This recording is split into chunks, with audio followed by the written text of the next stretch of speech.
training, game reports and analysis disease, study plans, thick, luscious hair, intuition builder. All this and more available on AIM Chess. Hello? Courtney, did you know that AIM Chess users improve their ratings 43% faster than average? What? So what are you waiting for? Join AIM Chess today. Links will be somewhere, probably. I don't know, I just made the video. AIM Chess. Sign up now and get 50k silver and 2 free months off your VPN. Now that's what I call a Queen's Gambit. That's so fucking dumb. AIM Chess. For when you aim to chess. That's their slogan. It's what they say. Ready, aim, chess. That's another. Look, just sign up for AIM Chess, okay? Just, come on, literally, why not? Alright, just stop being a dick for like 5 seconds and just go, alright? Jesus Christ. Chessable, the definitive solution for studying chess. Choose from one of the largest online chess libraries in the world, with hundreds of titles ranging from classic books through to our exclusive Chessable courses.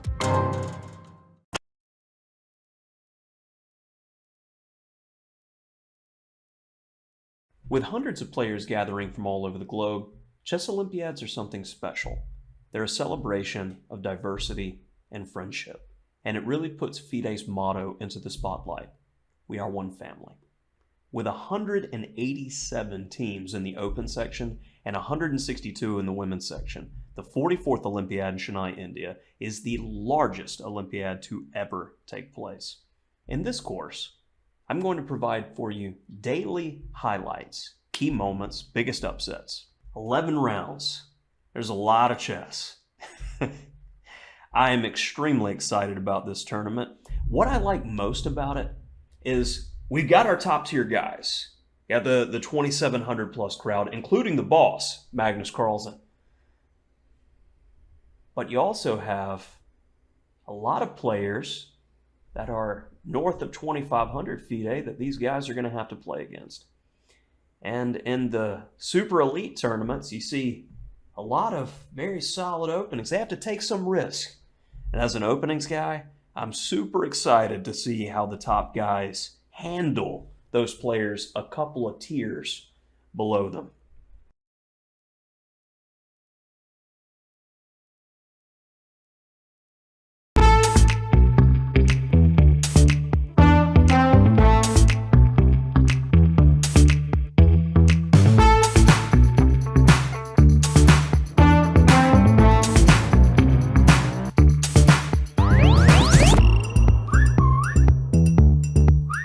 The Grunfeld is a very good opening for those of you who are striving to get a double edge. In this video we're going to look at the latest developments in the 6 bishop g5 Najdorf. I'm gonna start with sort of my first official Stonewall game. The idea is not to fight against any opponent move, prevent everything, defend and so on. No, it's just to move.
Hello and welcome to our coverage of round 3 of the Chennai Olympiad, and very exciting day up upon us. I'm Peter Svidler and with me is Peter Leko.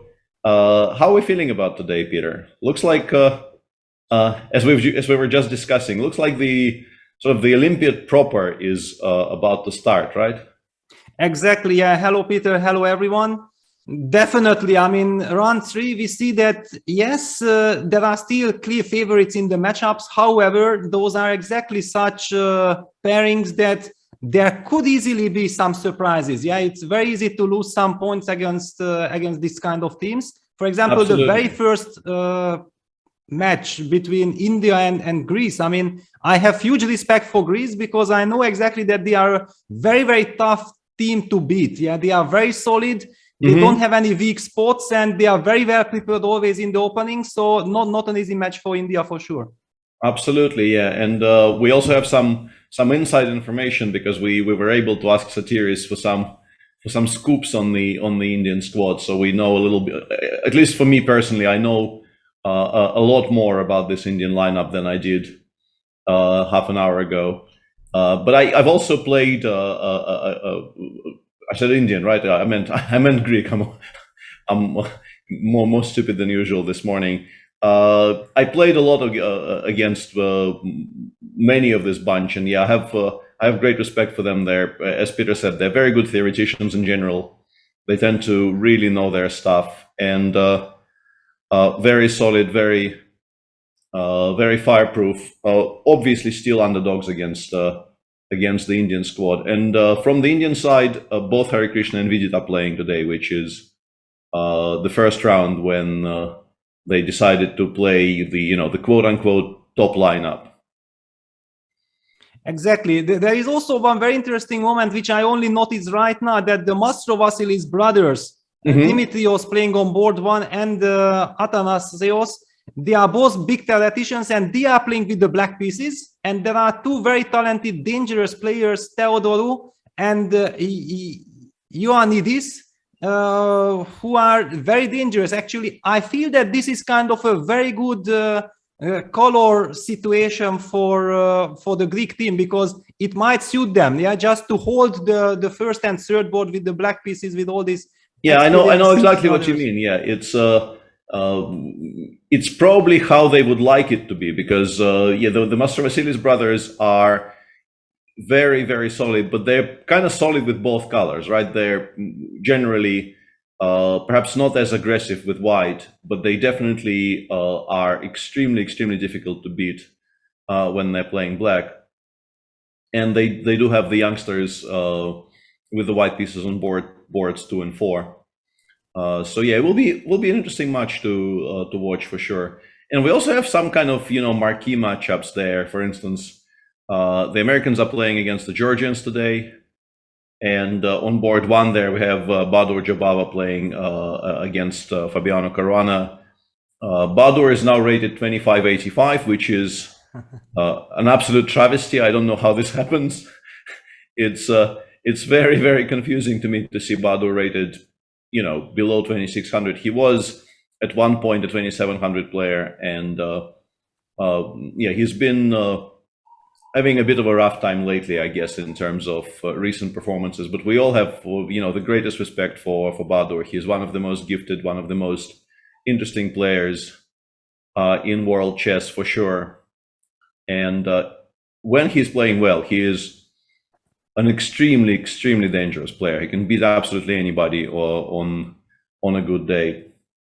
So a very interesting game to watch. And there's also kind of a preview of Mr. Dodgy International 3 in the Sweden-Netherlands match, where Niels is playing against Anish today. So I don't know who needs to hear this, but it does seem like the Mr. Dodgy International is being kind of rehearsed today a little bit. Yeah, when I scrolled down the pairings last night, when I noticed that Sweden versus the Netherlands, I was, wow, it's Grandelius Giri. Definitely a very, very interesting game. And also I'm loving it that Grandelius is having the white pieces.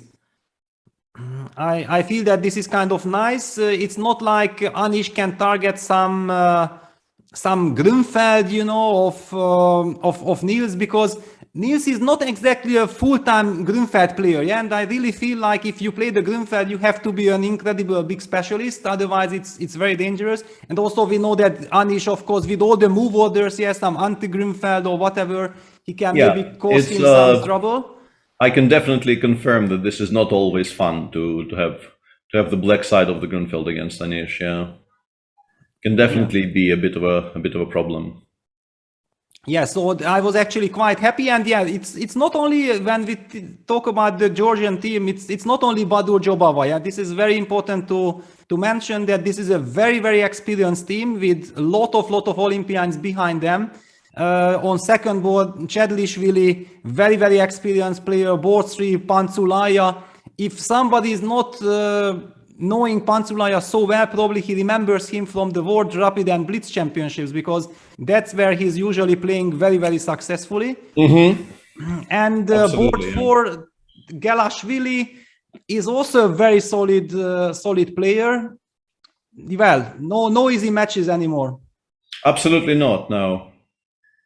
Very clearly, we're going to be seeing a lot more of this starting from today, when it's obvious that there's going to be more and more really top grandmaster clashes on top boards, and generally the field gets very condensed very quickly. So by round, I already expected today to have a lot more of these types of pairings, but it will definitely be happening more and more every day. So plenty to watch. Magnus is also playing today. Magnus is playing against Daniel Vacaturo. Not going to be an easy pairing for him on the black side against Vacaturo. Vacaturo, I think, is a very solid, very promising player, and generally knows his stuff quite well. Wow, actually the game started and Magnus opts for the Caro-Kann. That's an interesting choice, but Magnus these days, he can really play whatever he likes. I think he is incredibly capable of playing pretty much every single opening, depending on how he feels on the day. And also, I think he tailors his opening choices very much according to what he is about to face. So my guess would be is that he saw something in Vacaturo's repertoire against the Caro which he liked. And this is why the Caro is now being deployed. Yeah, exactly. And we can immediately see that Daniele is taking his time. Definitely Caro-Kann is not something that he expected. Yeah, he goes, of course. Yeah, Magnus has been playing a little bit of the Caro. I mean, he played it against me once in the European clubs, and he opted for this very fashionable line of in the open Caro of d takes e4 and then knight f6 and taking with the e pawn. That line that everybody seems to be so fond of these days. I'm not sure if this is what he wants again, but it's definitely possible that he is intending to go into those types of positions.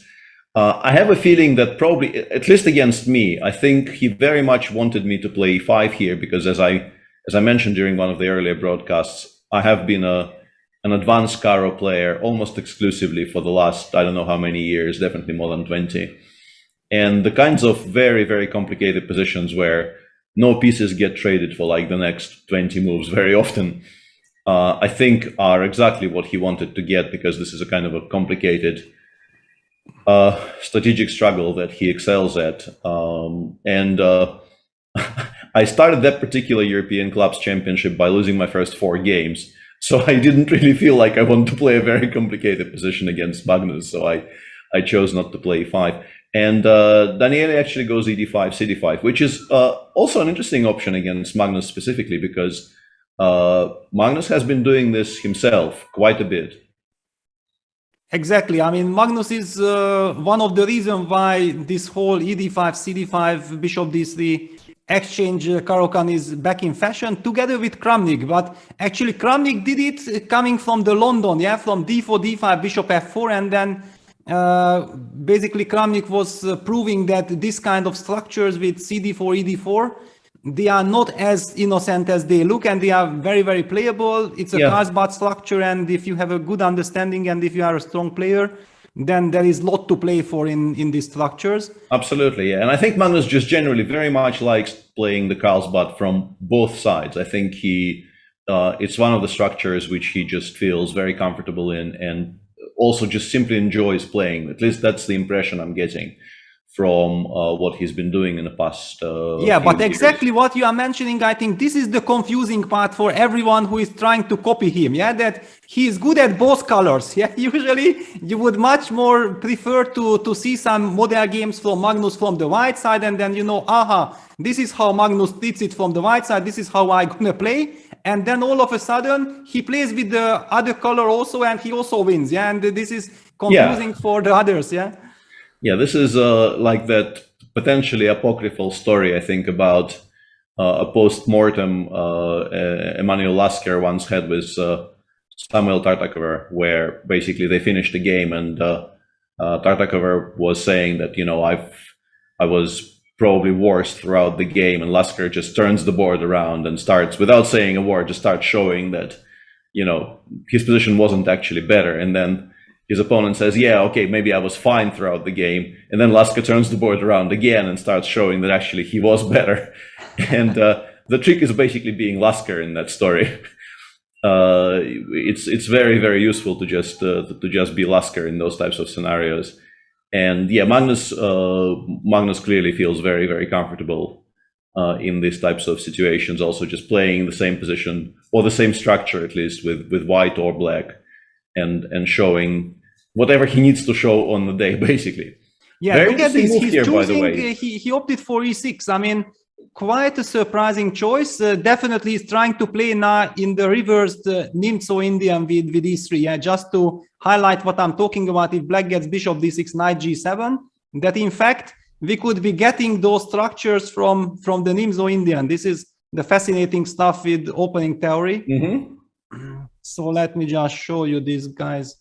That castles, bishop d3, a very, very topical, fashionable line, d5, cd5, ed5, knight g2. And anyway, actually black is often bringing back his bishop to d6 and goes rook e8, then goes c6 and whatsoever, depending what white is doing. And now the same scenario, white already has the bishop on d3, pawn is on c3, and white is playing from the white side, so basically has extra tempo. It's kind of, if it would not be Magnus Carlsen, I would be saying that, wow, I mean, it's a very risky choice. It might even be risky if it's Magnus, but probably he knows what he's doing. Yeah, you have to assume these days that he doesn't really do these things randomly. He will have a pretty certain idea of what he's aiming for and what his intentions are. But I think mainly, if we talk about his choice today, I do agree with you that, like, if I had this position with white, I would immediately assume that I'm better. I don't know how much better, but I'm definitely, very much enjoying the position I have here. I feel like this is like the ideal outcome of the opening. And what that does for Magnus is it gives his opponent an additional incentive to not try to play extra safe. Because he would very much like to just play a game. He doesn't want, obviously, I think from his opening choices here, it's pretty clear that he does not want a long opening discussion, which could have happened. Like the main moves after c3, I think are probably queen c7 and knight f6, right? And I think e5 is also sometimes played, but less so. But queen c7 and knight f6 are by far the two most obvious moves. Queen c7 with the intention of stopping bishop f4. Bishop f4 is a very, very good square to develop the bishop on c1 too. So stopping it, I think, makes a lot of sense. And knight f6, apart from being a developing move, also has a very important intention of getting the bishop on c8 somewhere before you play e7, e6, because the bishop on c8 will arguably be your worst piece on the board if you don't develop it before you complete your before you choose e6 in particular. And sometimes you can play g6 and bishop f5. That would be the other way to get that bishop out. Yeah, for example, exactly. Now, if you play knight f6, then the big traditional way is that, do you play, for example, knight f3 and then the opponent goes bishop g4, and we have this kind of stuff, or white plays bishop f4 and bishop g4 and then queen b3. This is also some big theory. However, there is also the other option of stopping bishop g4 once and for all with h3. Exactly. And that's when black can opt for the e5 move, because you included knight f6, h3. Or, in particular here. Yes, or black can also just try to play the other setup that you mentioned with g6, or maybe now switch to queen c7. Yeah, so there are millions of move orders, and this is exactly what I was saying, that it's confusing because Magnus uses all of them and he's successful. But then what should we use? Yeah, finally. Yeah, and Magnus opts for e6. We would be calling that, wow, how can you close this bishop on c8, but with the knight on g8? And not yet committed to f6. Yeah, the knight will very nicely. Yeah, I think very likely it goes to e7. Yeah, and bishop f4 is what I think. Has it been played, or is it our move being made? I think it's been played. Yeah. Yeah, but it's a very logical move. I think it's a very, very understandable decision because black is telegraphing basically that he wants to play bishop d6, knight g7, or at least bishop d6, and then decide where the knight goes. And we're not stopping bishop d6, but we are offering this trade of bishops, after which structurally white is, of course, at least a little bit better because you have this wonderful bishop on d3 instead of a bishop on c8, which really doesn't do anything at all. And I wanted to run something by you, Peter, by the way. If, let's say, bishop d6 happens here, I don't know if you have to right now. After takes, are you interested in queen g4? Yeah, well, with the idea of eventually going f4 or... Yeah, exactly. I was wondering if you want to put the pawn on f4 before you play knight f3. Yeah, well, if I can get it, I definitely would, because actually, if we are not putting it, then black has a very clear knight e7, f6, short castle, e5 idea. Yeah, those are... Exactly, yeah. And this is what is worrying me. When I think about this vision from the white side, let's say I play normally. I play knight f3, black goes knight g7. I play castles, black plays castles. As a kind of a side note, maybe I blundered bishop takes h7 here, but I think I don't have enough attackers yet, so it doesn't matter. Yeah. And let's say we go knight bd2, and black plays f6. This is a kind of a position where I get a little bit worried with white, because yeah, if I allow e5 unchallenged, black will have a very, very comfortable situation on the board. So this is why I brought up bishop g4. Not specifically. But hang on, if you already speak about this, then let me show one nice trick that I spotted. Yeah, if rook e1, yeah, let's just show that if black plays now the planned e5, then it's of course a terrible mistake. Because after d takes e5, fe5, suddenly there is the tactical blow knight c4. Yeah, it is very cute. But strategically, and in fact, we have a choice, yeah. Yeah, probably bishop h7 is stronger, right? Because bishop c4, knight d5, we will have to play some completely winning endgame. Well, I hope that it anyway forces resignation. Yeah, any of the choices. Yeah. So just people watching there, yeah, it's very important to know the strategical ideas, but you always have to check for tactics. Yeah, that's very, very important. You cannot just blindly follow your strategy. And that's why Peter was mentioning this very interesting move, queen g4, hitting the pawn on g7, gaining a tempo. And if black somehow protects it, let's just, for example, play the move g6, then suddenly there is an option. I'm curious about f4, yeah. Yeah. Because I think it works out tactically. You can play e5 attacking my queen, but I can actually take twice because the queen will escape to e2 after the queen takes e5 check, yeah. Or even immediately here. Yes, you can also come back or just take and then come back. Yeah, and we're being told by chat that after bishop f4, statistically, the best move by far is knight g7 instead of bishop d6. Nobody is even playing bishop d6 here, which is not really surprising because, as I said, strategically speaking, you are not really a huge fan of trading those bishops so early for black. Yeah, and maybe also it's connected with this queen g4 idea, yeah, that you just want to make sure that you are developed already, yeah? Yeah.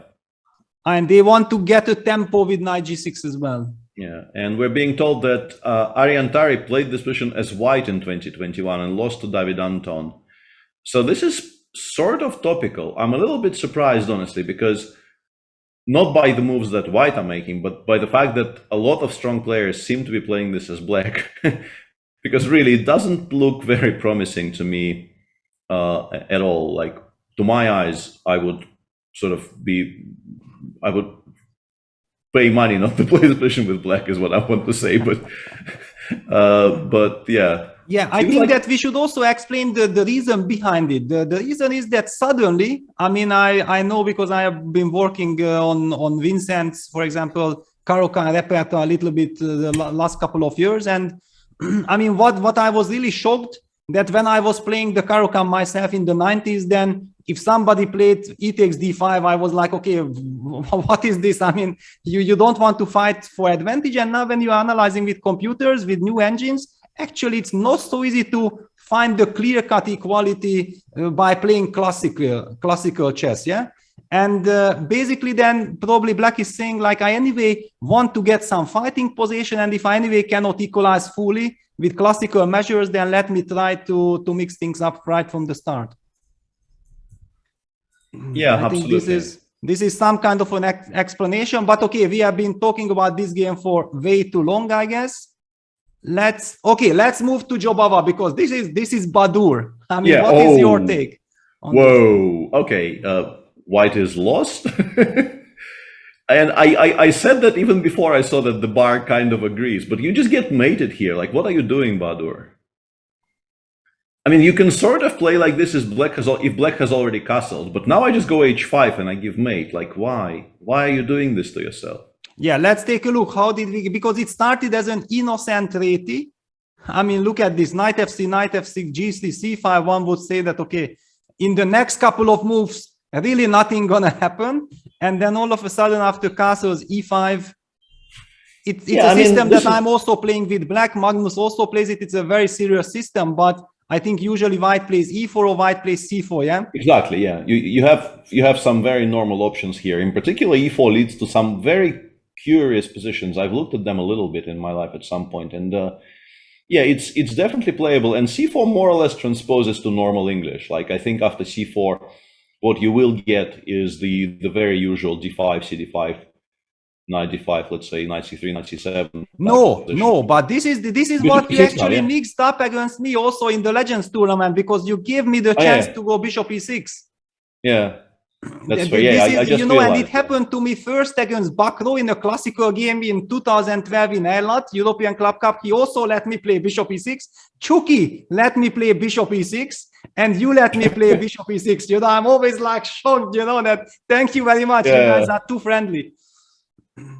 That is, yeah, that's the absolute dream. Like, this is the dream Maruti setup where you are allowed to do this.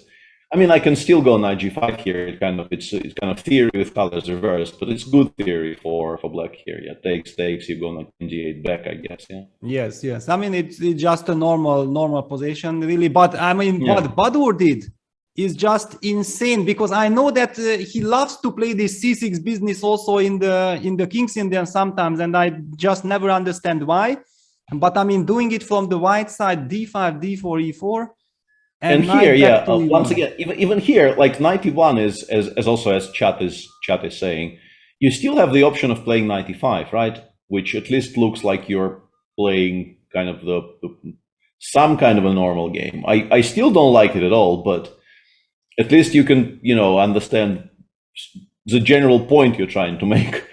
But if you play knight e1, it really looks like a kind of, come at me, bro. But bro will come at you. Bro will not hesitate. And well, now I'm only confused for one thing. I mean, there are three different scenarios. One, if Badur is just thinking like, okay, Fabi had a birthday yesterday and he didn't got enough presents. This is one. Another one is like he deliberately does this and tries to provoke Fabi, because look at the clock situation. He has blitzed all these moves out. I mean, this is a team event. We know exactly that Badur is very emotional. He pays a lot of attention to his teammates, to his team, and he fights like crazy for the Georgian national team and for his country. And then he's willing to take a risk like this. I'm a little bit confused. Maybe there is some trap behind. Maybe, yeah, but I mean, Badur has obviously a very long history of playing things which, only he can play, because everybody else would be kind of horrified. But even by his standards, this is unbelievably risky, because I'm not kidding. You do kind of get mated after h5, h4. It happens very quickly. Yeah, so let's make a couple of moves. So if after h5, do I go bishop g5 or f3? One of these moves, yeah? I mean, okay, bishop g5 first. Yeah, I'm playing h4 here, obviously. Yeah. Like, I'm not stopping. I know. I'm not stopping for anything. And this is the problem, yeah. So I mean, And let's just show that if I take, you yeah, definitely take. we and take and we go. I'm not entirely sure what, but like everything looks extremely promising here, right? Like knight h5, even knight g4, maybe. But also just continuing quietly. Like even if I don't do anything, if I go like, I don't know, bishop d6, bishop e6, queen e7, castle long or something. Exactly. Long-term compensation will be tremendous here for black. But I might be winning by fours. And yeah, like one thing I wanted to discuss with you is, can we try to figure out what kind of a position this is with the tempo up? Exactly. So like if we reverse this thing, like it's some kind of a Pierce, right? I mean, okay, some King's Indian strange dubious stuff, no? Yeah, it's more, yeah, it's a King's Indian. It's not a Pierce. Hang on, no, that's the point, that you are not castling, you are doing this. And I recall that Badur was doing something like this, and after but then you have to play knight e4. Yeah, but you have to play. So okay, we castle here instead of d5. Yeah, we castle. White, let's say, goes h4. But here maybe also e5 is an option, no? Yeah, I'm trying to get exactly the same position. So let's say we go h4, d5, e5, knight e8. Yeah. But I mean, here we already have h4 on the board. So basically he has this position with black to move, yeah? I mean, if it's white to move, you know you resign. Like, yeah, I mean, exactly, h5 and 1-0. Yeah, I mean, if it's white to move, you just know you resign. But basically he gets this position with black. And I think when they play this kind of a King's Indian with black, they always play it with the intention of playing knight e4. It's never knight e8. Yes. It's never, ever knight e8. So, I mean, he is running unbelievable amounts of risks here. But now I also understand Fabi, yeah, he's completely shocked, like what on earth is happening now? And Badur probably quietly just walks around, looks around, you know, and it causes even more confusion, like, okay, what is it? Because one thing we really know that, yeah, Badur usually has his own specific ways. I mean, I'm also very critical right now, but okay, I wouldn't rule out that he has some surprise somewhere, but yeah, I mean, if he's doing this without even looking at it for like 3 seconds at home, it really, I mean, when he does this in a personal competition, it's risky, but it's his own business. But doing it on board one in a team competition is, I mean, hardcore. Let's put it like this. I mean, I don't know. And somebody already brought this up in chat as well. Like, how happy do you think the rest of the Georgian team is right now? And you do have to ask yourself this a little bit, because you're playing for a team. You're not doing this, like, your responsibility as leader of your team is a little bit to, you know, take into consideration the rest of the match and the emotions of your teammates. Exactly, and also doing it from the white side. Yeah, if something goes wrong, Badur loses with the white pieces, the match is kind of lost, yeah, against the American team. Yeah, but maybe on the other hand, knowing Badur, you know, he is a kind of a crazy, wild genius type of player in general, but he also he takes a lot of pride in representing his country. And what I think is happening here is he actually did check it a little bit. He knows it's very risky, but not entirely unplayable.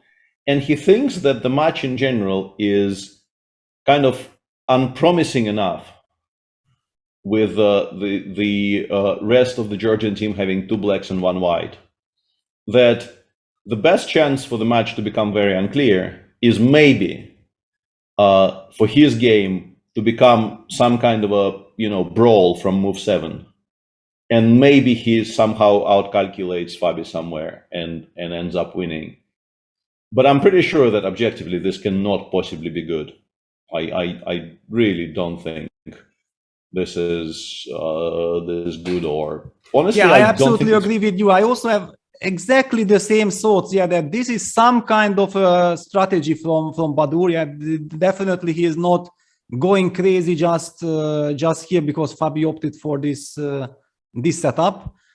And okay, we have talked enough about this game. Let's take a look at the other games of this this clash. So Levon Aronian against Chadlishvili, another very interesting, but at least we know that this is kind of a very serious line. Yeah, this is a reasonably well-known line, but I no longer know anything. Up to a certain point, I knew a little bit, but I no longer really have any kind of knowledge about this position at all.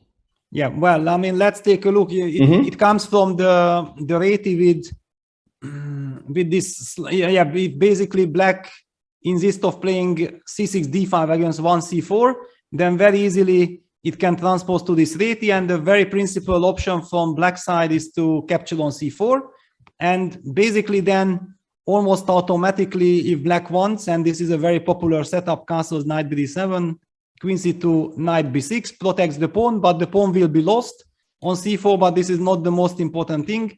Black wants to use the momentum and create some confusion. The bishop still protects the c4 pawn, so white will have to go knight e5, going after the pawn, and suddenly Black uses the momentum to go h5 and h4, and that's how we get this random position. And once again, it makes perfect sense from the Black side, because white castled kingside already, and Black has decent pieces to try to exploit the fact that you can open the h-file so early. Levon obviously isn't surprised by this. We are, 20 minutes into the game, and they've blitzed out pretty much all of this. So I'm pretty sure Levon, at least until knight e5, hg, Levon was still in book. But maybe queen d4 is a novelty. And queen d4 is a very striking move, because obviously white can take on c6 with both the knight and the bishop. And I'm guessing if you take with the bishop, Black just goes king d8. I think this must be the plan, right? Because otherwise I don't understand it. Yes, I think so, yeah. And now, okay, if you continue taking on b7, then we might end up with this. Yeah, queen e5, queen h5, I guess, yeah? Yes. And this might be made. This might be made, yeah. I think it is actually made, because if the rook goes somewhere, we hope we go queen h2, bishop h3, and then queen g1 comes in with. Yeah, and if I moved it here, then queen g1, yes. So I'm really curious. I will actually check, because as I said, I used to look at this a little bit, but that was some time ago, and I no longer really know. I think a move like queen c3 is typical here. Yeah, that. Yeah, I just want to see. We're still actually following the game between Ding Liren and Anish. I thought I saw this before. Yeah, this is still the game between Ding Liren and Anish from one of the online tournaments last year. And queen c3 was played here. Anish played queen d6, and d4, rook d8, queen a5, bishop h3, and it was. Yes, this was the game. Yeah, exactly. I think I was commenting on this game, and it was a draw finally. It was a draw finally, yeah.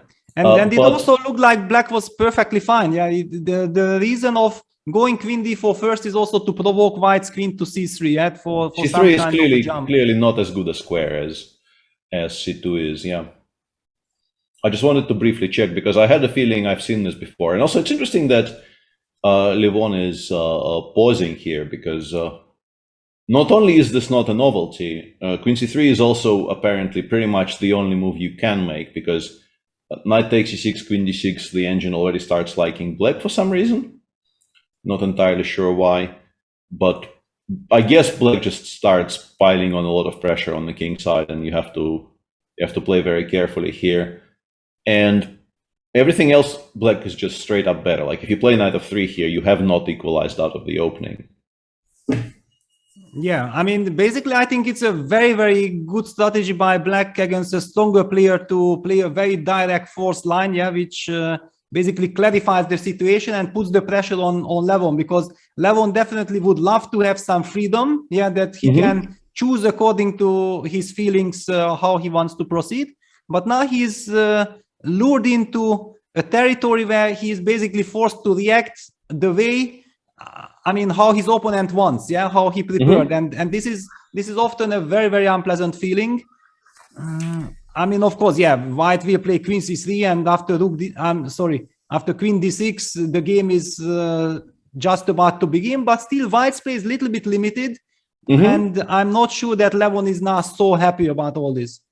Yeah, it's very possible. Yeah, there's a lot of demands that we show specific games, but for now, I think let's maybe look at some top games in some other matches, and then we can maybe start showing.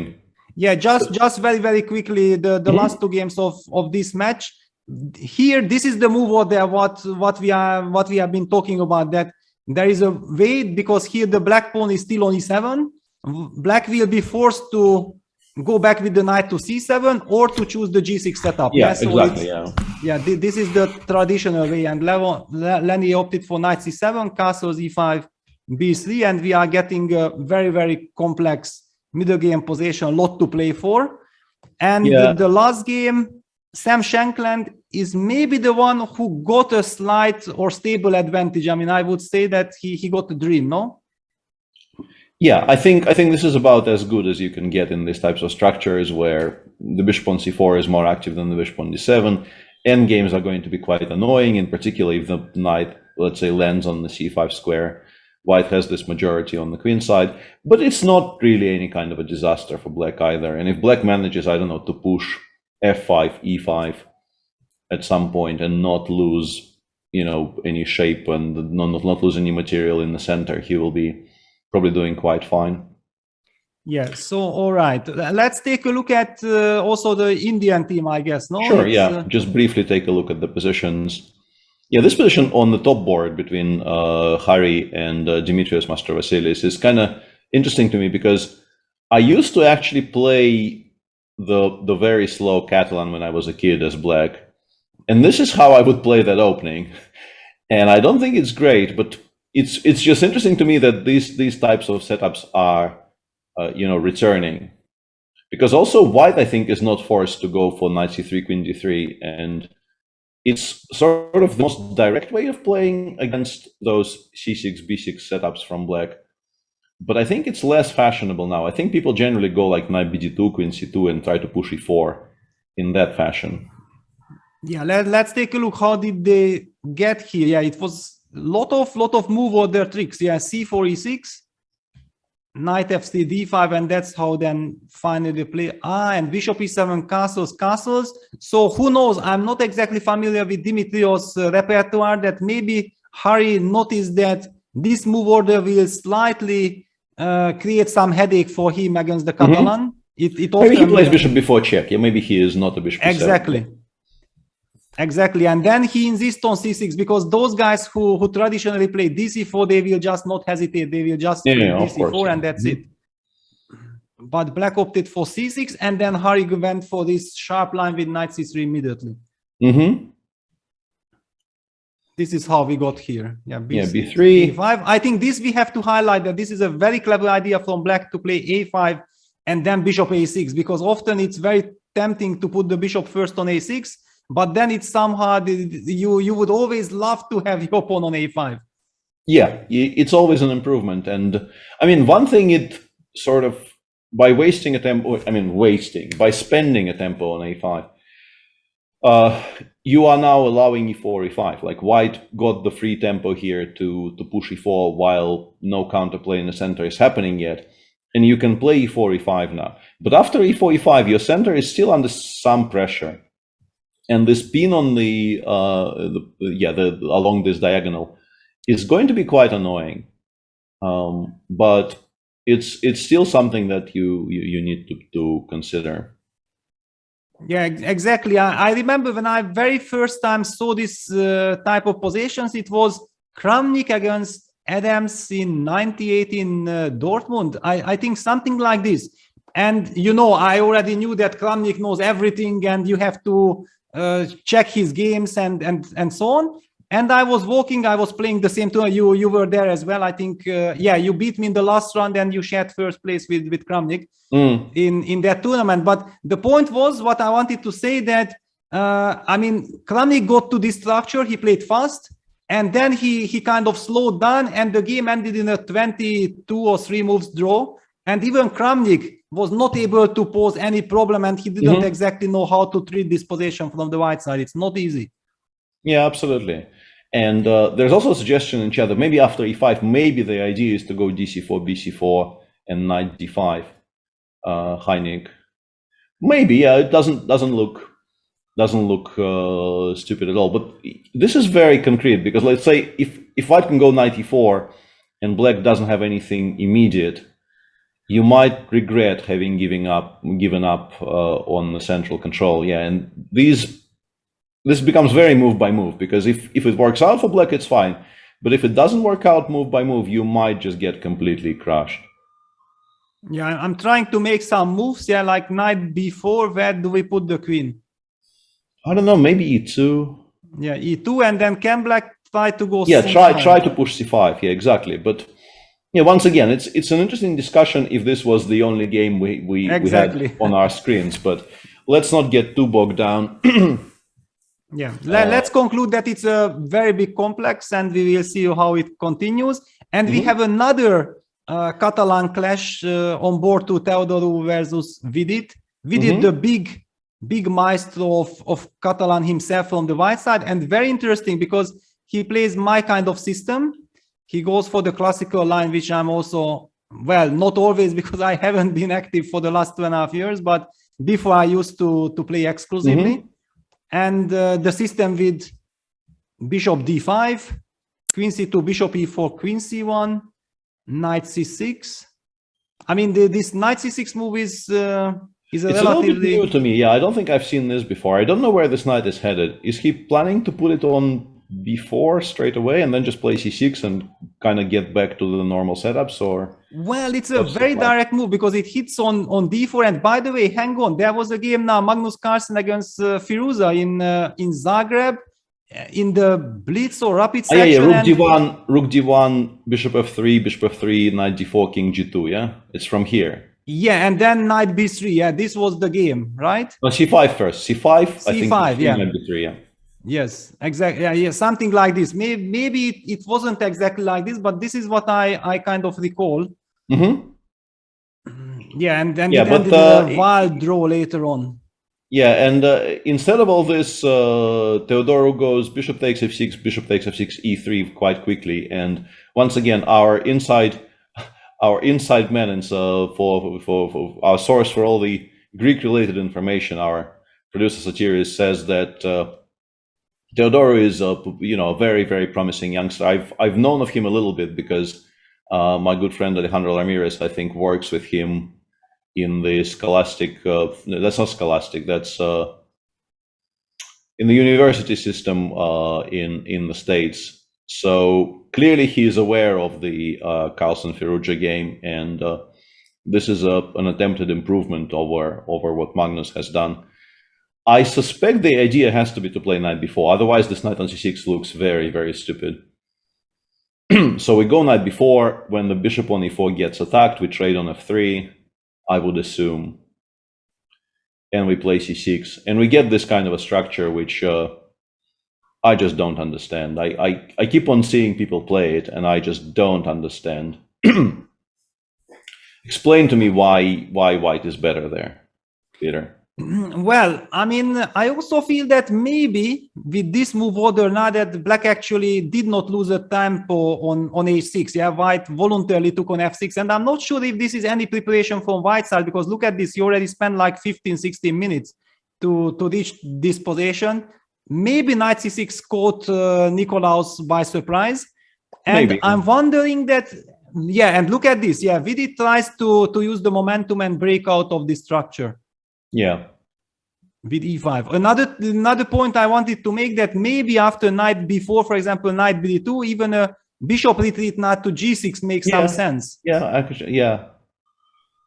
But I would have not ruled it out, but okay, Vidit opted for e5. It's also very understandable. Yeah, it's a very natural thing to at least try here, because yeah, if it works, it solves every single problem. In fact, I think if it actually forces white to take on e5 twice, I am picking black. It's not by much, but I am definitely picking black in that position. I think black is a little bit better there. Knight e5, bishop g2, take back on e5. Just a very, very comfortable position. Would be probably completely equal with the pawn back on a2. Not completely, but equal with the pawn back on a2. But with the pawn on a4, with some weakening of the white king side, queen side, I think you're quite happy here with black. I'm curious, though. I have a feeling it will get refuted very easily, but is there any way we can play d4, d5 here? Probably not. Yeah, bishop d5, rook d1, e5, e4 is just too strong, yeah. Yeah, and the bishop on f6, yeah, does the... We cannot really attack the bishop on d5 properly, and then black will unpin themselves. Yeah, doesn't work. Yeah, well, in general, of course, yeah, d5 is such a pleasing move. Yeah, it's one of those first things because you would love to close the bishop. Yeah, right. Yeah. It's cute and it makes strategic sense, but unfortunately, it also just loses the central pawn. So it's you know, it always works like this. Yeah. All right. So it seems like black solved his problems. We continue. We see Erigaishi against Mastro Vasilis, a very, very modern Carlsen. This position, yeah, against the knight g2 setup, because for very, very long time it was considered that if white gets the Carlsen with the knight still not committed to f3, but it's still on g1, then exactly what Magnus is trying to do in today's game against Daniele Avocaturo. However, with white's bishop developed on g5 and then e3, bishop d3, it's wonderful. And suddenly, like, I don't know, some 6-7 years ago, people noticed, and it was, I think, thanks to computers, that they discovered that this b7, b5, and then you start pushing, it looks like a horrible move. I mean, in old classical sense, what is this? Creating a terrible weakness on c6, but black is trying to play for dynamic chess with a5, bishop a6, rook c8, and then eventually going for c6, c5 as well. And brought completely new dynamics to this whole you know, to such an extent that people have actually started playing a2, a4 here to stop b5. Like there was a number of games recently where white, I think, without f3, like with white castling and not playing f3 yet. There was a game, Caruana Firuja, I think, and also same day Miki played it in some tournament, I think in the Sigeman. Yeah, this position. Just go a4 here, seemingly completely unprovoked, just to stop that setup with b5, a5. Yeah, Fan Forest Adams. Yeah, we are getting the message from Sotiris. Exactly, Fan Forest Adams was also the same. Yeah, I was covering the Bucharest tournament live, and we were very amused by the fact that this seemingly completely random position occurred in two very, very high-profile games on the same day. Both, I think, were drawn, but yeah, it's a very complicated position, a lot to discuss. Yeah, I can imagine Yasser getting super excited, no, by this a4 stuff. This is a very classical position, and if you ask such an incredible legend like Yasser that please with white, please tell us a move that you would never make in this position, he would tell you, well, a4, it's one of those. Yeah, probably, yeah. Probably. But this is how modern chess works. It just, you know, all these crazy moves are suddenly appearing because there are just too many new ideas that computers are bringing in. All right, so it's a very complex, big fight, and we see that, hang on, we have to mention one thing, that Erigaishi, who is usually known to be a very, very fast player, he has already spent quite a lot of time, so he might not be so familiar with this. Yeah. Okay, this we highlighted, and then we move on. Ioannidis against Shashi. So people still keep on believing, and we saw Shashi play two wonderful games, and he always gets the chance. Now he's playing again, third game in a row. And he's playing against a Greek youngster who just won the Serbia Open, beating some very, very strong players. And this is another of those like fashion things, because e3 bishop d2, when I was growing up, I think people would look at you very, very strangely if you played this against an Imzo. Like, what are you doing? Like, this is some kind of a, you know, beginner stuff. Are you so scared about doubling your c-pawns or something? But this is one of the absolute main lines now. This is very, very central, and a very serious option that a lot of strong players are trying out with white. Yeah, I think also the reason why it got so popular that you can use it against so many different openings. You can use it against Ragozin, for example. Yeah, if you don't know what to do against the Ragozin, then there is an argument that okay, then try to play fifth move e3 here, and after castles you can play bishop d2, and we are back in the same position. it's also one little finesse. I think it's and the big question is, when do you play bishop d2? Because you can already get paranoid and play bishop d2 here, move 4, but usually white does e3 and waits for castles and only then goes bishop d2. Yeah. d5, knight f3. Well, here the classical natural main move is definitely b7, b6. However, Shashi is a big expert. We have been talking about this already the last couple of days, and he knows many things. Maybe he felt like, okay, my opponent wants to lure me into this b6. However, I'm working with engines and I know all options. Let me deviate. And he opts for a slightly unusual knight b7, bishop d3, d takes c4, bishop c4, b6 setup. Yeah. Still, everything in front of us here, we don't really need to talk about this too much in depth. And I want to ask you to, before this game is over, I want to say, can we go to the Ukraine match? And they're playing against Cuba on match number 8, I think. Because they're on board number 2. There is a very striking game. I think it's a bit further down, right? Yeah, there it is. Yeah, the Volokitin game. Yeah, this one. The Volokitin game. Yeah, we are half an hour, well, 45 minutes into the round, and this is the position, and yeah, this is the state of modern theory. They both spent about 10 minutes getting here. I think mainly probably just walking around. I would suspect that mainly all the time has been spent so far in walking around and like checking out other games and doing things like that. And apparently this is a draw. I briefly looked at what the machine says, and the funniest thing is, if you play queen g7 here, black's last move here is h7, h6. So we are luring the queen to the square where it covers the c3 square, and now we go rook c3 check. Which is, I'm just enjoying this. I'm enjoying this immensely. Like, none of this makes any sense to me. I prefer not to study openings to such extent these days, but people still work on chess apparently. Yeah, definitely. And okay, a Cuban player always goes for a bishop g5 knight off. Yeah, the most sharp, the most crazy thing. This is a matter of principle, matter of pride. That's what Amador was telling me. And when I worked with Amador in those days, I also switched to bishop g5, and we worked tons of things here.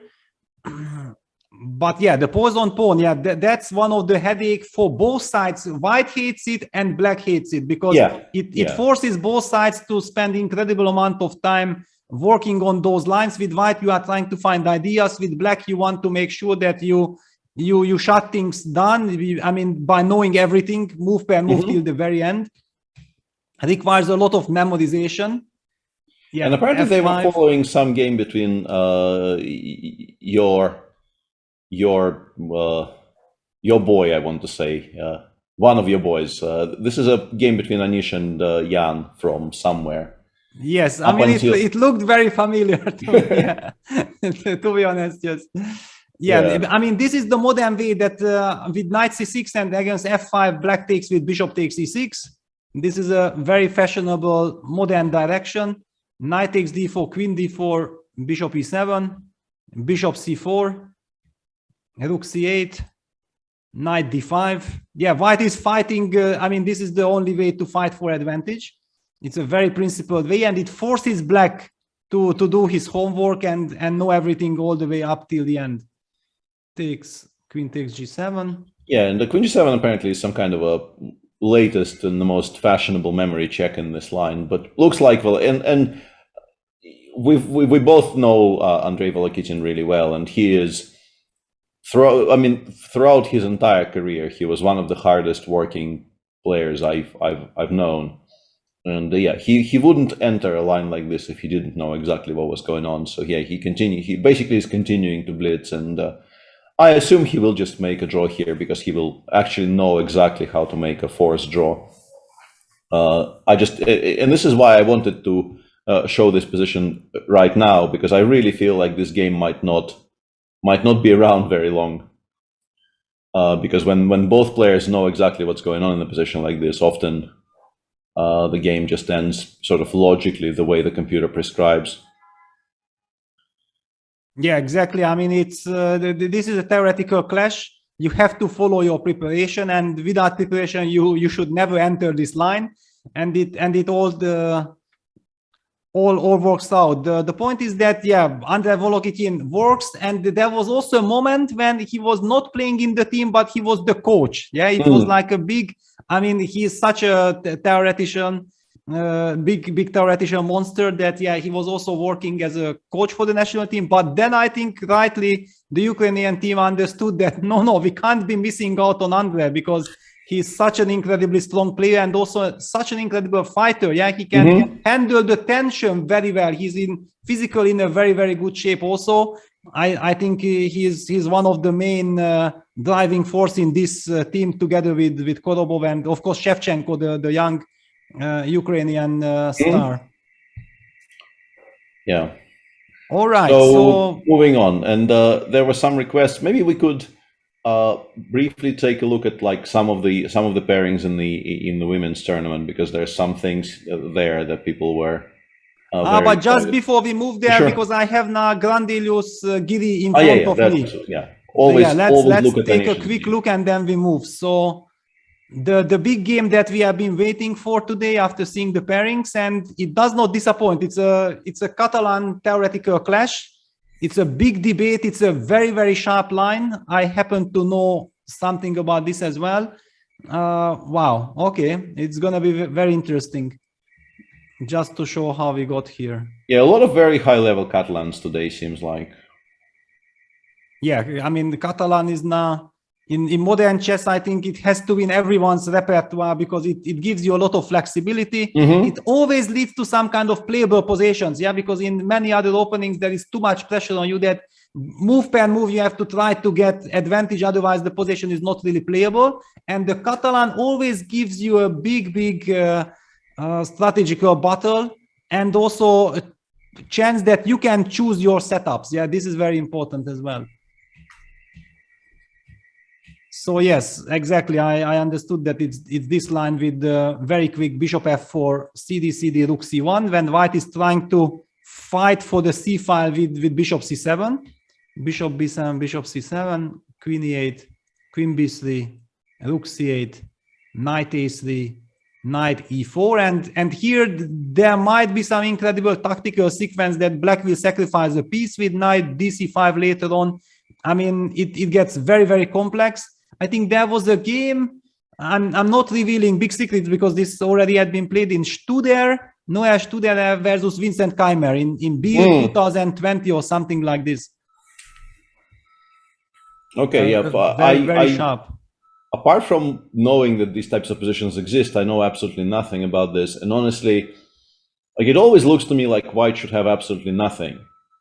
But it's not always the case, right? Sometimes you actually get somewhere.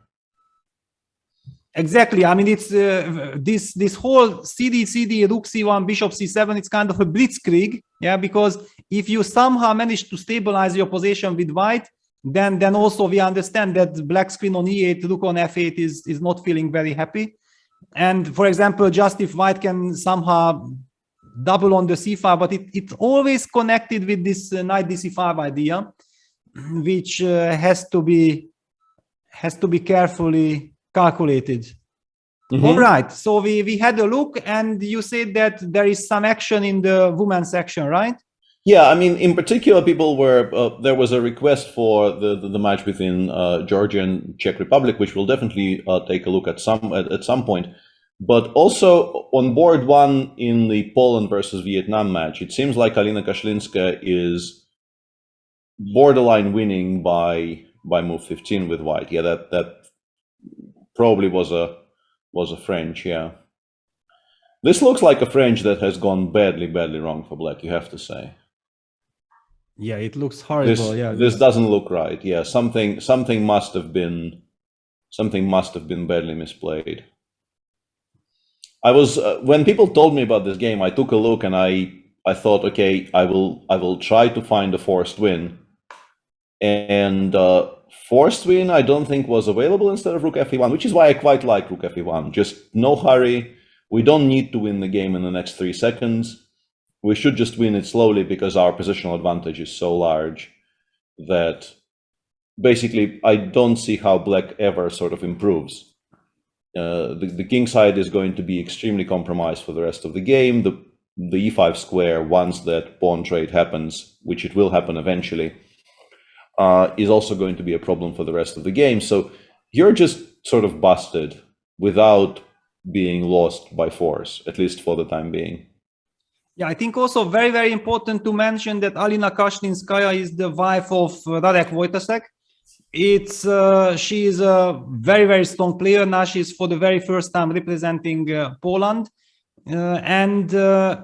When I looked at this position, I was thinking like, come on, how did this happen? Because I mean, I know that she's like a d4 player, and then Sotiris kind of revealed the big secret that yes, she's a 1d4 player, but she's playing French with the black piece, I mean, from the black side. And this is exactly what basically adds things together, that I think if you are a French player, then you will also understand that how nice it is to be playing from the white side. Yeah. So exactly. I didn't know this, but yeah, probably when preparing, she realized that her opponent plays probably exclusively the French against 1e4.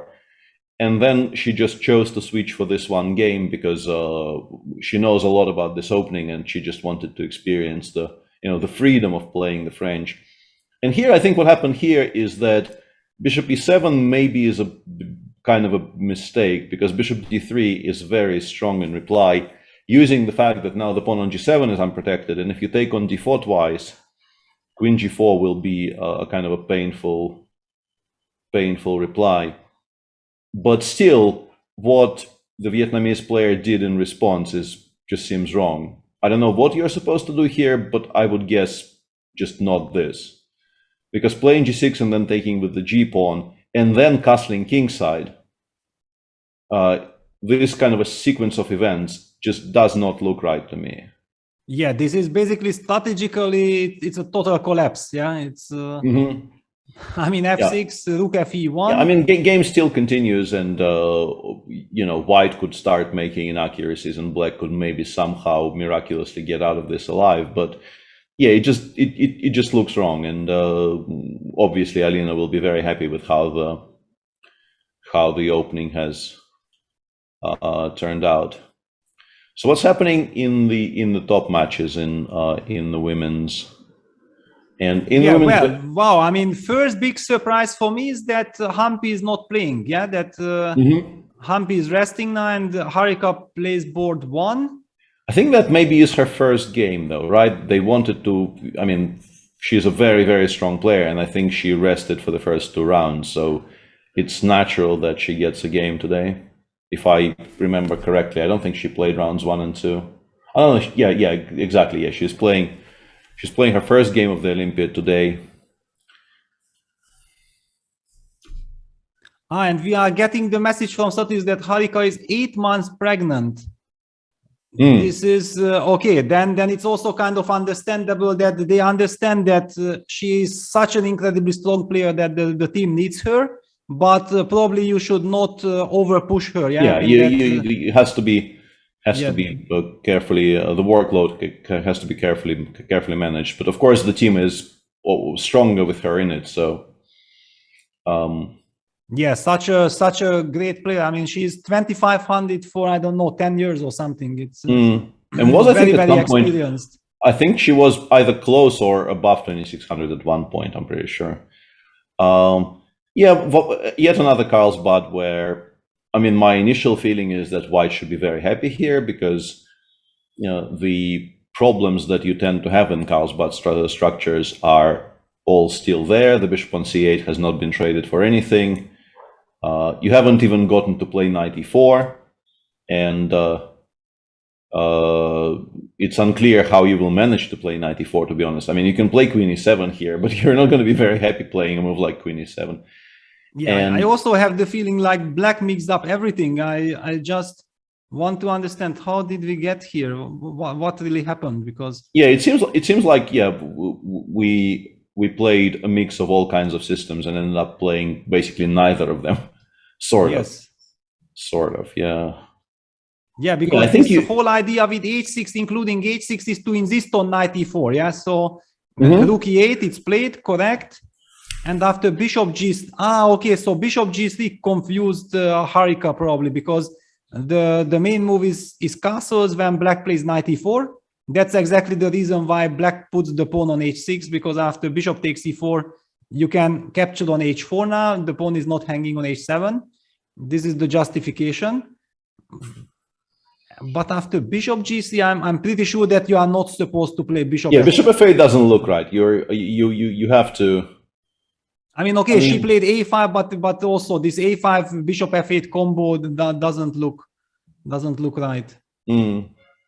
Yeah, so I have a feeling that generally speaking, white has a very pleasant position, but everything, of course, is still very much to play for. And hang on, but can we show this very important nuance that because if after bishop g3 and after a5 castles, we would love to hunt this bishop down on g3, it runs into knight takes d5 tactics. Yeah.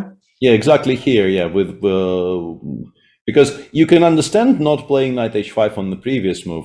I think the reason is the same.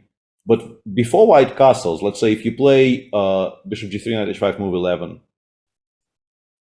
instead of a5, I think knight d5. No, here bishop before check exists. But here the problem is you don't really want to take on g3 when white still has the option of castling queenside. Because then maybe white just decides, okay, I will give mate. I don't really need to castle kingside anymore. So you play a5, you wait for white to castle. And then exactly as Peter said, you are very happily, you are reaching with your hand towards the f6 knight to play knight h5 and be immediately completely fine. And then you realize knight takes d5 actually works out now, because there is this intermediate check on e7. And if you take on d5 and white goes bishop c7, the white king is now on g1, so you don't have bishop b4, queen e7 saving your queen. Yeah, this is a very important tactical nuance, which I think a lot of people over the years have missed. And and I think that this is something that she just somehow forgot about, because this explains that suddenly after castles bishop f8, h3, she's way behind on the clock. Yes, so she's confused, like she knows exactly that this is not supposed to happen, but now white got everything she wanted. The bishop is alive on g3, managed to control the knight e4 move. Now knight h5 is not an issue because the bishop can retreat to h2, and all the pieces are misplaced. Wow. Okay, so big news for England. There is chance on board 1 to score something. What about the other boards? Vaishali with white against Katarzyna Toma. Katarzyna Toma. Wow, what it was some Rostolimo. Do you know this? Not in this particular move order. Like this is sort of I'm not sure about bishop takes d6. Like this is clearly like we've all seen this particular line, right? Early d4 with the rook still on f1 and bishop f4. This is normal. I think there's been some developments here. I think black have been trying recently to prove that this is playable. But what happened here is, I think if I had this position with white, I would just very happily ignore the pawn on d6 altogether. I would just play knight c3 while the knight on 6 is still pinned. Let's say black castles. I want to take on 6 actually with the bishop and play queen d2. And I want to claim that I am at least a little bit better, and maybe even more than a little bit, because bishop h6 is going to be very annoying. If I get to trade away that bishop on g7, my position is just fantastic. I have the better structure. The pawns on d6 and c6 are, let's say, soft. Not weak, but kind of soft. You know, they could become weak later. I have very, very easy piece development. One rook can go to d1, the other one can go to either c1 or e1, whichever one I choose. Just a very pleasant, comfortable position. Instead of this, Vaishali took on d6, which I guess works out tactically, because if black takes with the queen, I guess her point was she wants to go knight takes c6, queen takes d1, and knight d4 check, maybe? Kind of a funny move, but I think nothing else works, right? Because you need to stop bishop takes b2. Yes. I guess this is the point, knight d4 check, and then we recapture on g1, and we have a healthy extra pawn. But what happened in the game, bishop d6 castles, now you're sort of overextended a little bit. Because your pieces are hanging, you cannot, at least not very comfortably, just take on c6 with the knight and then go bishop somewhere from b5 after b takes c6, because the pawn on b2 will be hanging. And yeah, I'm not sure. People are saying that this is still Caruana versus Carlsen from Norway Chess. Let me check. My theoretical knowledge of these things is not great. Wow, but the big question is, was it a classical game or it was the Blitz before, yeah? Not this position, at least not according to my database. And as I suspected, this already is quite good for black. Yeah, it feels good, yeah. Yeah, and knight c3 instead of bishop takes c6 would have been a very large advantage for white. So yeah, my instincts were kind of correct, I think, on this. You just don't need to get involved trying to win the game straight away. You just get a very, very pleasant position if you don't rush things here. Yeah, so in fact, first two boards are doing very well for England. I mean, black has solved the problems on board 2. On board 1, the theoretical duel has been won. Of course, that is no guarantee for anything. And the third game, Tanya has gone for your h6 g5. She's listening to our broadcast. Yeah, you were praising this setup. Yeah, seems like we're... but also it was her teammate who used it yesterday, yeah? So it's probably some kind of a Team India preparation. Yeah, very possibly. And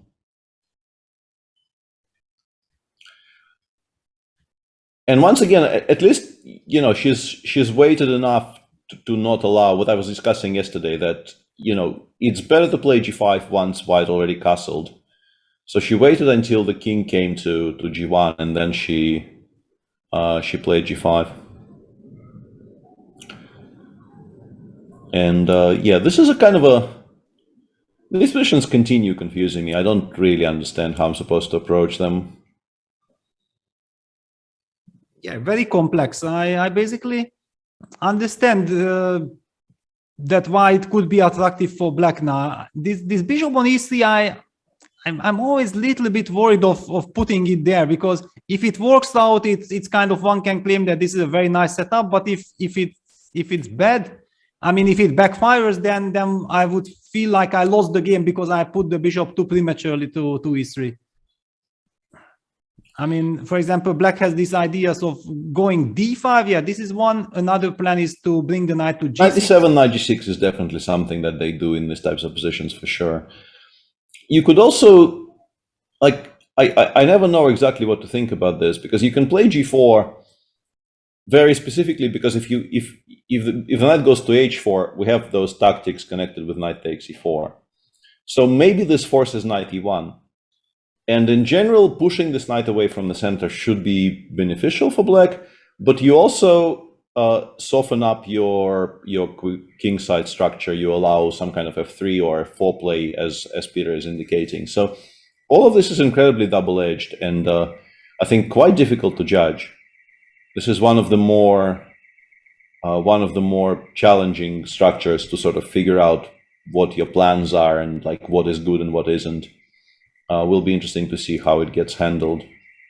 Yeah, clearly a very big strategical battle ahead. And board 4, wow, what is it? Because my first instinct was that, wow, I'm loving what white is doing. However, white has the bishop on a4 instead of d3. It's not the classical d3 bishop. Yeah, this is a London, which I think in my book it means that we immediately stop discussing this game and go somewhere else. No, but hang on, no, we can't, because there is the tactical trick of knight takes d4, double attack. Exactly, because of the two bishops situation. Wow, but so we have to take on c6 now, but we are really unhappy about taking on c6. Yeah, let's just show this, that of course white would love to blitz out the move e takes d4 and get the basically winning structure, because black's bishop is on c8 stuck. But here the problem is that knight takes d4 seemed to work, because it seems working. Yes, we can't use the pin because b2 pawn is hanging, and if we take cd4, then queen takes d. First I was looking at how can I win the bishop. We check, it did not work, but just queen d4. And but this is then terrible news for India. Actually, they are in some kind of a trouble. It's none of the games went according plan, and wow, I mean, it's I'm a little bit shocked,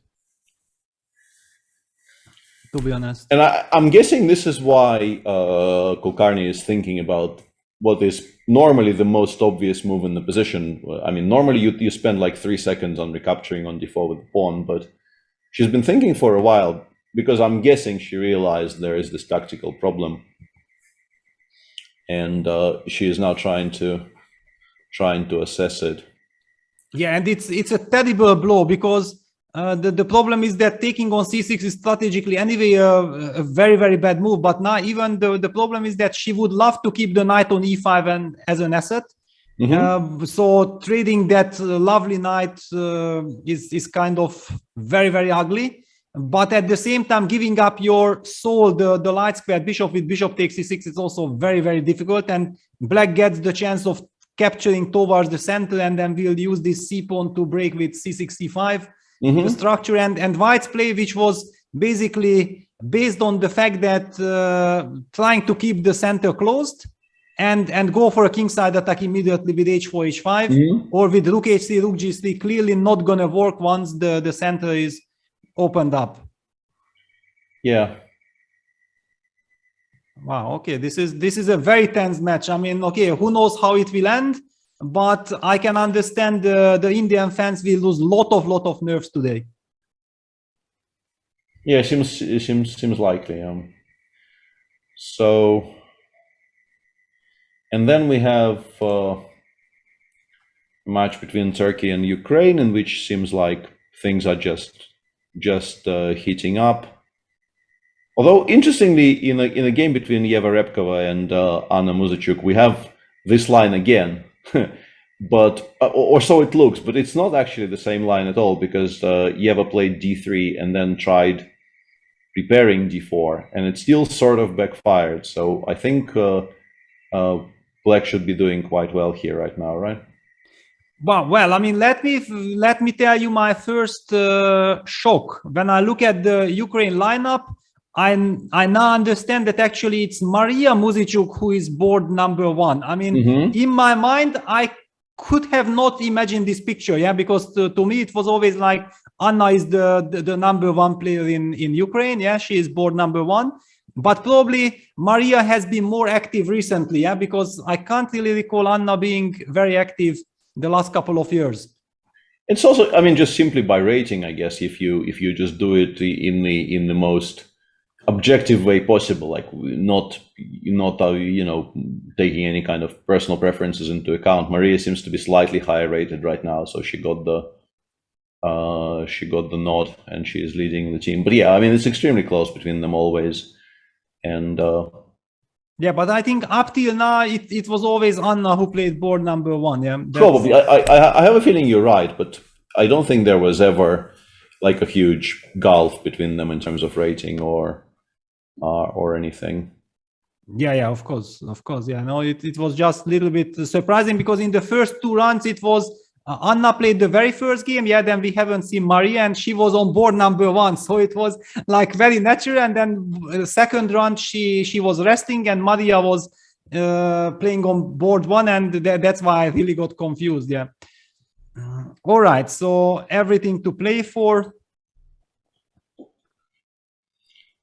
Yeah, still a lot going on, of course. Yeah, and looking through the games, there is nothing that I think requires immediate attention. So we can go back, maybe take a look at what Magnus has done, because he very interestingly, he once again disagreed with everything we were saying about that position, and he did play bishop d6.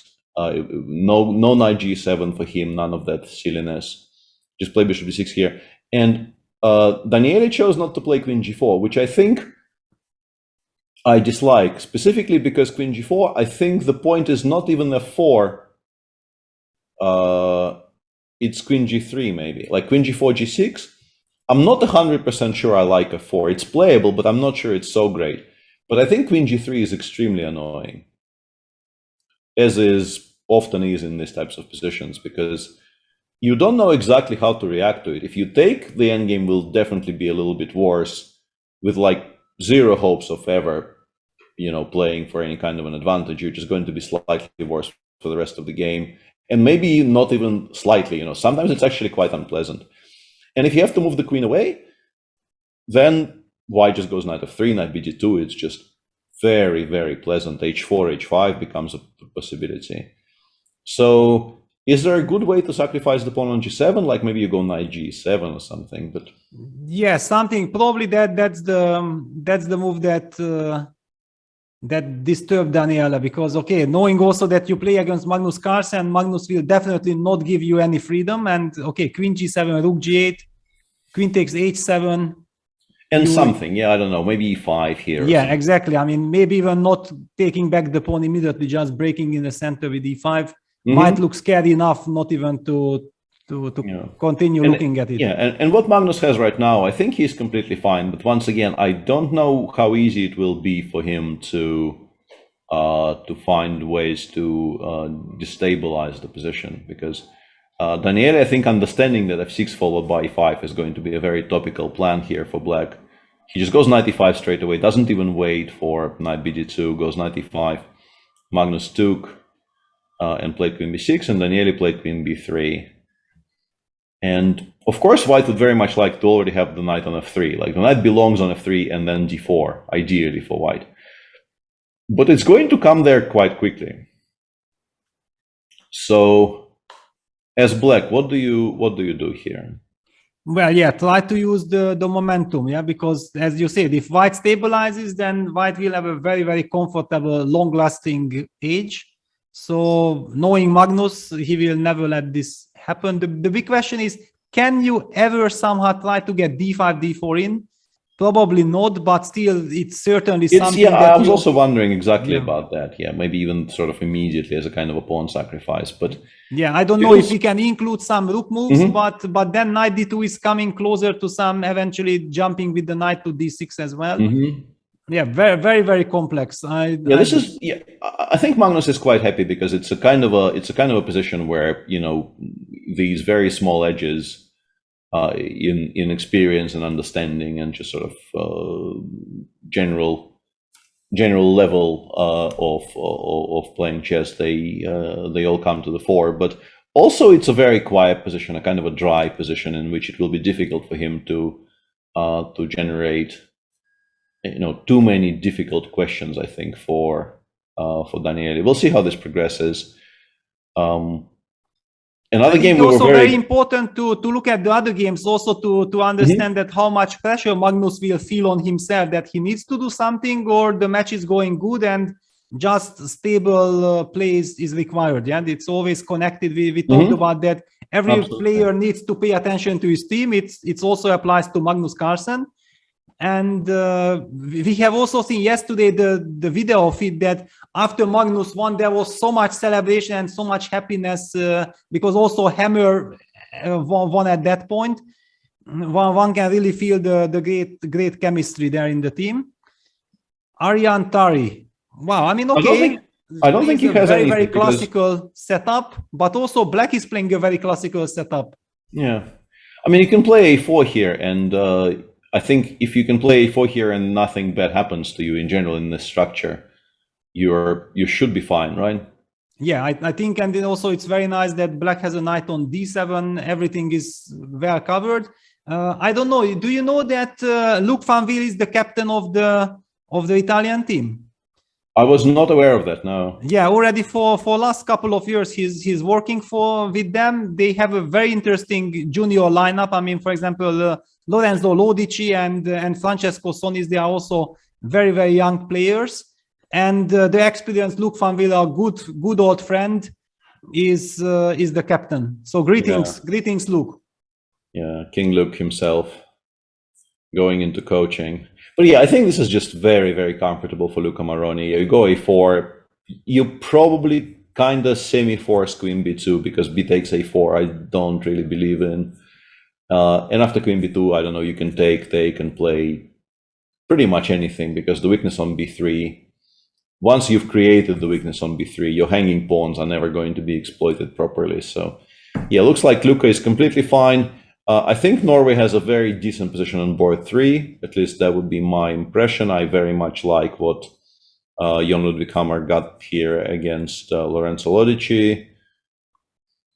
Well, however, the engine bar slightly disagrees with you. Yeah, I'm curious about this, because it seemed to me that in order for White to do well here, I think you're kind of supposed to play for something direct on the king side. But maybe I'm overstating in my mind just how weak the queen side is. Maybe there's just no way for Jon Ludvig to really attack the pawn on c4, for instance, and White can play slowly. I don't know, just bishop d2, queen somewhere, rook a1, just slowly build up things and try to prepare something in the center. Yeah, but I also understand very well why your first feeling was that you love it from black side. It looks like a very, very flexible position. Looks like black really has very harmonious pieces, nice structure. But yeah, it might just be a very complex double-edged position. It's and it happened from this Zemish variation of the Nimzo with fourth move a3. Yeah, takes, c5, f3. One of the most uncompromising positions right now in the Nimzo Indian, which can also happen from fourth move f3. Yeah, and after f3, c5, there are people who don't like to play the jungle d4, d5 positions because there is tons of theory, and then they are ready to or willingly transposing to this position which arises in the game. And after knight c6, White opted for e4, d6, and the move d5 comes as a slight surprise. Usually White plays bishop e3 here. It is a bit surprising. Yeah, just bishop e3. So d4, d5 is some kind of a new direction. And at least judging by this game how it continued or progressed, it leads to some very interesting double-edged new positions. Yeah, it's going to be fun to watch this because I think it could very easily get quite sharp quite soon. And I like rook a2. Rook a2 is a very smart move. Just getting the rook over to, I don't know, e2 or f2. And then we will decide what to do with the rest of our pieces, because the rook on a1 definitely needs to be in the game. Yes, exactly. And the bishop on c1 is wonderfully placed. There is no reason to develop this bishop at the moment. Yeah, a very complex position. And the last board, Johann Sebastian Christiansen finally having the chance with the white pieces, plays this topical new fashion Italian with c3, d4, right? Yes. The new main line. And you know, all my life I want to ask you, because we are basically the same generation, that I mean, all my life I thought, like, why should I bother with knight f6 and all this knight g5 craziness when I can just play bishop c5 and have no worries? Yeah. And, yeah, and then suddenly the last couple of years, they gave us some reasons. Yeah. Exactly. And what is your take? I'm still playing bishop c5, but yes. What is your move order? Yeah, but I think actually investing some time in learning knight f6, knight g5, d5 might be quite useful, because it's very annoying. Because also I think we never took this seriously. We thought, okay, c3, knight f6, d4, e4, c takes d4 is basically a forced draw, or at least it is in my mind. It probably isn't, but like my feeling is I will definitely equalize there. And e5, d5, in my mind, basically the line ends here. As I was brought up, like if you talk to me when I was 15, e5, d5, the file ends, because I've developed, my pieces are in the center, I have no weaknesses.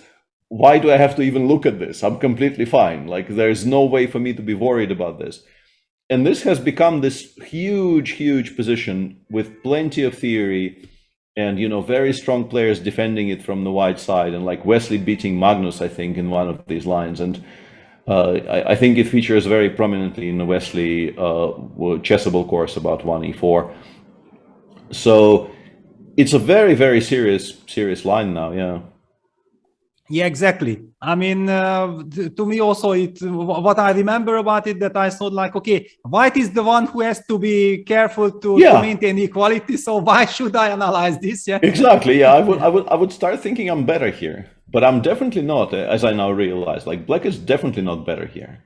Yeah, I think my first experience was in time memorial last round against Alexeyev. Yevgeny Alexeyev played completely unexpectedly for me because I did not really expect this to happen in a super tournament. And then over the board, then I was so unhappy that why I did not at least little bit take it seriously. Yeah, because I felt like just 5 minutes of analyze would have eased my life so much. But it was just the beginning, yeah, because the big question was, how was it? I think that after castles, bishop e3, bishop g4, it was one of those questions. You know, it was one of those questions when it was not yet clear that what happens with this includement h3, bishop h5, when white plays the move queen b3, and then how you are supposed to react. And those kind of things confuse me. But of course, now millions of theory has happened here, and black often now just goes f5. In fact, does not even bothers with bishop just g4. Says, let's not get involved. Let's play this kind of a structure. And it's a kind of a peculiar looking position because it looks like black should be completely fine, but you still have to figure out what to do about two questions, as I understand it. Basically, your two questions are exactly that. Yeah, thank you, Peter. What are you doing with your bishop on b6? And how worried are you about relinquishing control over the e5 square? And those questions turn out to be quite tricky to answer properly as it happens. Exactly, because one question we can get rid quite easily. I mean, if we give up the bishop for the knight and then we get rid of the e5 weakness, but then we give up the two bishops, yeah, which we don't want to do as well, giving maybe too much freedom for white, and then it's really up to some very deep preparation to justify your move orders and so on. Yeah, we see. Yeah, I'm very confused by what is happening here. Like this queen d6 followed by queen g6 is very deep and maybe a little bit too deep for me. But currently, the position they have after queen h5, I assume you kind of have to unhappily play knight g1. And I assume black is completely fine, to be honest. I don't really imagine, once the knight goes away from the f3 square, we can quite happily, maybe even immediately, play knight e7, knight f5, play c6. And start kind of coming out of the corner. Or knight a5, knight c4 as well. Another very attractive square for that knight would be to just put it on c4 and play on the queen side. Looks to me like Francesco solved all of his opening problems, but I'm not a big specialist about. Yeah, basically, I even feel that Francesco tricked Johann Sebastian with this seemingly innocent queen d6, like he is not intending to use any ideas on the king side. But white's queen on d1 is perfectly placed because you have to keep an eye on the f3 square. You have to keep an eye on many things. And after queen d2, suddenly black immediately jump back, use the momentum that now knight h4 is simply met by queen h5. The bishop is no longer hanging on g4, and black got this key move queen g6 in. I think this is kind of changing things, and black is very comfortable now. Yeah, so an interesting match, and then we come to this the match between Spain and who are they playing? Hang on a second. Against Brazil. Yep. Yeah, Alexei on board one is doing some very funky stuff today. Very funky stuff.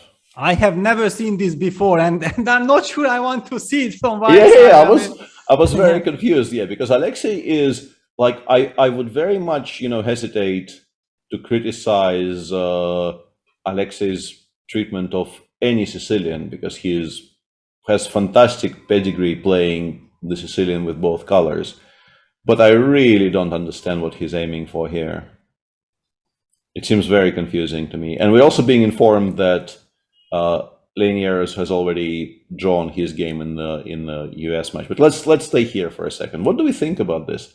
What is Alexei trying to achieve? Well, I think we have to look at how we got here to make some sense, because right now this position doesn't make any sense to me at all. Black's bishop on c6 got too comfortably and too quickly there. I mean, I don't really see yet. Of course, if white gets f5, queen h4, bishop h6 in, then everything will make perfect sense. But all right, let's take it move per move. Wow, knight c3. It's already the first big surprise. I don't really recall Alexei not going for the main lines with knight f3, right? Yeah, it's unusual. Yeah. d6, bishop b5 check, knight d7, d4. So it gets completely hybrid Sicilian. cd4, queen d4, a6, takes. The difference. This is Alexei, yeah, that he's trying to use that his knight is not on f3, so it doesn't want to play traditional position. Okay, see, so he opted for f4, bishop c6, bishop d2, knight f6, long castles, g6. Okay, interesting, because clearly black has a choice. Does he want to develop with e6, bishop e7, or g6, bishop g7? He opts for g6, knight f3, bishop g7, rook he1, short castle, queen f2. Okay, I mean, looking how we got here, at least we now understand, because it was so confusing. Yeah, and like in spirit, this looks like the the knight f3, d6, queen takes d4 type of position. But for some reason, white has a bishop on d2 and not on g5, and black managed to fianchetto the dark squared bishop. So yeah, it's a kind of a mix between, I don't know, a Grand Prix attack and the queen takes d4 Sicilian. I'm really struggling to figure out what I think about this. I guess I want to play b5. If I can play b5, I would like to play b5 here. Yes, exactly. I mean, also the b5, b4 was my first worry, and then I realized that, okay, maybe Alexei, and knowing that if I would be playing with the black pieces against Alexei, I would definitely know that, yeah, he's looking for e4, e5. My queen on d8 is kind of in some kind of a battery along the d file. Whenever I play Alexei, I want to try to stabilize my position as much as I can. And suddenly here, it gets out of control. Maybe it's good for black, but it gets out of control for sure. Yeah, stabilizing this will be a task for sure. But yeah, but definitely worth keeping an eye on this, because it's a very, very tricky, complicated position. Both of them also burning tons of time. Like both of them, this is move 12, are well below a 1 hour mark on the clock. So yeah, I have to make a big remark here when I look at the Brazil lineup, that my very, very good old friend and my old rival Rafael Leitão is not playing. This is for me, like, because I just can't really imagine the Brazilian team without Rafael. And I have a story with him, because I played my very first youth tournament under 10 World Championship in Puerto Rico, and he beat me and took he shared first place with some other player from Indonesia.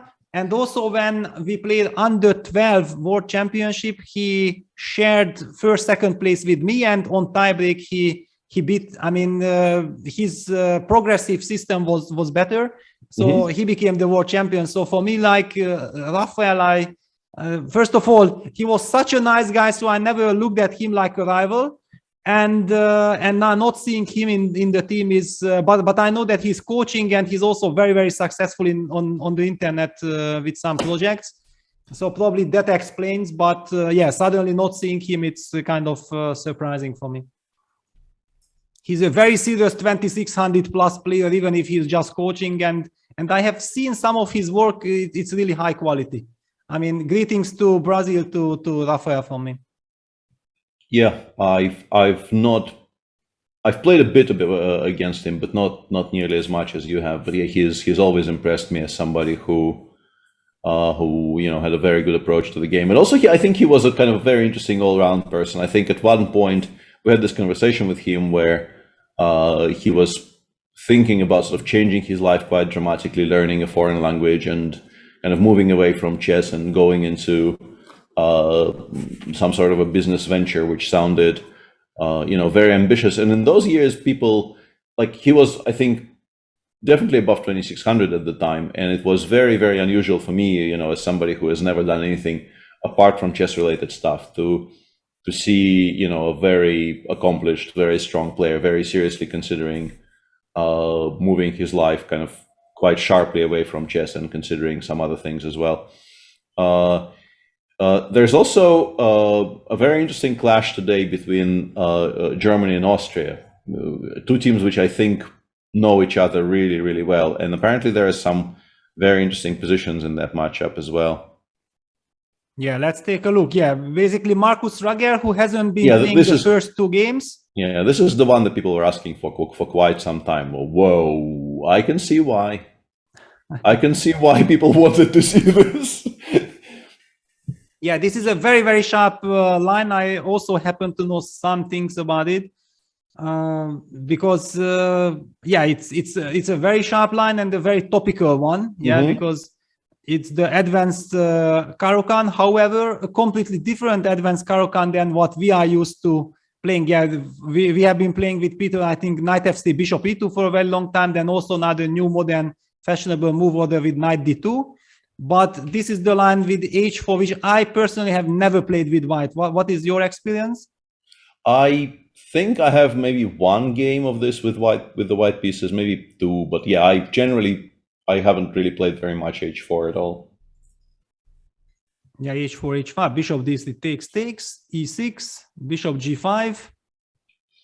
Queen. Yeah, yes, yeah, exactly. Specifically, this line is very, very fresh. I think the people have been doing this. Yeah, I saw there was a Shirov game in the European clubs last year, I think, which followed this. I can't remember exactly. Well, also against Shankland, he had a game in the European Club Cup. Yeah, yes. Yeah, maybe exactly that game is what I was trying to. Wasn't it when Sam was afterward, because he was completely winning, and he made a heartbreaking tweet like, you know, I mean, the stock market is collapsing, you are losing tons of money, but basically what drives you crazy is not winning winning possession or something like this. It was a very honest chess player's approach. Yeah, I love that tweet very, very much. Can't relate. Yes. As Jan would say, not familiar.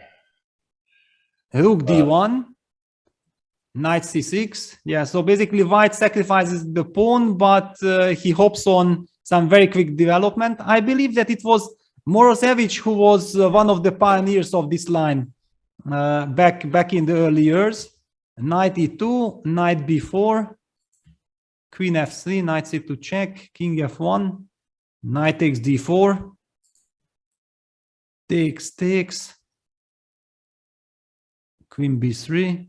I mean, the two big theoretical giants are battling it out because, okay, Markus Rager is an incredible big theoretician, but also Matthias, if he goes for, but hang on, Matthias was recently moving from a clear French and Caro-Kann player suddenly to Petrov, and he also started playing that Bishop D6 line, which Jan is now advocating. And suddenly switches back to Caro-Kann for this game. So maybe Matthias actually surprised Markus big time by jumping back to Caro-Kann. And I also looked this up, and Rook D1 apparently, like the games we were discussing, they're all Knight E2 is kind of rare instead of she takes D5 instead of Knight E2 has been played in a bunch of games, and Knight E2 and all the way up to Rook D1, all the way up to, hang on, further from there. There was a very recent game, another kind of a shout out to the, extended Chess24 family, even though I don't think he is necessarily with the company. All of this is a game between Georgios Souleidis, who, the big Greek, who played this with white very recently. In fact, I think a couple of weeks ago, against a player, Prieto Aranguren, who I have not really heard of. But yeah, there are still some games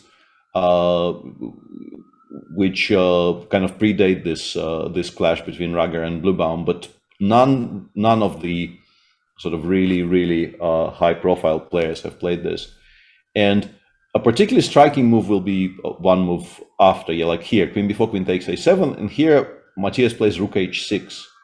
Wow, which is quite crazy.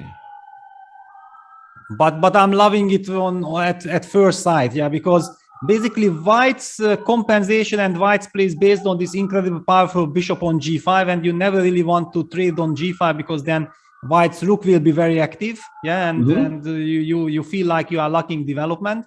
And I would be so happy, please take this rook, yeah, just give me nice development. And after all, if there won't be any attack against Black's king, Then thanks to black's wonderful pawn structure c5, d5, and the knight jumping to g4, black will have lovely play. It's still incredibly unclear though, right? I can play, for instance, I can include e6 here, I think, which probably forces you to play f6. I'm not sure, but maybe. Especially if you tell me that it's forced, I'm gonna go. No, I didn't check, but like, do you want to allow me to open up the e-file for the rook? And now let's say I just go knight f3, and I claim that I have more rooks. Yes, but is this rook on h1 really counting that much? No, not much. No, not much. Okay, I'm gonna jump knight g4. Yeah, no, I know. I sort of agree with what you were saying, but still, this is a full exchange that we've given up for very interesting positional activity. And it probably is correct, to be honest. I have a feeling it's completely correct, but it's still such a striking idea because it's not like bishop takes h6 loses. It just gives black kind of long-term compensation, but I'm pretty sure you can play it and survive. Yeah, exactly. No, I mean, of course, yeah, but probably a move like rook h6 is the typical computer evaluation. It comes with a computer evaluation 0-0. Yeah, it's very possible. Yeah, very possible. It's a brilliant move, but yeah, it's just the beginning of the story. And Marcus also opts for a different direction. He just doesn't want to take the exchange. He wants to play for the initiative. Yeah, it was played. It was played in 6 seconds or 10 seconds by Matthias. So. Yeah, you get the feeling he probably knows what he's doing here. He only really started thinking after rook b1. So rook h6, my guess is rook h6 he still knew, but after rook b1 he was no longer entirely sure what was going on. So he spent like 6 minutes on queen d4, and then after king g1, the move rook e6 took him almost 15 minutes. So he is probably finally on his own now. But the whole idea of just completely bypassing the bishop on g5, just ignoring the bishop on g5 and developing his rook this way, he probably was aware of it prior to the game. Yeah, definitely. And but on the other hand, I think that Marcus is out of book for quite some time already. Yeah, for a while. Yes, for a while. All right. So a very interesting, intriguing position.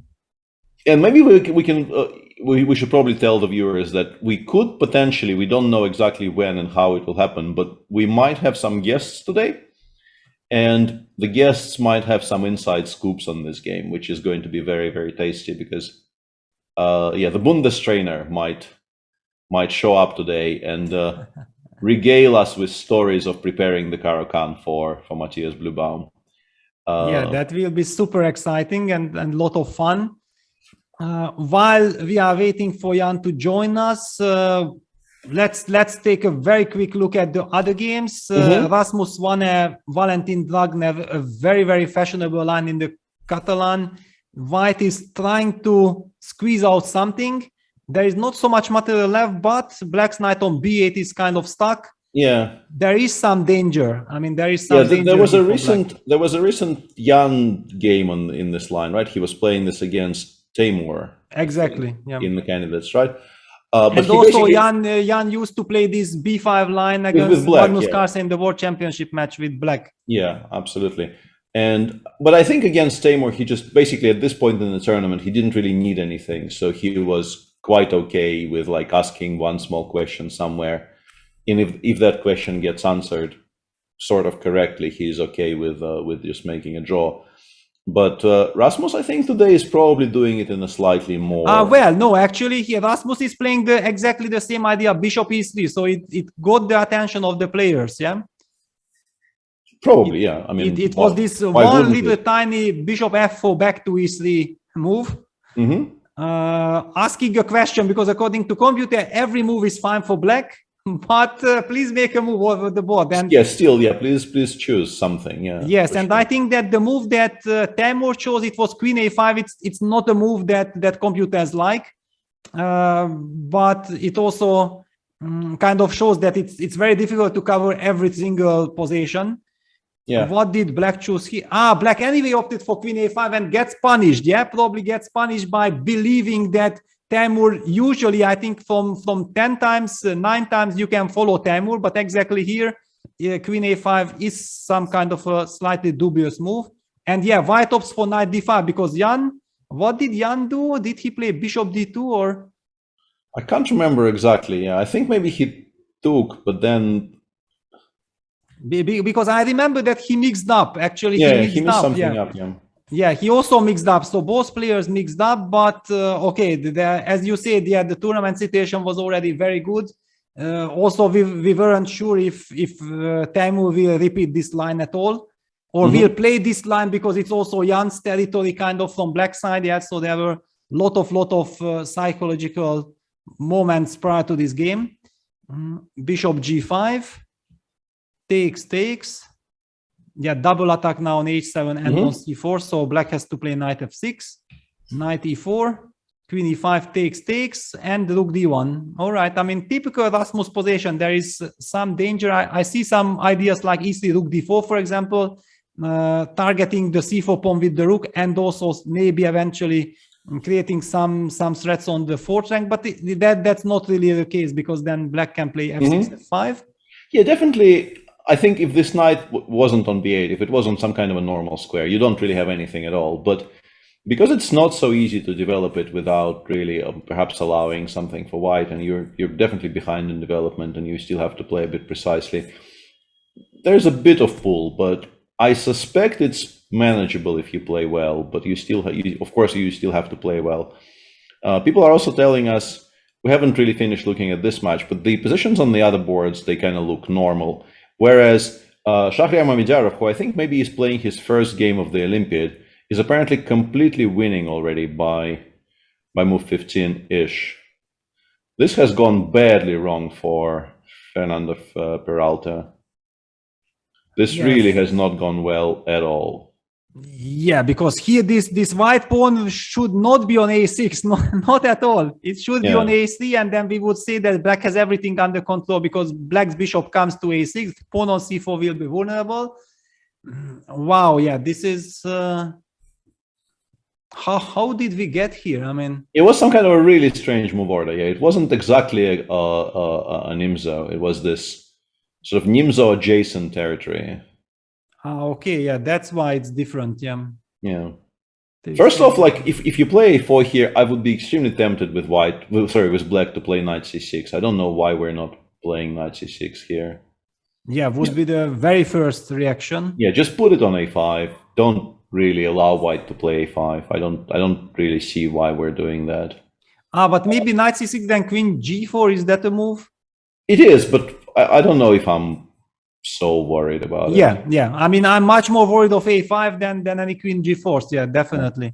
But I mean, I understand that he wanted to play this kind of a structure, which you often see like in the Queen's Indians and in maybe some Dutches, like a 5 knight f6. It's also very logical. Shah played a5, obviously, because he played a4 to play a5 and then f3. Yeah, Shah is also doing things logically, but yeah, I'm not sure I love the idea of playing c5 here. Like this entire sequence seems very, I don't know, maybe c5 is fine. I think c5 actually would be fine, if not for the fact that after knight c6 this a6 disturbs, and I have the feeling that Fernando got confused here, because he's a player who plays e3 Nimzo himself. By the way, I happen to know Fernando. He was my teammate when I played only once in Spanish league for chess school Barcelona, and we spent some time afterwards in Barcelona together. And I know that he likes his structures, but probably he got confused by this a5. Yeah, I think Shah very cleverly just gave him a lot to think about on every move, and Fernando probably got slightly confused.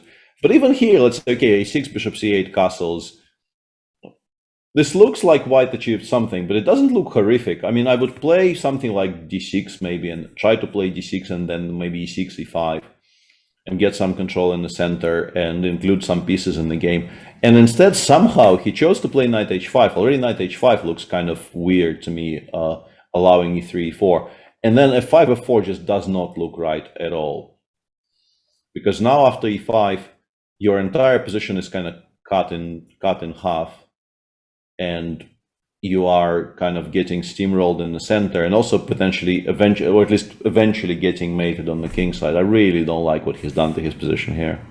Yeah, well, I think it's again combined that he knew too much about general terms, because this knight h5 and f4 idea is sometimes a very clever idea. However, here it probably does not seem to work, because just not here, right? It just exactly. feels like, Here it might just be completely lost, because Black's problem with this rook on a8, knight on c6, you will not be able to play d6, the e4 square. Yeah, I think the hope for him here has to be that he somehow has enough time to play knight a5 and bishop takes a6. But he will never get the time. Yeah, but I think he just gets mated before it happens. Yeah. And he opted for g6. Yeah, if you already know that you have to play g6, then things are horrible. Yeah, I guess like maybe but d4 is hanging, right? I want to say that maybe the most straightforward way to completely crush the position from the white side is to play queen e1 and then g4. But I'm not sure I want to give up the pawn on d4 so easily. But in general, like if I can play queen e1 and g4, the choices Black will have will both be absolutely horrible. You can either give up the pawn on f4, or you can take on g3, and then the bishop on c1 comes to like h6 or g5, and white just gives very, very easy. I mean, sort of mate on the king side. It's just kind of bad. Yeah, exactly. Basically, Black has to hang on to his f4 pawn at all costs. Yeah, if this f4 pawn disappears, everything is collapsing. Yeah, the whole plan of going knight h5 and f4 was to maintain this pawn. Exactly. Yeah, and if it gets removed in any way, if we manage to force Black to trade it, or if we win it outright, the game basically ends. And we, as chat is correctly saying, we don't have to hurry either. We can just go bishop b4 for now, for instance, just continue slowly improving our position for a few more moves. And then, I mean, at some point, something will happen and everything will collapse for Black. I have no doubt. Yeah, I mean, it's looking very, very badly for Black. What else do we have? Yeah, so finally now we see the best lineup of Azerbaijan. Yeah, Mamedjadov, Shakriar Mamedjadov plays. Rauf Mamedov, board number 2. Gusev, board number 3, and Abbasov, board number 4. So Duday Bailey, the substitute, is not playing. Vasif is not playing today, yeah. And by the way, I feel even happier now about asking you to show us that Valakitin game, because it is by this point over. So we could go there for a second and also maybe take a look at the entire at the entire match for the Ukrainians. Yeah, it looks like they actually maybe knew the entire thing, right? It's yeah, I mean, just as expected. Yeah, things. Yeah, Queen G7 did happen here. Black did play Rook C3 check as expected, and then pieces came off the board. And here you can see the reason why you needed to play H6, because if you play Rook C3 without H6 on move 22. White goes Rook F3, and if you try doing what he did in the game, takes on Queen G6. Queen G6 is not a check, so you just lose a full Rook to Rook B8 check. Unfortunately for you, because you don't have the E7 square. So the cleverness of the idea of playing H7, H6 here is specifically so that with the inclusion of moves H6 and Queen G7, you can now do the same thing, which is what he did in the game. And then after Rook F3, we take, and this is a check, and the queens come off. And despite Black losing the A6 pawn, the Rook on F5 is so active, and the kingside pawns for White are so unprotected that they basically immediately agree to draw, because Black has plenty of counterplay. So yeah, very, very nicely shown theoretical knowledge, I think, by both players. Yeah. Yeah, of course. I mean, you have to know your stuff, and now with new supercomputers, it's also actually often much more easy to work out this kind of lines, which are forced lines, than some positions where you can't really use computers to the maximum. And okay, so Anton Korobov playing with the white pieces against Quezada, Perez, Yasser. I mean, I think we have to mention that there are so many incredibly strong Quezadas in Cuba, but one of the strongest, or clearly the strongest, he also moved to United States with Lenier. Because this is, I mean, that Quezada is like a 2650 player. Here we see it's 2568, and I think we also have one more Quezada in the team, who is maybe not playing Ah, yes, no, two Pesadas are playing today. Yeah, board number 1 and board number 3. Yeah, very, very strong surname for Cuban chess for sure. What do we think about this position? Double-edged. Yeah, black is fine. Very unclear to me. Yeah, I don't know. I don't know if I like this for Anton all that much. Yeah, my feeling is also like black is definitely fine, and this knight on e4 is just too powerful. Mm-hmm. If it gets driven away, then it's a whole different story. But it seems very unclear. So this is board 1. On board 3, Kirill Shevchenko is playing some kind of a very normal, I think, anti-Meran of some sort, I guess. Yeah, judging by the structure. Yeah, it was some kind of a slow anti-Meran. Yeah, but black is also doing fine. And what? Look at this, Shevchenko. Is it correct? Can it be that he's done to 16 minutes? That's what the clock says. Yeah, and also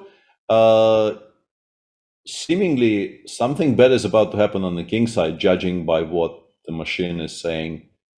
Something has gone wrong here, right? But it's not obvious what though, because I mean, knight g4 is an obvious move you have to calculate, but white can start by replying with knight f5, for instance, and maybe bishop b4 is strong somehow. I don't know. Yeah, there is definitely lot to calculate, and I understand why Shevchenko has spent so much time making sure that he's controlling all these things. But apparently, according to computer, maybe he isn't. Yeah, wow. But I would expect his opponent also to spend a ton of time on the next few decisions, because it does look like maybe you have, like, if you want a kind of an autopilot move here for black, it's probably g6, because you don't want to be thinking about knight f5 all the time. And it's one of those structures where opening up the diagonal for the bishop on b2 is not going to be so critical, because generally speaking, if you want to trade it away, you can almost always trade it by playing bishop a3 in a good situation. So you are not that worried about playing g6, despite white having the bishop on b2. Yeah, I think also we should mention that, for example, if black chases the rook forever with bishop b4, bishop a6, then white will be quite happy of. Yeah, I think this is what white wants pretty much. Exactly.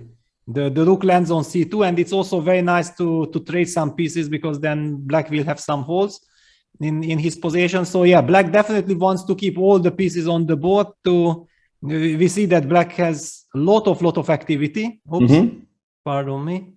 I wanted to highlight these pieces, and in this regard, if there is nothing concrete, then really the thematic g6 move is also kind of a very nice waiting move. But it might lose the momentum. Yeah, then maybe white will be in time to coordinate his pieces to somehow figure out how to start defending the king side.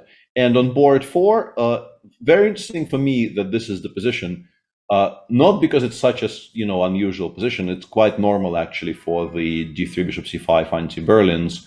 Why this is interesting to me is that I've actually prepared for and played against Volodymyr Onyshuk quite a bit, and he plays, I think, a lot of peers, exactly, and some Caro-Kann.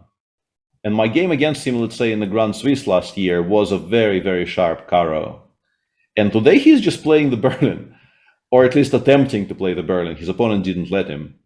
And this is quite unusual, because he generally, I think he very much loves playing kind of offbeat, slightly risky, but very double-edged openings. And instead, today, we see absolute mainstream from him. Yeah, and but he anyway got his double-edged sharp position, right? Yeah, he will be very happy now, because instead of potentially some very boring endgames, he has this really messy position where I think he's actually the first to start. Like, he's already opening up some files on the king side. Yeah, my gut feeling actually says that black should be perfectly fine here. Yeah, at least, yeah. Yeah, at least. But on the other hand, yeah, one should also not underestimate that White's knight can go to h4, the other knight goes to c4, so Yeah, there's this is a lot not- to play for White as well. Absolutely. This is not any kind of automatic mate for black or anything like that. But it's a kind of an interesting, promising position, very double-edged. And our chat is saying that Badur actually managed to solve many of his issues in that crazy game that he's playing. Yeah, let's go back to that. So actually, Mr. yeah, Fabi- Provocateur, yeah, Badur Yeah. today. Yeah. So h5 did happen on move 7 as expected. And I was wondering, yeah, I thought you kind of have to play h5. I thought allowing h4 was ridiculous. But then Fabi somehow kind of gave up on the idea of giving mate, which is what I didn't expect. Like bishop e7, knight c2 happened here. And I guess because my feeling was that what you're supposed to do here, or like in some kind of a dream scenario, what you're supposed to do here is you play knight goes somewhere, I don't know, g4 or g7 or h7 even, and then you just play g5 and you blow everything up and you try to actually, no joke, give mate. But instead, Fabi, he still played bishop e6, which I think is a very solid choice. Knight ba3. And just go knight d7 here and go. But instead, he chose to play a7, a6, which is a kind of a normal looking move, taking away some squares. But it's a slow move, obviously. It's not really trying to force the issue. Yeah, but now with knight on c2 and knight on ac, I feel like if you ever move the knight, then there might be some thematic c3, c4. Maybe this is what he was worried about. Yeah, some kind of c4 blow up in the center. Because yeah, if White gives you time to play g5, White will struggle to contain the initiative on the king side. So Fabi played a6 here. Badur replied by taking on c5, playing bishop g5 after the recapture. And once the bishop landed on g5, I guess Fabi just gave up on the idea of doing anything fantastic on the king side. And although queen c7 is a curious looking move, right? You're kind of saying, do you want to take on f6 here and give me the g file for a potential attack? And Badur says no, declines this invitation, goes knight d4 instead. Captures happened. Very curious that he chose the f rook here and not the a rook, but okay, rook fc1, queen b6, knight b1. The bishop on g2 still looks kind of stupid, but White is almost back to a kind of a normal looking position. Exactly, yeah. The big surprise for me as well that it was clear that Badur will play the move knight b1 sooner or later, and he preferred to put the exactly, rook on yeah, f1. like Yeah, it's very intriguing. It's very, very Badur-like. Yeah, yes. You are preparing to play knight b1, but you're still not rescuing the rook on a1. You're just kind of taunting your opponent. Like, yes, I have this rook. Yes, it has no moves. I don't care. Do what you want with it. Yeah, basically, maybe I'm trying to just guess that eventually he's already looking forward to some easy bishop f1 regrouping as well. Mm-hmm. That's why he felt like, all right, yeah, my rook on f1 will not do anything, but and anyway, I'm Badur Jobava, I like to play fancy. Yeah, exactly. Yeah, I think those two reasons are, I don't know which one is more important. There's definitely a positional reason for opening up the f1 square for the bishop, but also he is Badur. And you can never entirely discount Badur doing things just because he does them that way and not for any other reason. And in our first slight, commercial break-ish, I want to mention that this is obviously the most important chess tournament for the next week and a bit, but soon after that there will be the tour finale in Miami, and there is a lot of very interesting packages available for that. You can splash around a bit and get very nice tickets, which allow you to actually meet the players. And there's a lot of things in that goodie bag there, as you can see on your screen. I'm not going to read all of that out, but the packages are not cheap, but they do provide a lot of value. So if you're feeling like a trip to Miami, now is the time to maybe consider it.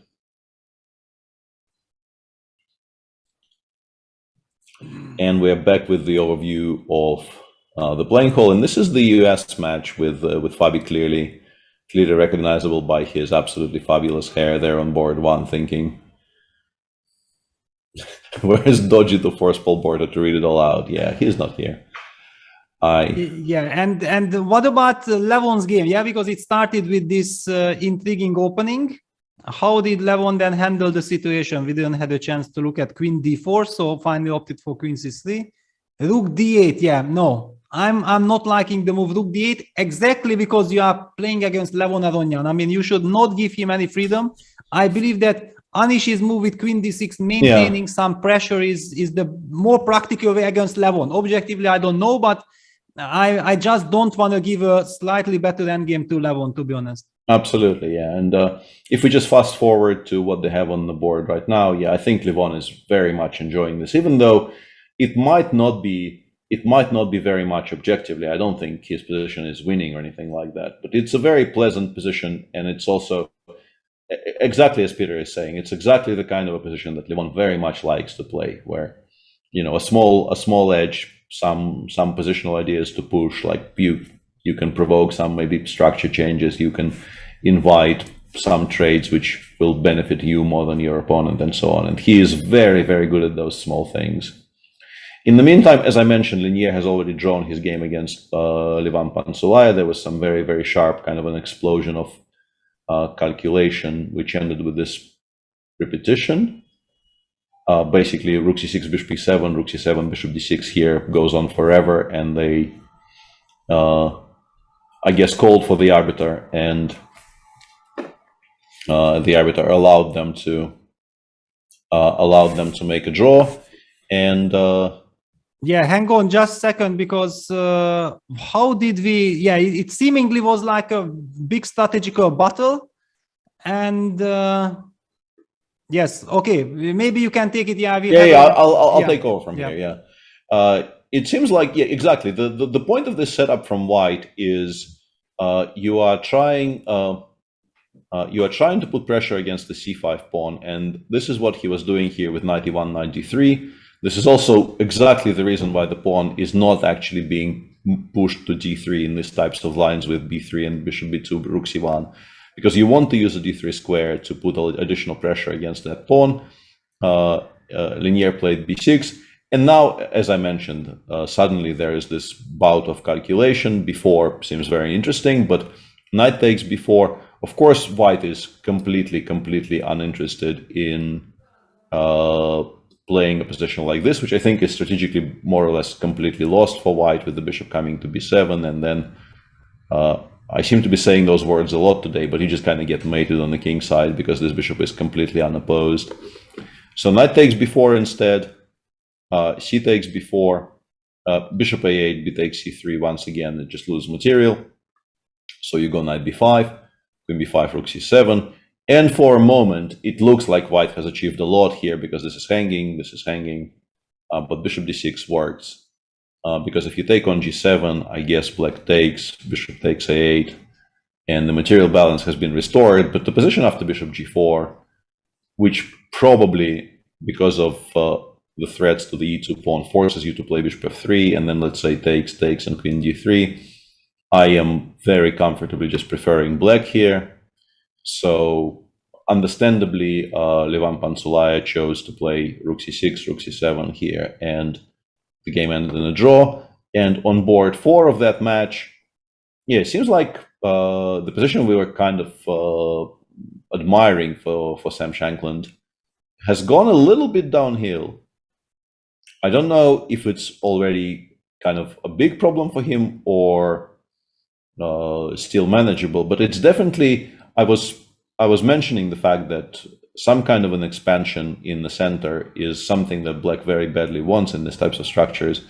And if you compare this position with the one we have on the board right now, I think it's quite clear that basically White kind of moved backwards, whereas Black managed to push the A pawn to A4, fixing this very unattractive looking structure on the queen side. F5 pushed away the knight from the E4 square, and also the knight did not get to go to C5, which is, the dream scenario here is that if it gets pushed away, it can somehow go to c5, but obviously this did not happen. And yeah, Tamasgelashvili is doing really, really well here. Once again, I don't know if Sema is in any kind of real trouble yet, but he definitely has to play carefully here, because he could be. If you continue optimistically pushing forward for a few more moves here, you could be in very, very significant trouble. What else were people asking for? Anisha's game. Okay, Anisha's game. Let me find it.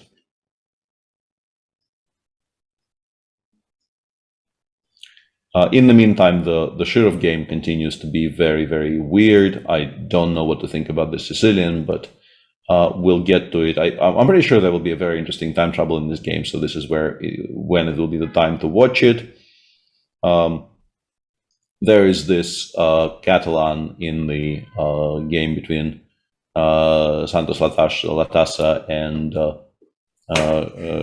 Krikor Mkhitaryan, where famously Yanni Pomnishi failed to defend this type of endgame. Not exactly this endgame, but this type of an endgame against Wesley So in, I think, in Bucharest. But it's not that bad. But I still don't really understand why you would subject yourself to this with black. Even if it's not that bad, it still is kind of never going to be any fun at all. And finally, one sec. So there is a very, very interesting, very sharp theoretical battle in the match between Australia and Poland, with Anton Smirnov playing a very topical line against young Krzysztof Duda, but people are asking for the Giri game, so I'll try to locate the Giri game. I seem to be struggling. There we are. The Giri game isn't really going in any kind of an exciting direction. I will give my friend Peter back his control. I think Anish is completely fine now, right? Yes, I guess so. I mean, G5 is a very, very typical move and a very nice one from black side. One should not get the feeling that this is any weakening. No, it's not a weakening, because black is already in time to activate his rook from f8 to c8, fight for the c file. If the rooks are traded off, then there won't be any attacking possibilities on the king side. Much more important to remove this bishop from f4, from this diagonal. Yeah, that's why black was also able to get queen b8 nicely. And let's just take a very quick look. I mean, bishop c7, queen 8, because the whole idea for white is to cement this bishop on c7. If white has to retreat this bishop, then black is super happy. And I feel like, yeah, if white has to return with the bishop to f4, white lost any kind of chances to fight for an advantage. And in fact, because of this slightly misplaced knight on a3, the bishop on g2 is doing not much, and black's knight on e4 is already very, very active. I slightly even prefer black's position, to be honest. Whoa. We interrupt this broadcast to show you, people were warning me about this. Anton Smirnov blundered a very, very striking, but a very simple tactic, and is just going to resign now. Oh my God, queen takes g2, right? Yeah. Oh my God, yeah, this yeah, this game is just over. This game is, yeah, you just resign here. And he resigned already, yeah. Yeah, you've blundered a full piece, so it's kind of very, he is a very interesting young player, but yeah, I've actually looked at this line when I was preparing with Kirill for the Yekaterinburg candidates. White has very, very good compensation. Like, all up to move 21 is, I think, kind of very well-known theory, or at least people should know about this, because it's a very logical way to play from both sides. But then I think Anton wanted to play, you know, quote unquote ambitiously after knight e4, knight g5, knight g3, bishop c8, because if white wants to have a very, very risk-free position, of course you can take on e5, you can take on c6, you will never run a single risk in this game. But you're also giving up your two bishops, and you are kind of limiting your potential for fun. So he went for something which maybe promised more fun. He played e4, knight f4, and here queen c3 maybe wasn't the best move already. Queen g5, bishop c1, h5, but white is still not doing that horribly after h5. as long as you don't blunder everything in one move, which is what he did here. Yeah, it's clear that basically he opted for this whole e4 business basically based on this the hallucination, yeah? Because I think he was planning to meet h5 with knight e2, yeah? That's probably the big problem, yeah. Even though he actually spent 17 minutes on this move. Wow, it just shows that, yeah, he was probably deeply involved with all kinds of compensation positions, right? Trying to assess what happens after knight takes e2, queen bishop takes e2, let's say queen g6, and he spent tons and tons of time figuring this out, and then it's going to be a kind of a bad feeling for him after the game, because in particular, if like in a classical game you make a move like knight e2 after 17 minutes of thinking, and your opponent comes back to the board and just kind of looks at you strangely and takes on g2, and you have to shake his hand, it's not fun. It's not fun, and obviously it's very, very good news for Poland in terms of their match, because Anton Smirnov is, I think, very clearly the strongest player in that team, playing the white pieces, and if he ends up losing, the match probably doesn't stand very well after that. Yeah, let's take a look. What are the other games? Okay, Radek always having things under control, slight advantage, always the structure, the Catalan structure, no matter which opening, it was a Grimfeld. Also G3 happened.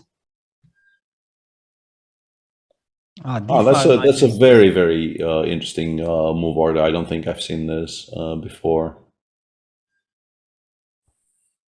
Why this move order? I have some opinions, but once again, I don't know if we want a lecture on the Grunfeld. I have some opinions about this, but yeah, I think Radek is going to be quite happy with how this is turning out, because he has a very safe position, which I think is actually slightly better for him. So exactly, yeah. So he is basically happy. What about Bobby Cheng? Because Bobby Cheng is a very, very ambitious and dangerous player. This I already noticed, because we played against Australia in Batumi 2018 with the Hungarian team, and I think Bobby Cheng played against Erdős Viktor on board too. And also kind of his name is kind of funny. Yeah, this Bobby Cheng. And if suddenly he also plays good moves, and he did in that game, I have it in my mind that he's a very strong player.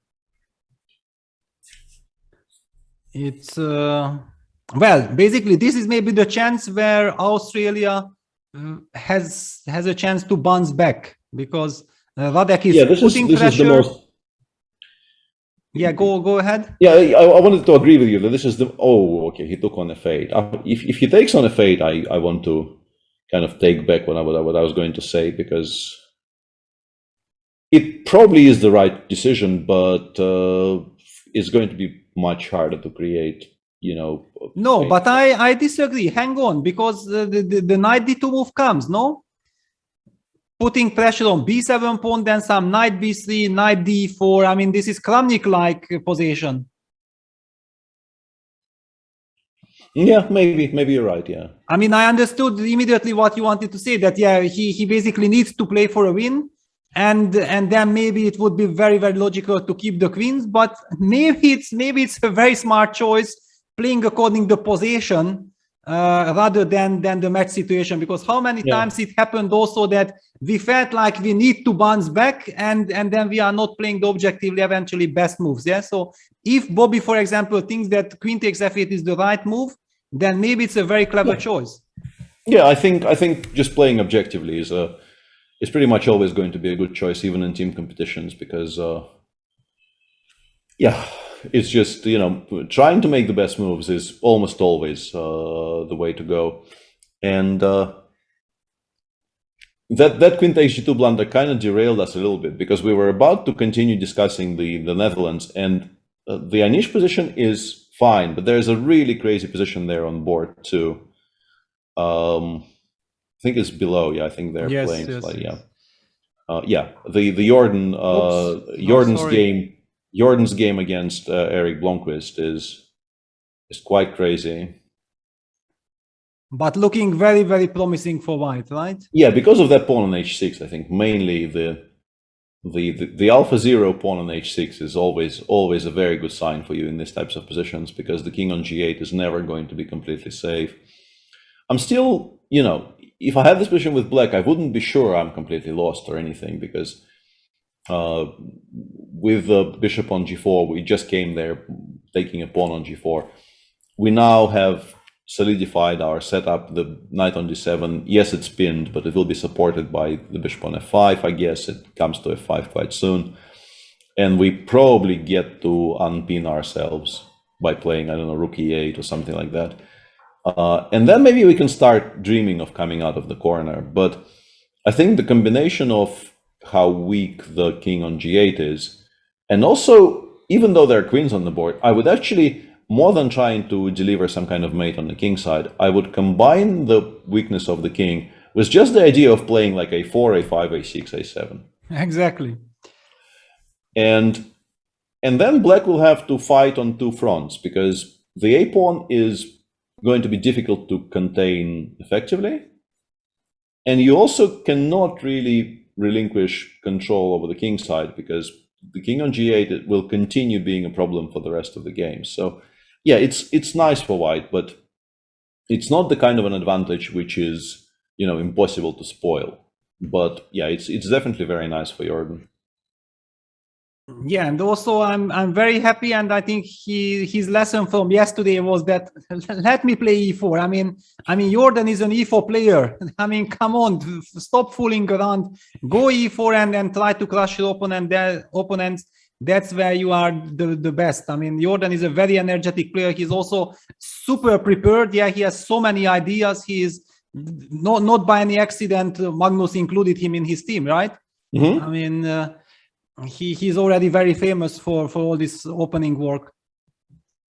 Absolutely, yeah. What did he do here? It was some kind of an interesting rouser, because he just took on c6 here. And this idea of taking on c6 unprovoked is becoming kind of more and more popular, because I think it's a kind of a gradual shift, right? Because I used to play the rouser in the mid 90s to maybe towards the end of the last millennium.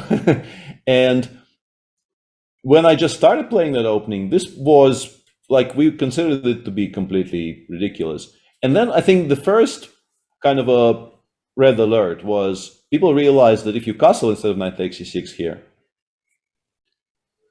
and black plays h6, then in this position you go knight c6, bc6, bishop f4, right? d5, queen e3.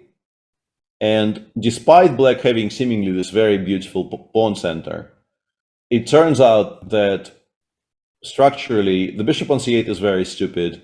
Your king side is kind of never safe, because the queen comes to g3 later, and even castling is not always very easy. And as Peter is saying, yeah, bishop e2, g4, h4, g5 comes quite quickly.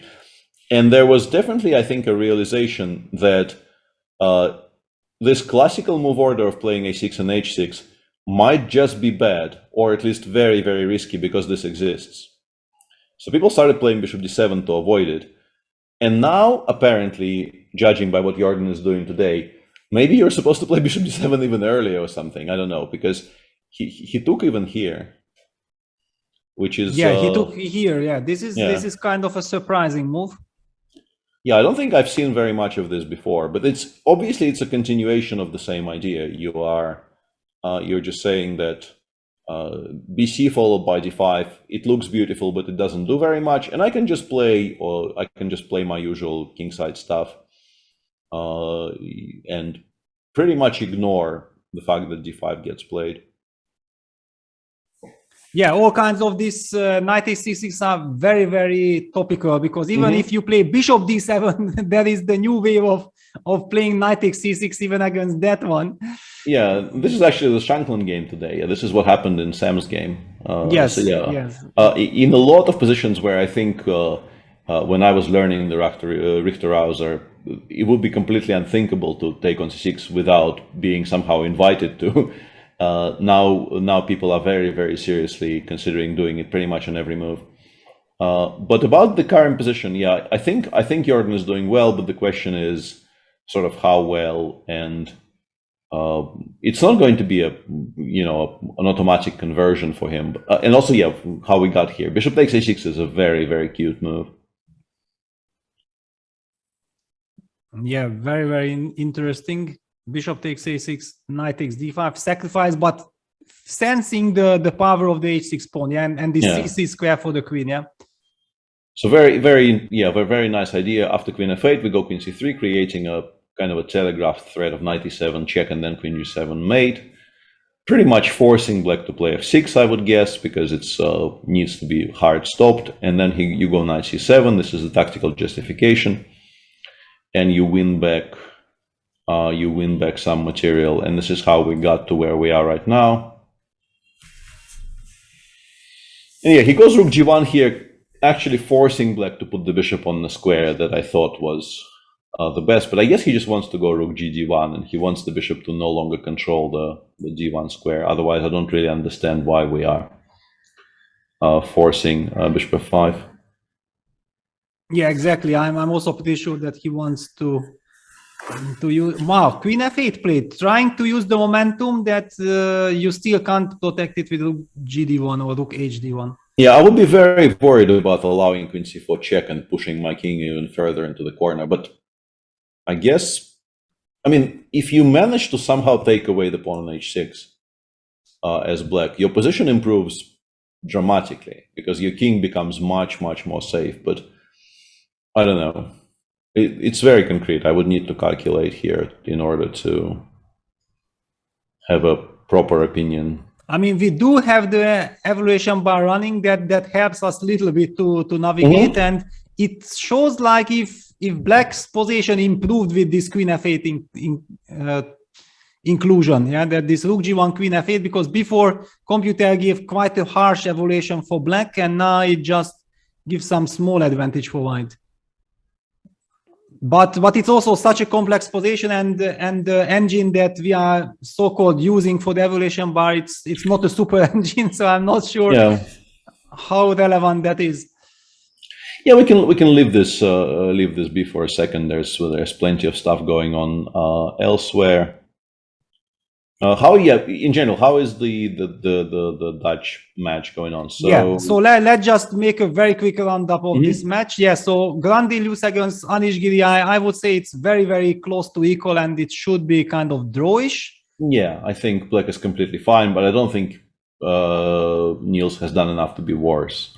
Yes, exactly. I mean, I really expect this game to end in a draw. So we know that Jordan is putting pressure. Definitely, but the position is very complex. It's by no means clear that he will win. Then Hilar Persson Tiger against Benjamin Bock. Well, he's pawn up, but with this opposite colored bishop and good structure, I think it's very, very drawish. Yeah, should be a draw somehow. Yeah, should be a draw. And Max Warmad against Emmanuel Berg is a typical kind of, I mean, it's a slightly untypical hedgehog with bishop on e8 and knight on g6, but still a hedgehog, yeah? Yeah, and what I want to say about this, and I wonder if this is also your first reaction to these games, like these games, I think they go one of the two ways. Either, they get to, I don't know, move, let's say 32, and until move 32, very often, absolutely nothing happens. Some kind of really uneventful shuffling happens forever. And then somewhere around move 32, you either get a threefold repetition of like king h1, king h8, king g1, king g8, and then shake hands.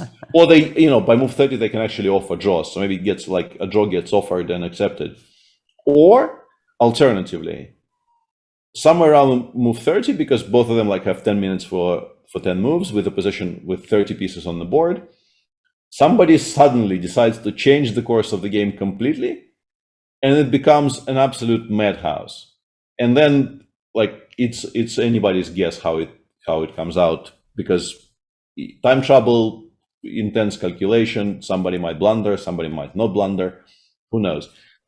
Yeah, generally, I fully agree with what you have said. I would say that normally it goes like this. However, this is Emmanuel Berg, and he is down to 5 minutes on the clock. Yeah. Okay, so he already has 5 minutes. Yeah. So Probably which basically will mean that Max will try something from the white side rather quickly. I mean, maybe not quickly, but I mean, he's definitely looking for his chances. He doesn't necessarily want to play a very, very slow game because that might have black to navigate. And I believe the last move, h6, we should definitely mention that if black would to make a move, queen g5 would be probably a strategical queen g5 achievement. would be a very clever idea here. So maybe you want to try and prevent it somehow, but I don't exactly know how. Sometimes you can play f2, f4, but it's a very committal decision. But yeah, when I gave the speech, I didn't actually notice that Emmanuel has 5 minutes. Yeah, nobody is offering a draw to a player on 5 minutes in this position of 17.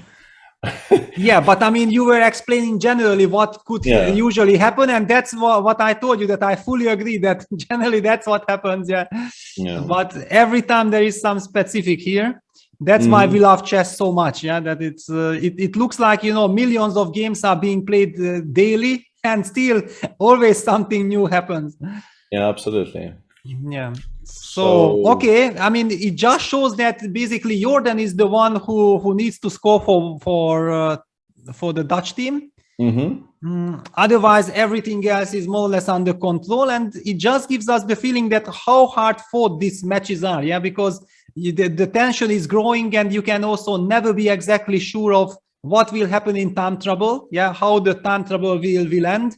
Sometimes there is a big turnaround there, and you thought like your team is having things under control, and then suddenly the player who was lost has to try to win, and someone who was winning is losing after time control. Yeah, so much dramas are ahead. Yeah, and I think the camera is back to showing us the Magnus game, which is always the one to keep an eye on. Yeah, I think it's interesting to make an update. Wow, I mean, okay, white has a cemented knight on d4 because, of course, if the pawn would not be on f6, then it would be a catastrophe for black. Thanks to this f6, e6, d5 structure, black is kind of fine. However, black will never be able to push e6, e5, so I don't really believe that Magnus has winning chances. Yeah, it's kind of weird, right? Because there's the pawn on b3, which could, you know, in some kind of an ideal scenario for Magnus could become a target, but because it's pretty much impossible, just as you say, like if you try to imagine a scenario in which e6, e5 is playable, so many things have to go right for Magnus for that to happen. Like you need to play rook e8, and then either you need to somehow teleport the rook from a6 to e7, which is not going to be very easy, or you have to play like king e7, king d6, and white has to promise to do nothing while you're doing it, you know, which is probably not going to be the case. So yeah, I just don't see how he pushes e5. And if he cannot push e5, this entire setup is pretty much untouchable. Wow, and he opted for b5. Yeah, this is an interesting idea. I guess he wants to play b5 before and ask Daniele what he thinks about that structure change. And Daniele probably just ignores it. I think the wise course of action here is just to say, I see what you're doing, I am still not obliged to react to it in any way. Because you can push b3 before yourself now, but I think that's unnecessary, creating some squares for black to aim for. And when black plays before, you can react to it by playing c takes or c3, c4, but I don't like either of those options. I quite like just waiting. Yeah, I mean, we should just sit tight, right? Yeah, we go like rook 1 e2 here. Black plays b4, and like the one proactive idea that white has here, I don't know if it's any good, but the one proactive idea we have here is king f2, g3, h4. But it needs to be prepared. So I don't know, like, because if I play king g3 here, after rook g8 check, I probably have to go back. So if I want to try to do this, I probably need to include h2, h3. And if you play h2, h3, you have to consider if maybe Magnus wants to play h5, h4 in response and kill off my majority on the king's side. So yeah, I think we just sit tight and we do nothing.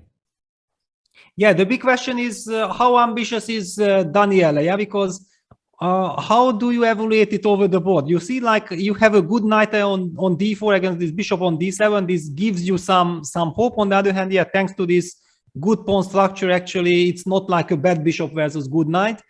I would love to, in generally, somehow get this challenge the f6 pawn with a timely g4, g5. But going g3, it gives up on all these plans that we even did not talk about. Yeah. That eventually somewhere maybe a rook lift on the third rank could be useful, which the reason why we did not mention it because it runs into e5. Yeah.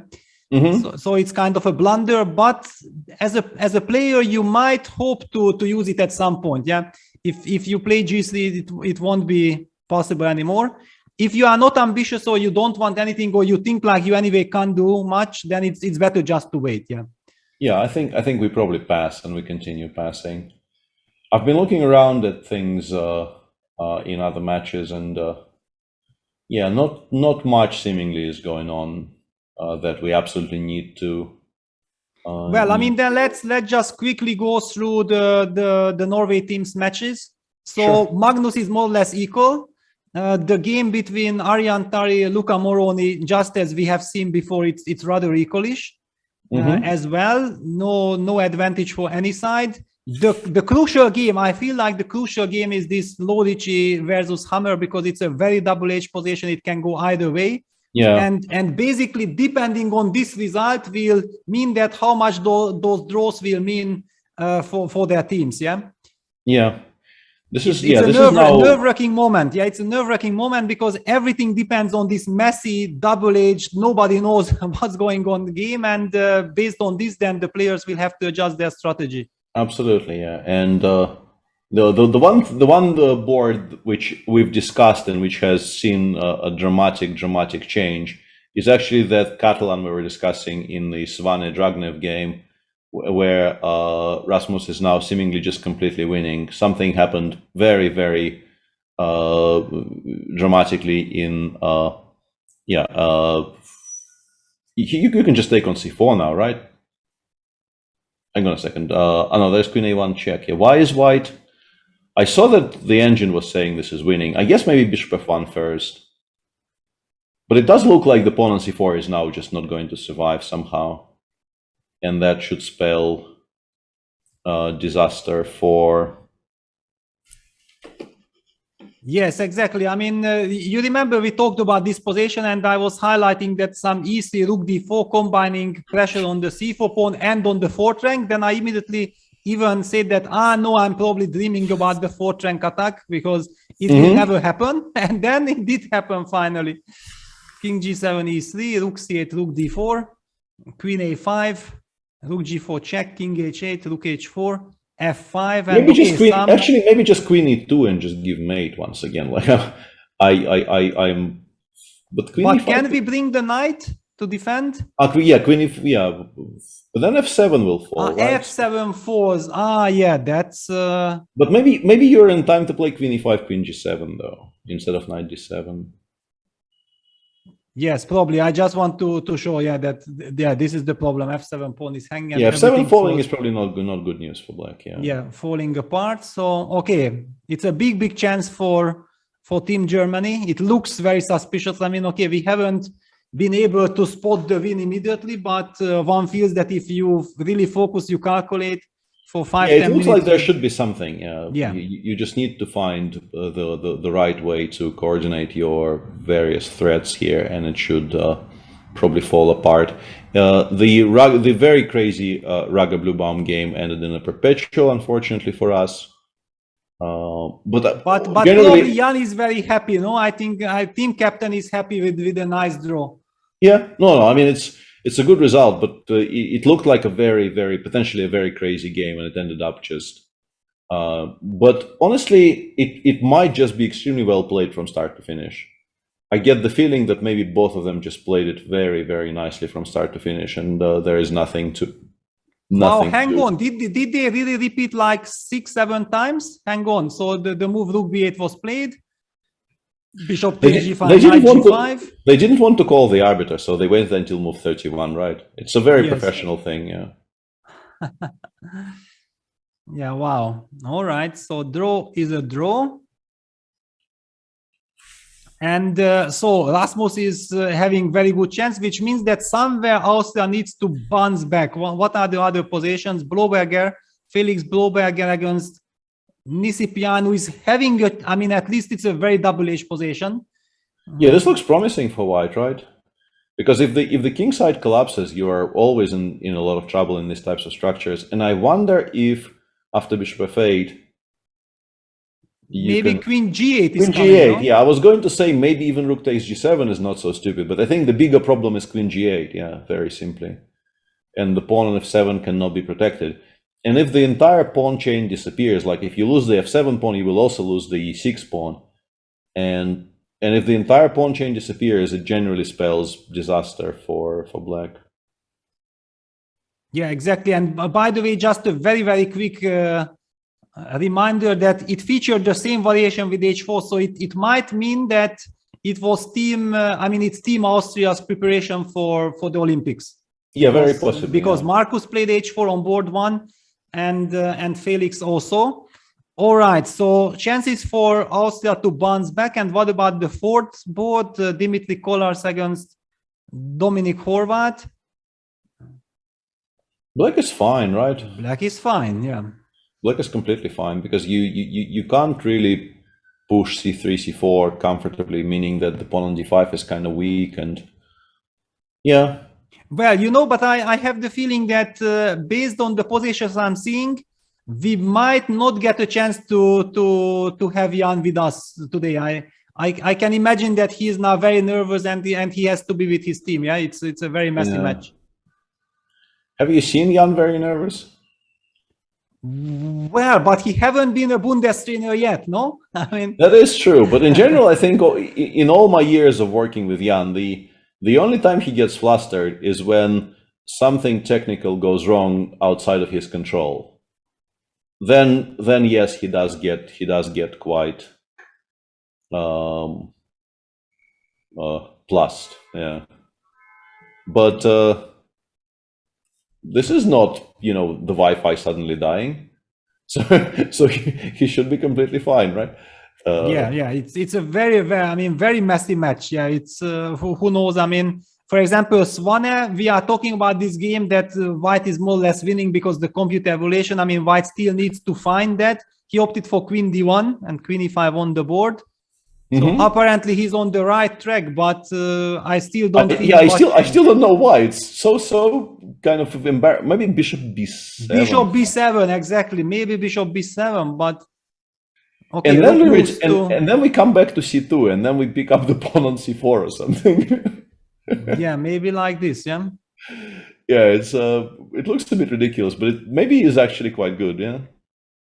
Maybe it's good, but it's so difficult even to think about the position when computer is screaming that White is kind of winning, but you don't really understand. We understand that it's very promising, but why is it completely winning? It's beyond us. In any case, yeah, this is a very double-edged match, and we get this feeling. Yeah, we reached round 3, and all the matches are very, very close. By the way, what happens with Team India against Greek? Against the Greece team? I don't know. Let's get an update on that. Harry, how much? Harry, I looked briefly, and the engine was very happy with his position, but that was maybe a couple of moves ago, so I don't know if it's still happy. Yeah, I still see that evaluation bar is happy, and there might be a potential sacrifice looming on h6. This now looks a little bit like those, King's Indian attack type positions, but the black does not have the pieces on correct squares to, I think, defend against just a very direct mating attack. Like you play Queen h5, you play Knight g4, you sacrifice something on h6, and you hope that it's enough. Yeah, but that's why black is trying to open up as much as possible on the queen side. Yeah, but I think I can actually take with the pawn here to stop Knight b5. Yeah, I think Knight b5 is, Knight b5. Yeah, Knight b5 is the biggest source of counterplay. So we take with the pawn to stop Knight b5. And then can I play this Knight a8 or not? You can, but I think you're getting mated faster, right? I just go Queen h5 here. Yes, but I hope to have Bishop d3, as a defense. Maybe you shouldn't give me this, yeah? Yeah, maybe not immediately. Yeah. Okay, I also so- thought like it's automatic mate, and then I was so lucky to spot bishop d3. Hang on a second. Let me. Huh. You know, it's close enough that I was actually considering, instead of queen h5, I was considering taking on h6 here and going queen h5 after you take. But you have king g7, rook h8, and also bishop d2. Also bishop I D2. have some bishop d2 also in the pocket. I mean, it looks very tempting to try to mate black's king, but it won't be so simple, that's for sure. Yeah, ba4, by the way, on the board, we might be seeing this direction. And Yeah, I think evaluation knight a8 of- is very, very logical, because you need to be doing something on the queen side. You need to, you know, create a distraction of some sort. So I very much like your knight a8 move, aiming it towards the b6 square and then maybe the c4 square. Because strategically, if you actually don't get mated in this position with black, you're not doing so poorly. You definitely will have counterplay on the queen side. You know, the big trick is actually not to get mated. And yeah, I don't know how easy it is, but... Exactly, and I also have the feeling that my position is so compromised that I can't protect my king side anymore. Yeah, so I have to go all in with black, that hope that my counterplay works, and maybe somewhere this bishop d3 idea defends me. But maybe you can also just start with knight g4 and then sacrifice knight h6, and then you move the queen out as well. Yeah, I think this probably is how it's supposed to be done now. Yeah, because yeah, allowing bishop d3 is a big mistake. That bishop would be absolutely invaluable in and another big question is that maybe will you have time to just trade these bishops? Yeah, because if you have time to trade and then you still will have the chance to attack, then of course it would be fantastic. I don't like it. I want to play sort of faster, knight g4, and kind of let's go. But I understand your feeling. Yeah. Well, we will see how Harry is doing. Definitely very promising position for white. What about the second board? Okay, this is the position that you kind of wanted to ask me to explain or something. Yeah. I think there is not much to say here. It will be a draw, right? Balanced. Yeah, eventually, I think the Nikolaos will kind of realize he is just not better and go knight f3, and like everything will get traded off, and then it's just dead equal, because like you can try pretending, but I think rook d6, bishop f6 to follow. Black is so solid, and it's so difficult to create even a single threat that, I mean, the only thing that maybe stops Teodoro here from just playing knight f3 straight away is maybe he doesn't like the match situation. Exactly. Maybe he looks around and he thinks, you know, Dimitrios might get mated. Erigaisi is also a bit better against Athanasios. So he needs to play regardless of what, you know, the position requires. And it's a valid, and this is why the team competitions are so interesting. Because you get this additional layer of you know, decision making, because you have to actually pay attention to 3 other boards, and that very much factors into how you approach your own position. But I think strictly from what I think is best play here, you probably don't have anything. You probably actually kind of have to trade. Yeah, the reason why I'm highlighting this f4 g4 is exactly what you explained about the match situation. So if Nikolaos could not just wait and sit out whether the board 1 position will be checkmate or not, then if he knows that ended well, then just play normal and draw is fine. But if something goes badly there, then he has to have in his pocket some f4 g4 all in. I mean, even if it backfires, you might have to try something like this. Yeah, but he has to make a decision right now. Yeah, so it's not so easy to postpone his decision, because he has to make a move himself. Yeah, black wants to go bishop f6, knight d7, and start pushing his pieces away. So yeah, if you want to go all in here, you probably kind of need to do it right now. Yeah, you don't have, just as Peter is saying, you just don't have time. But if we try doing it, let's say you go f4 here, black goes knight d7. You go g4, black goes bishop f6. Yeah, don't be a spoiler. Where is the all-in? Yeah. Yeah, and the unfortunate thing is, like, it's not very relevant, but there's a cute line here. If you play knight e2 here, I think you actually lost because queen c5. Wow. which is a tactic I think it's possible to miss in the game, right? Because suddenly everything is hanging and queen takes e5 runs into the intermediate check on d1. So you've just lost the pawn on e3 for nothing, and you are probably completely lost now.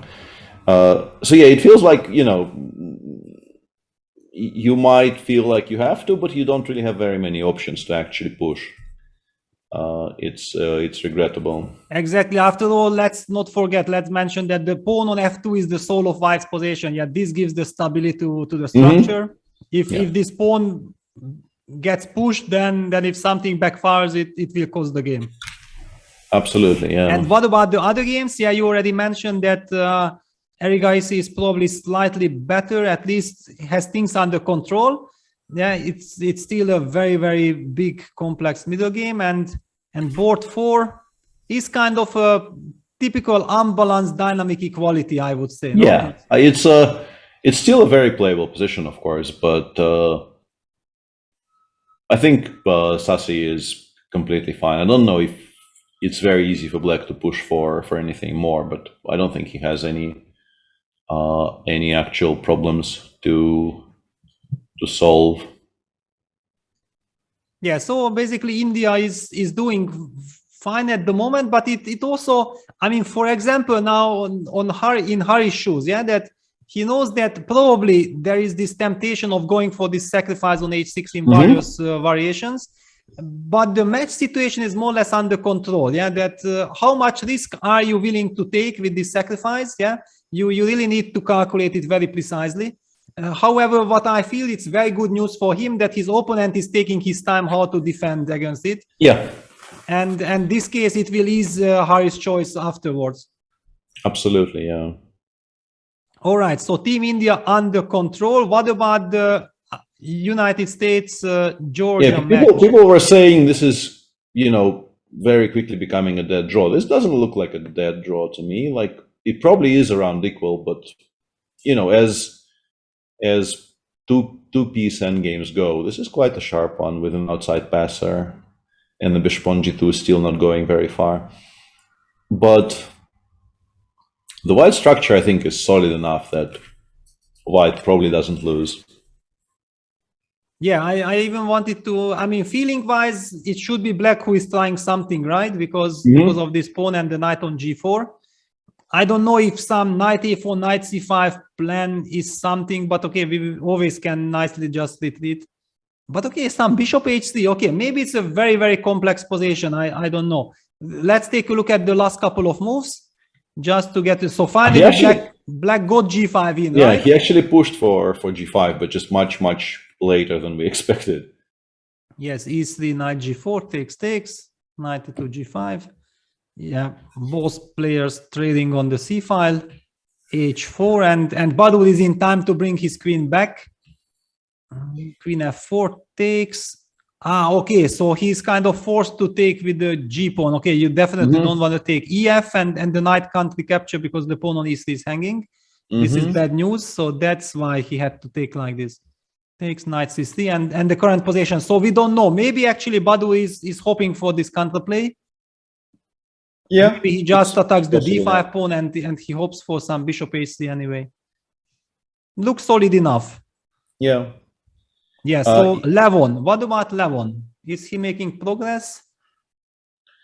Hard to say. I mean, Black, I think, kind of welcomes... Whoa! But hang on, bishop d6, I thought like he will go bishop to c7. Isn't the rook getting trapped?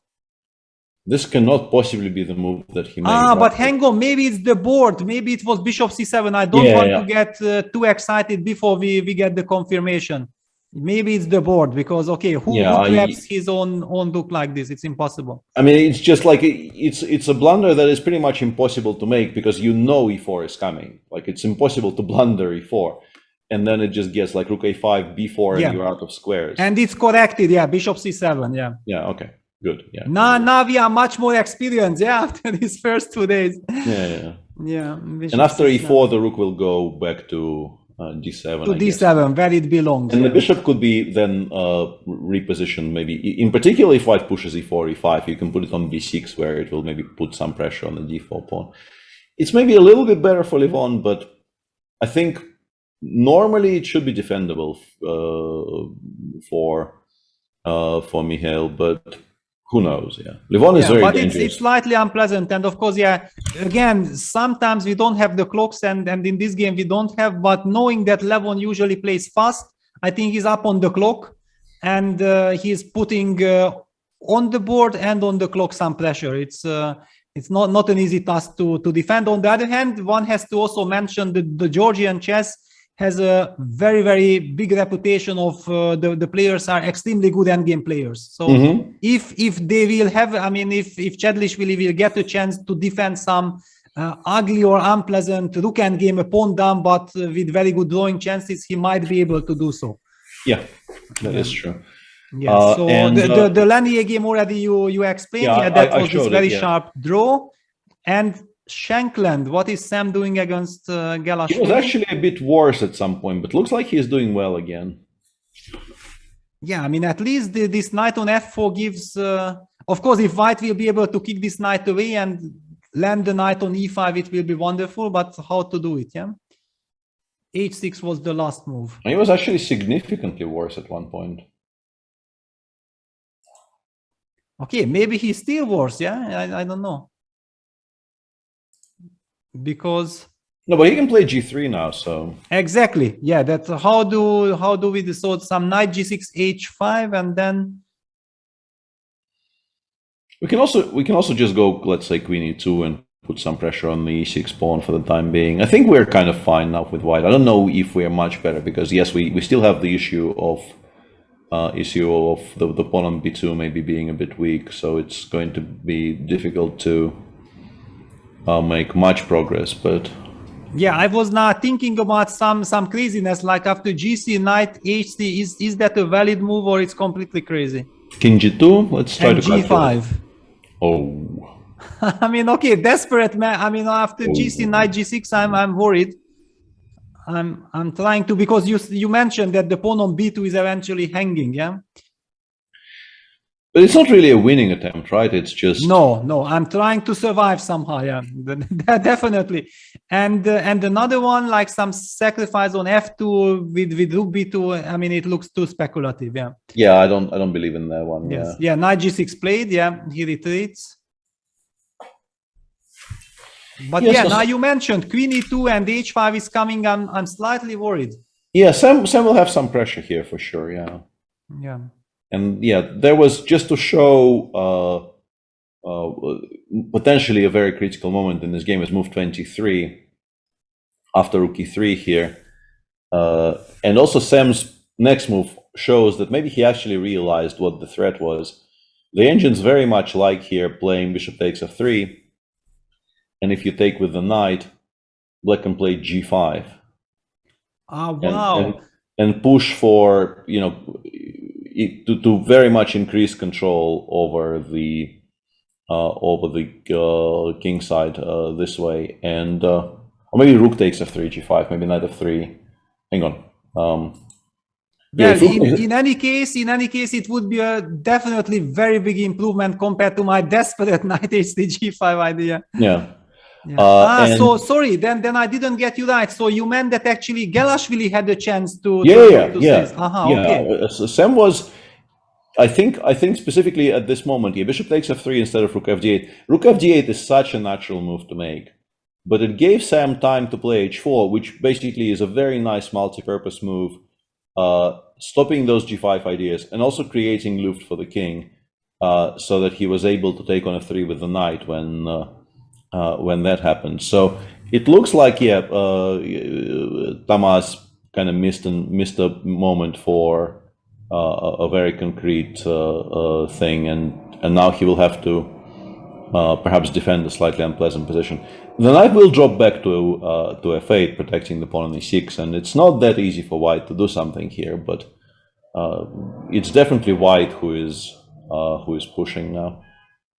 Yeah, white is definitely safe, and also black is under some time pressure as well. And knowing that there was this very, very scary moment for Sam, so he is now very much relieved and looking forward to put some pressure on black. So the US team having two whites, yeah, Levon played e4, rook d7, b4. That's what I expected, that this b4, b5 is hanging in the air. Unpleasant defense, so two positions where they have chances. And does this give us the feeling that actually Fabiano should just play for stabilization, and it's more like Badur who might have to try something because his team is under some pressure? No, but even let's say if you get knight a4, knight c5, and I simply play bishop c8 in response, the problem for white is that you would like to play king h2 followed by bishop h3, but king h2 is always going to be met with knight g4 check, which I think means that you can't really get the bishop to h3, and then Fabi is just completely fine. And it looks like we're being joined by the dearly beloved, also looking very sharp, formal, yeah. So very sharp and very formal there in his palatial hotel room. Yeah, Bundestrainer Jan. Is Jan already with us, or do you hear us, Jan? He's pretending not to be, but I'm pretty sure he can hear us. Yeah.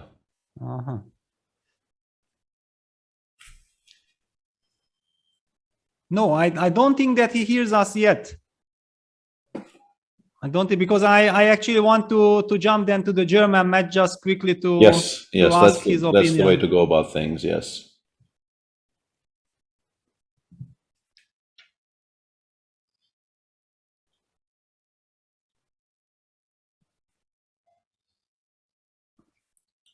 At the same time, we see the camera on Badur and Fabiano. Yeah. It's a very balanced position, yeah. Yeah, it should just be fine for both. Like, it's very difficult to make any progress for either of them.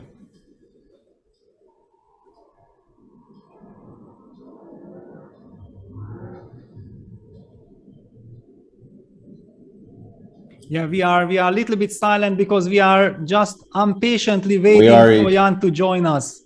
I mean, what is life without Jan? Come on. And here we go. Welcome, Jan. Hi, guys. I'm not sure how the sound is, but doing my best here. How are things? Crystal clear so far. We're doing fine. We obviously are, anxiously waiting for you to show up so we can grill you about all of your hard work on the sharp Caracans and things. I had absolutely nothing to do with the sharp Caracans. Other than that, I'm happy to answer all your questions. Yeah, so then tell us, how do you feel as a Bundestrainer? Yeah, because this is a completely new role for you. And also, what about the match? Yeah, because we were covering it and it looks like a very, very messy situation. No, it turned. I just came back from the playing hall and I was optimistic when I left. Now I'm less optimistic. I would guess, well, part one was a draw. There was this big theory debate, which I'm sure you talked about. At some point, I had some hopes when Bluebaum blitzed out rook h6, when showing was still preparation, that maybe it was even more than a draw, but it looked like a correct game to me. I'm not sure what you guys thought. I haven't checked with the computer yet, but it looked like a normal theory debate, no? Yeah, that looked like actually as close to a properly correct, computer correct game as we get these days. Like, might not contain any single mistake. Yeah, that was my feeling too. Looked like both sides. That's the real German chess. No perfect preparation, everything under control. Doesn't feel like things are under control. Svan is putting pressure. I'm not sure how much pressure, but it feels like there should be some way to ask some questions, no? I think he's much better. Yeah. Just much better. And he has exactly played our line with bishop b7, rook g8, which I'm not sure it's a good news or not, but yeah, he's following a logical step.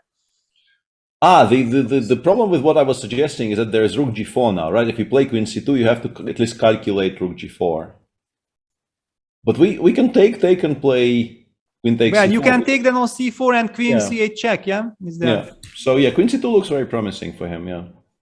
Just to highlight this variation, yeah, this is black's problem, and thanks to the bishop on b7, there are no perpetual check ideas. Yeah, exactly. So Rasmus is the player who needs to win, yeah, but to help Jan feel more secure, because the Felix Bloberger Nisipianu game is where we are really worried.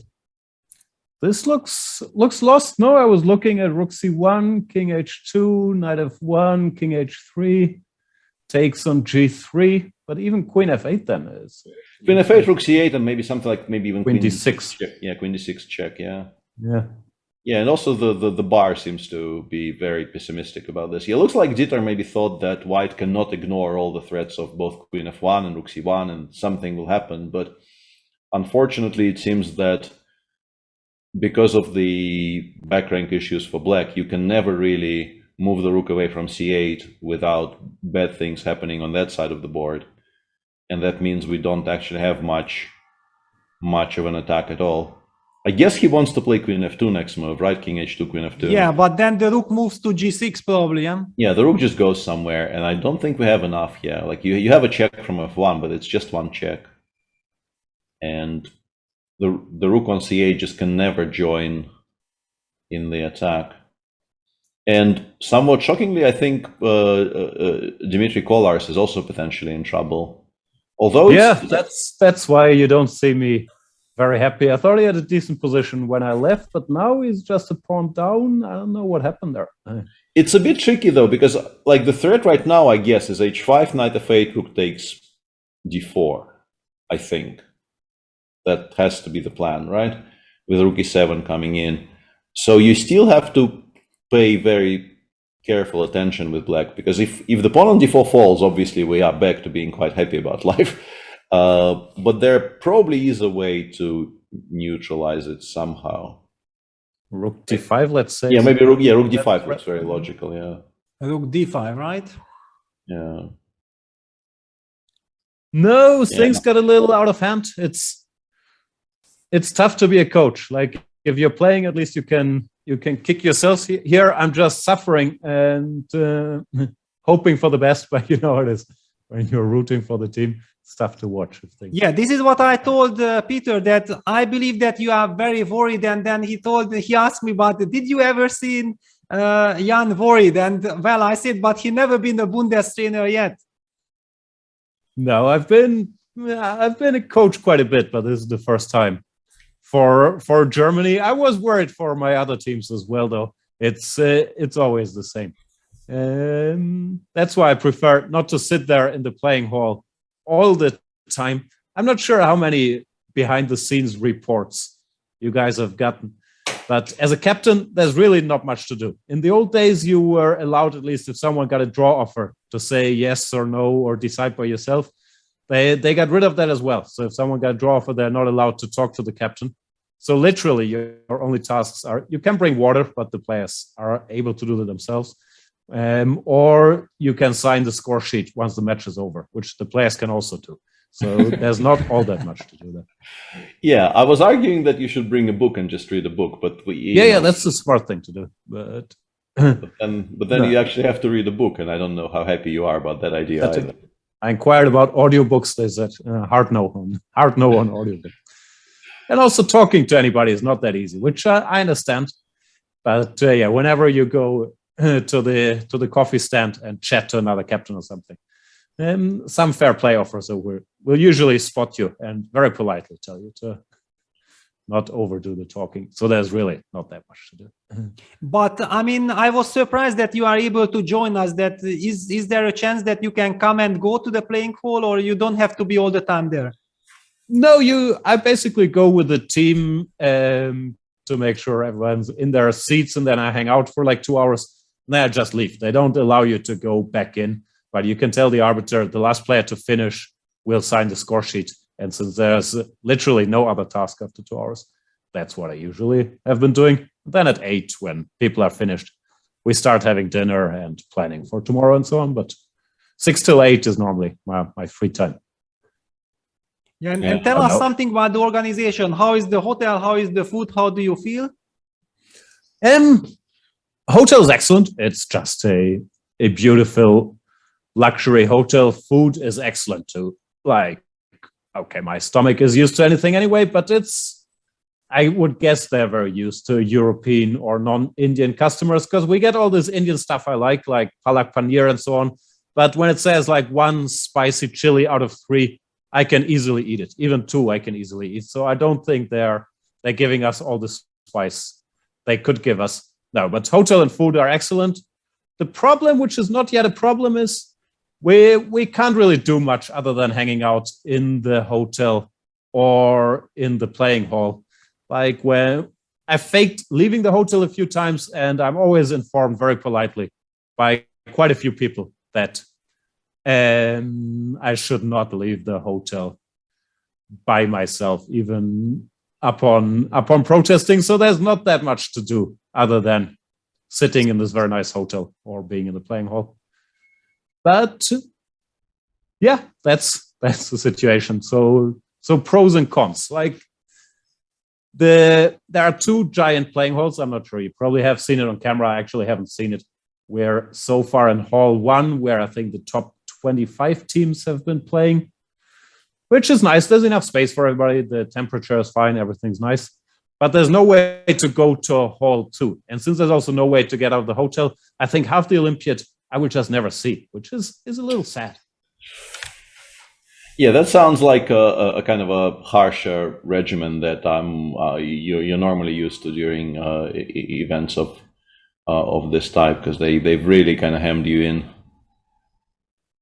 No, there's pros and cons, and I understand. Of course, they don't want anything to happen to anybody. And if we have any wishes, like they will find some security to send with us, and I'm sure we could have a trip to the supermarket. But yeah, to go for a walk without anybody joining, they're not big fans of. So. And one question regarding the bus transfer, yeah, because for me as a player, it was always the big question: how quickly can I get to the playing hall? How much I have to wait for the bus, and when is this bus leaving? What is your situation there? It's fine. First of all, our hotel is one of the nearby ones. It's like a 6-7 minute drive, which is not very much. On the first day, to be sure, we left 1:45, which was a bit excessive with the round starting at 3. But today we left at 2:30 with the round starting at 3, and then you go to security, which also goes very quickly because there's like 100 guys attending all the security checks, and yeah, no problem there.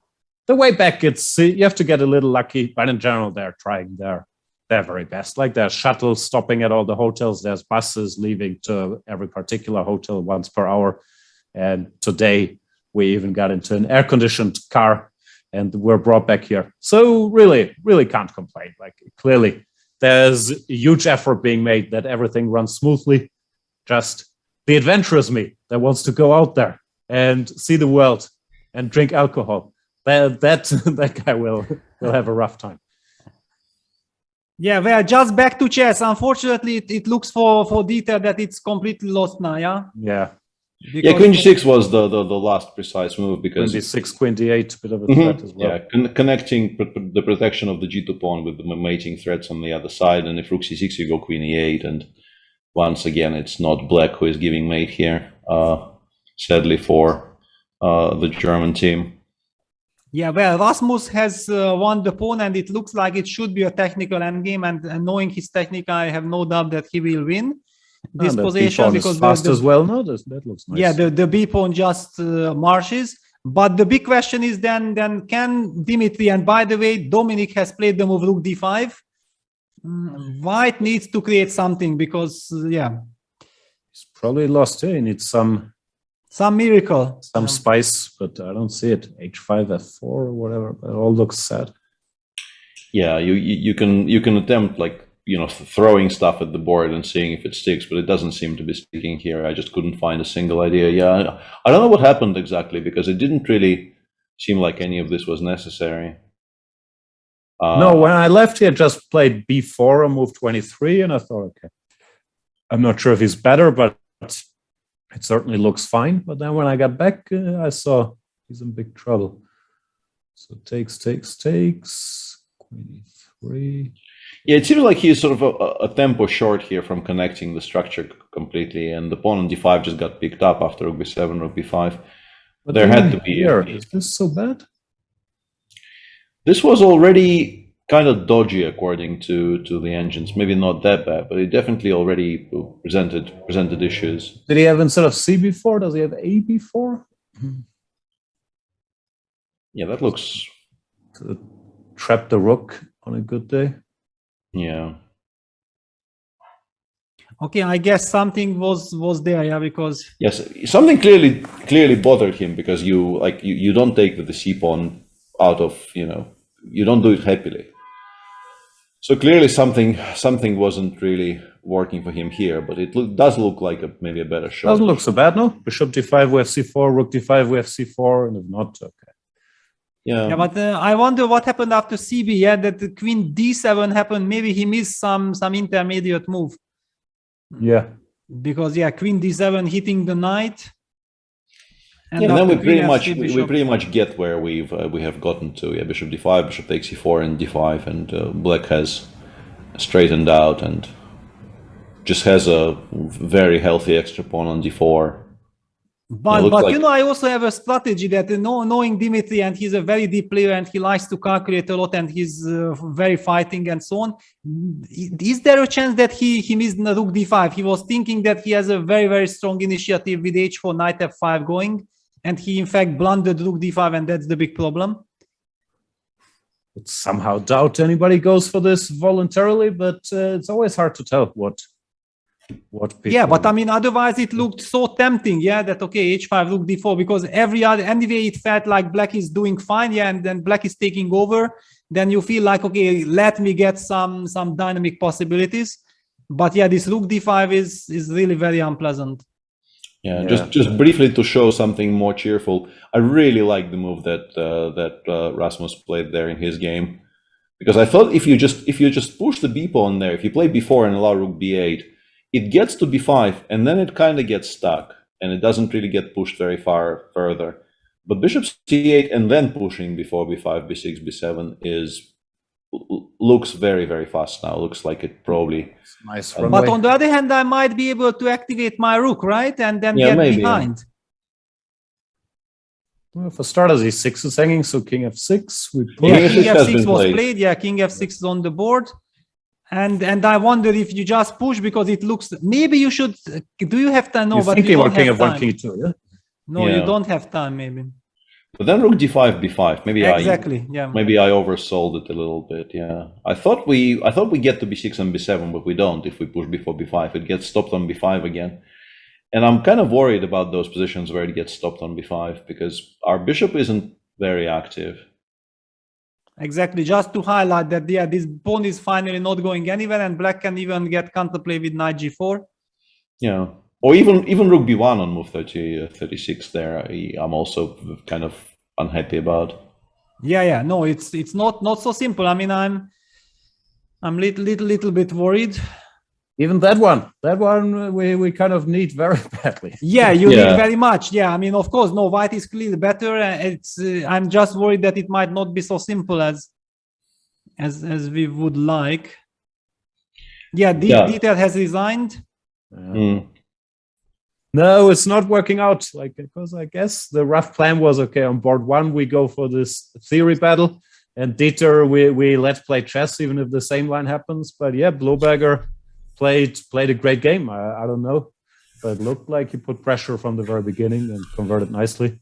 So I have to mention one thing, that actually Bloberger, because he's heavily underrated with his 2490. I remember like 3 years ago or 2.5 years ago, we played the Bundesliga and he played against Vincent.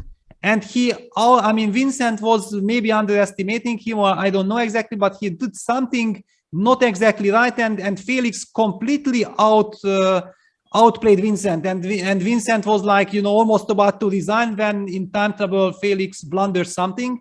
After we also had a post-mortem together, and I realized that Felix actually plays wonderful chess. I don't understand why his rating is 2490 at all. No, he played a great game today. I'm not sure, Peter, because according to you, everybody's underrated. The math doesn't add up. Like, someone has to be properly rated or overrated. Yeah, he certainly looked much stronger today. Yeah, and Rasmus is playing, exactly, the nice way, bringing his king to e2, making sure that black will not have this counterplay. Still, it looks like he lost some time with this bishop c8, no? Because black will go rook d8, king e2, rook d5. Yeah, rook d5 kind of annoys me there, yeah. And then we will have to maybe bring the bishop back, or I don't know. It's Doesn't look then good. yeah, then rook a5, a2. Yeah, it's I'm not happy. But this bishop c8 was such a pleasing move to. I understand that he played it, and Peter was also so ecstatic about it because it feels like I want to make it. I got a chance to play it. It's wonderful, but just move per move, it does not work out. Yeah. Yeah. Also, I wanted to ask you something. I just realized we could play rook c8 there on move 33, right? Is this good or bad? Yeah, that's the big question. Yeah. I can't figure out if I like it or not. Like, generally speaking, you like taking pieces off when you have an outside passer, but it will get blocked on like b3 here, and then maybe it's not easy somehow. Yeah, Black's king is also very active, but on the other hand, who knows? Because a7 pawn is a target. Yeah, so there is even this option of if Black goes for this activity, then we're gonna go this way. Yeah. Exactly. Yeah. So maybe it was a good choice, but yeah, it's always kind of difficult to choose exactly how to convert positions like this, and yeah. Yeah, Black actually opted rook d6, even not allowing bishop a6 back. Mm-hmm. Yeah, not allowing back, and Dominic is playing very well. Yeah, I mean queen f7, rook 5 d7. Yeah, this looks like trouble for Dmitry. He needs to throw in f4 somewhere and just kind of hope that it confuses his opponent, but I don't know if it actually does any. Yeah, f4 on the board. In the meantime, Hari actually pretty much mated his opponent on the top board of the Indian match. Very nicely finished attack. And somehow surprisingly for me, Dimitrios chose to spend the tempo on queen e7, move 22, and it looks like that one tempo was maybe more than he could spend there, and he just got mated. Very beautifully, by the way, because yeah, bishop h6 you expect, but then in that position after king g7, king h8, the decisive motif here is bishop takes d5. Without it, there is maybe no way to break through, but with it, something ends up on the diagonal. Something gets to the all-important b1 h7 diagonal, and you give mate. Yeah, so finally, even the great resource with bishop d6 does not work. Yeah, because it just gets traded, and then knight f6 in the end. And Vidit made a draw, so India is +1 and has very good positions on the remaining boards. So yeah, India will win today. The question is how big, I guess. Yeah, I'm wondering that, okay, we are very happy to have you, Jan, but knowing the difficulty of the situation, I mean, we don't want to hold you back at all. If you feel that you need to go or to take care of your team or whatever, yeah, it's up to you. Honestly, I have nowhere to be. Like, I'll wait for the guys to come back at 8, but it is a somewhat sad match, so probably I shouldn't sit here sulking, and I'll come back on a more cheerful day. Yeah, sorry about that. We didn't mean to jinx the team. Clearly, yes. Clearly I mean, we really welcome you any moment with open arms, but we also have full understanding for your situation, so it's up to you. Yeah. No, I'm free like every day from 6 till 8, more or less. So I'll check back in and give you the behind-the-scenes report. Did I find a bar? Did I make it to any other hotels? Like that, those kinds of inside information I will give you. That's very important. Yeah. Thanks for having me. Have a great time, and bye, everybody. Greetings from India. Cheers. Yeah, thank you, Jan. Yes, bye, and good luck. I mean, who knows how it ends? Yeah, the time travel can still bring some happiness as well. We'll find out. All right. Bye, guys. Yeah. Bye. Bye. Yeah, ladies and gentlemen, yeah, this is when you are a Bundesliga. Yeah, it's the ever cheerful Jan is now having a tough moment. Yeah, his team is suffering. But we talked about this with Peter already, that it's never over till it's over. Yeah, there are some hopes. For example, this Dimitri Kollar's game still has the potential also of eventually turning in time trouble, whatever. So still lot to look forward to. But we shouldn't be torturing Jan in this situation. That's for sure. I remember when I was seconding Kirill in Yekaterinburg, I sort of agreed in advance that I will come on a show one day, and I think that day was when he played that Najdorf with white against MVL, and basically I personally missed something very important in that Najdorf, and like straight out of the opening, I'm just sitting there trying to talk to the guys, and it's just completely unbearable because, you know, things are going entirely not according to plan in the game, and you're just sitting there thinking, I should not be showing my face to anyone. Like, I should be, you know, in my corner being extremely ashamed, and it's just not fun. Yes, I can imagine. Yeah, these are always the toughest moments, because losing yourself, at least you deal with yourself. Yeah, that. But when you feel guilty for missing something for someone else, that's just terrible. Yeah, we're being also informed that Prague is in a lot of trouble against Yannick Pelletier, so we haven't actually looked at India 2 today. Yes, that's true. But after we got the message from Sotis, I took a look, and the situation is not so not so problematic, because already Nihal Sarin won his game against Sebastian Bogner, and also yeah, they won all three. They won all three other games. Yeah, pretty much. Yeah, Sadvani won and Gukesh won. So Gukesh is even further above 2,700 now. I guess he beat Nico Georgiadis, who is a very solid 2580 player. So yeah, doing well on the live list. And yeah, Prague is in trouble against Yannick. Yannick is a very, very dangerous player, in particular with the white pieces. I know this from personal experience, but as we've been discussing over these days, like if your team still wins, it very much helps you deal with the crushing disappointment of maybe losing a game somewhere. Yeah, exactly. So India too is winning comfortably anyway, and there is this very big matchup actually between Armenia and Egypt. Yeah, for example, Gabriel Sargsyan, Amin Bassam on board 1.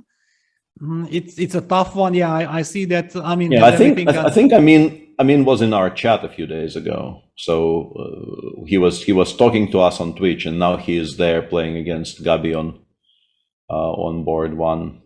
I told you, I feel that our chat was just very, very strong. Yeah. Yeah, I mean, chat is always very strong. Yeah, this is nice. Of course, very nice to hear this. And yeah, Amin Bassam, very, very kind person. I mean, I understand that we are praising everyone, but if it's true, it's true. I mean, what to do? Yeah, these guys are just nice, and also wonderful player. Yeah, this game seems to be equal. What happened in the match? Adli Ahmed draw with Malcolm Yan. So, an absolutely mad position on board 3 between Manuel Petrosian and Adam Fozzi. Yeah, wow, it's really completely crazy. And a very quick glance at the other board. Black is slightly, I mean, Robert is slightly better maybe. Yeah. But I guess he has to trade either the queens or the rooks here, and then it will be difficult to win. Like, we might have something very similar to what Magnus ended up winning yesterday. Let's say if you have to meet rook d8 check with rook e8, like now, for instance, you will have to play rook e8. Otherwise, you get mated on the h. But hang on, isn't it a draw by force with some rook d8, queen b8, and then queen h4, queen d8? Hang on. How? What? I mean, can we make a just play queen b8 here? Yeah, it's just a draw. Yeah? It's just a draw immediately. I mean maybe you have to play king f8, but yeah, but then you're just not better, right? Exactly. I will take on e8. I will take on b7. This position is just not better for black. Yeah, queen e5, queen c3, but okay, you will give perpetual check. Yeah, I mean, when I saw this pairing, I was really not that happy for Armenia, because I know Egypt is a very, very dangerous team. And wow, I mean, basically, the Manuel Petrosian has to survive this craziness with his king on e3 to survive.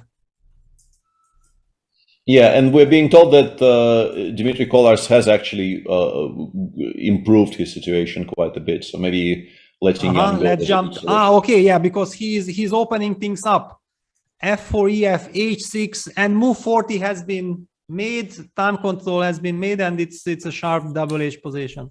So why is H6 so smart here? If we play G6, do you go like knight e7, check knight c6 or something? Like, why is this so great?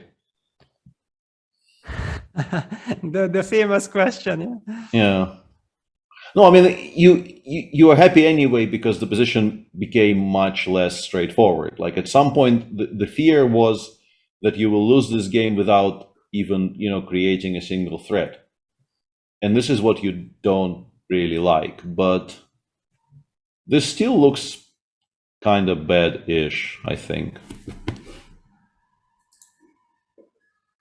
Yeah, now the big question, g6 not yet played. So what happened? Rook d5, h5, knight f8, queen e4, creating the threat of queen takes d5, queen d5, knight e7 fork. So that's why black sidesteps with the queen to f7, king g2.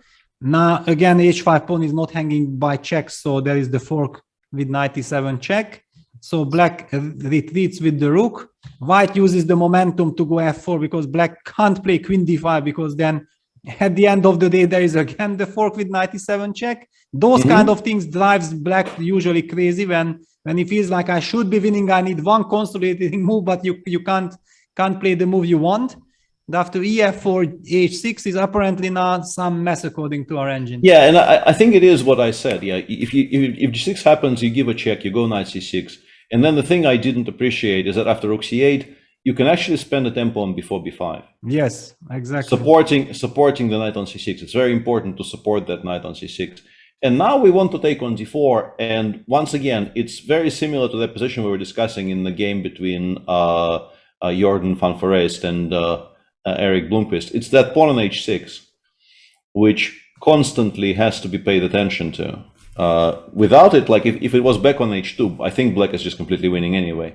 But with that pawn on h6, it's not like you want to play queen b3 here, for instance. But white goes queen takes f4, and you're not very happy about allowing queen takes f6 check. It looks a bit scary. So yeah, this might actually become quite unclear. Yeah, it's very double-edged. I mean, basically, it's such a double-edged position that black can also easily lose it. Yeah, I mean, it's no safety net for black as well. You can imagine that for sure. Yeah, you can definitely see. You lose control, you overpress somewhere, and yeah, things could go quite badly. Yeah, and look at this. Rasmus is doing something very interesting. I mean, if it works, it's fantastic. Yeah, he wants bishop b8, yeah? Yeah, seemingly the b pawn was the extra, but in fact, this bishop c8, bishop d7, bishop e8 maneuver hitting f7 is what Rasmus this is very smart by Rasmus, yeah. So Rasmus definitely needs to win, but I very much like what he's doing here.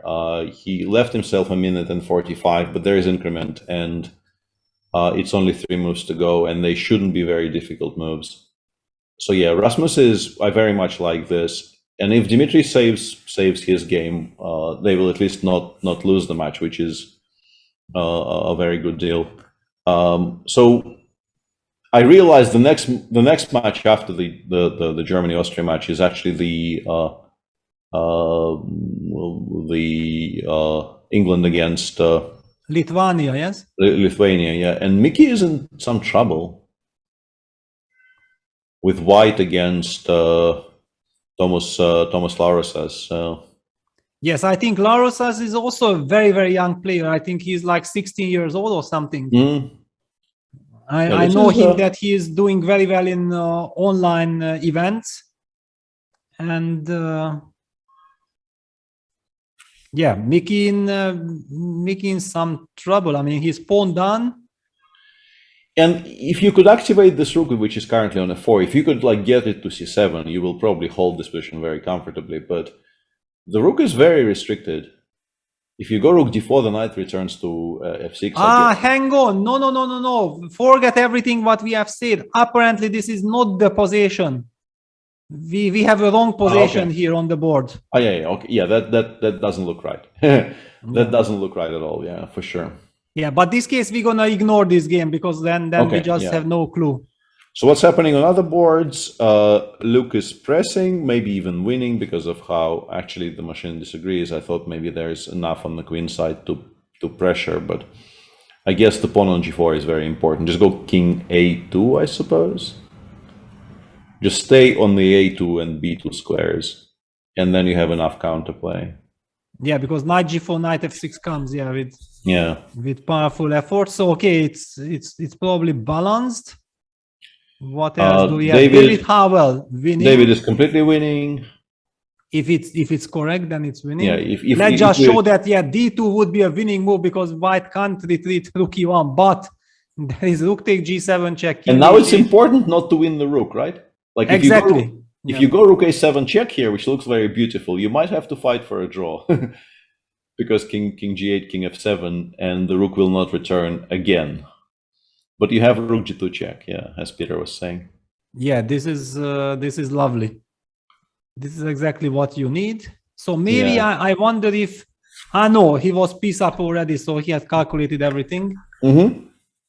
Yeah, wonderful. Which will mean that David Howell will be 3 out of 3, and the last game Gavin Jones is also pressing. Then no, he's not pressing. It's a draw.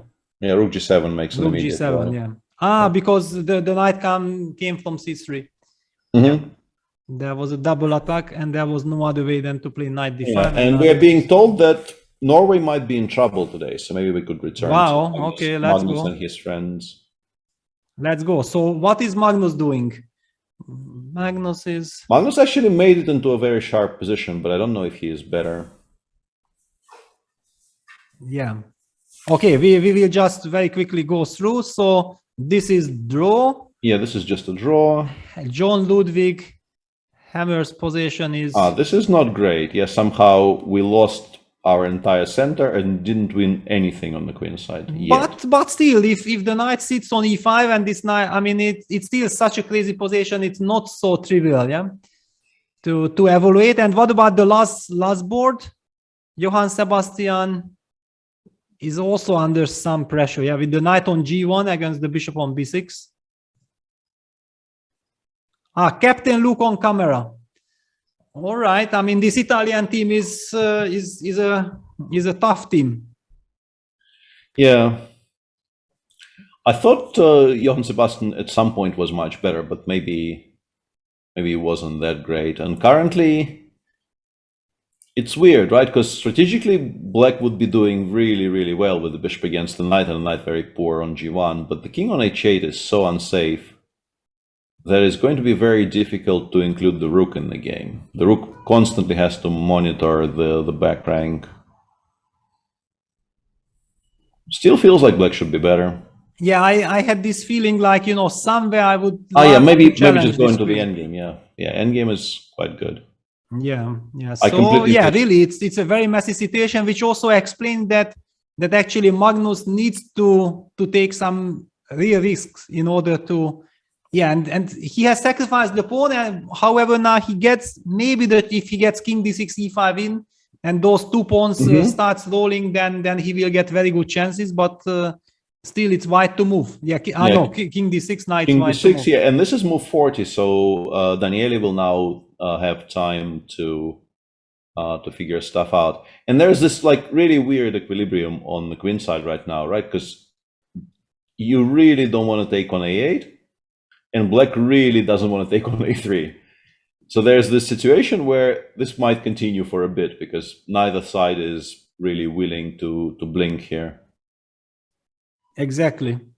Yeah, so Magnus goes king d6, he wants to push e5. The most natural move is knight c5, and then move the bishop, yeah? Bishop b5, I guess, yeah, and just continue playing. I don't know. Yeah, bishop c6, bishop b5. Yeah, where do we put this bishop? Actually, it's kind of, in particular, bishop b5 is very much inviting rook e3 back, right? Yeah, I was even not sure. Maybe bishop c. I mean, it's such a complex position. It's impossible to give a quick answer to the situation. All right. In any case, we see that a lot to play for in this match. It's not obvious at all what is happening. And what about the United States?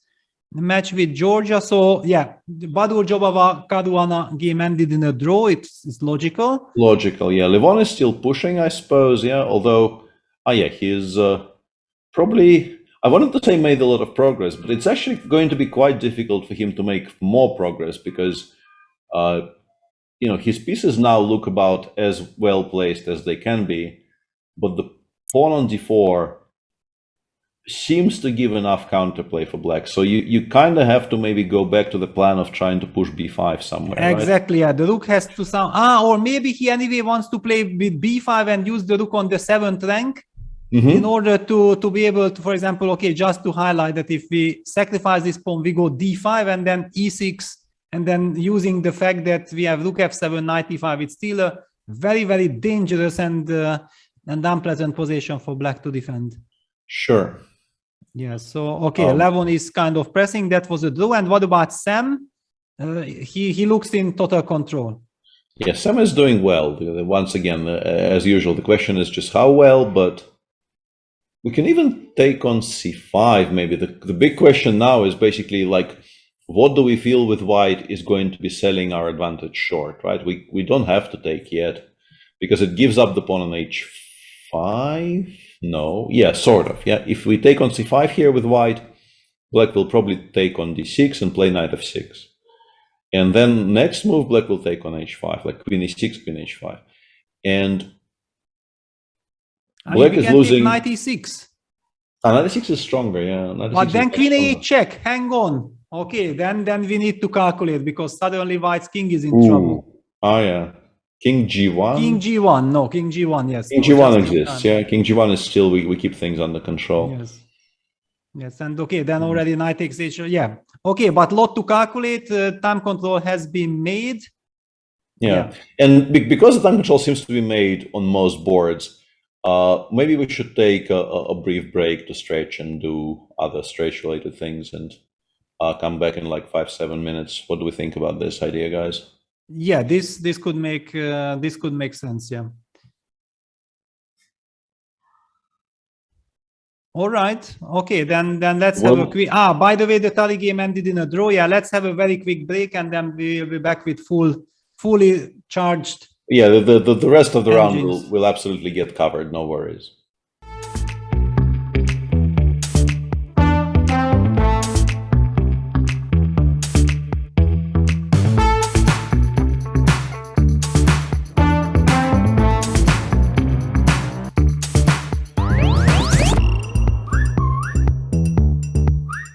The Grunfeld is a very good opening for those of you who are striving to get a double edge. In this video we're going to look at the latest developments in the 6 bishop g5 knight off. I'm gonna start with sort of my first official Stonewall game. The idea is not to fight against any opponent move, prevent everything, defend and so on. No, it's just to move.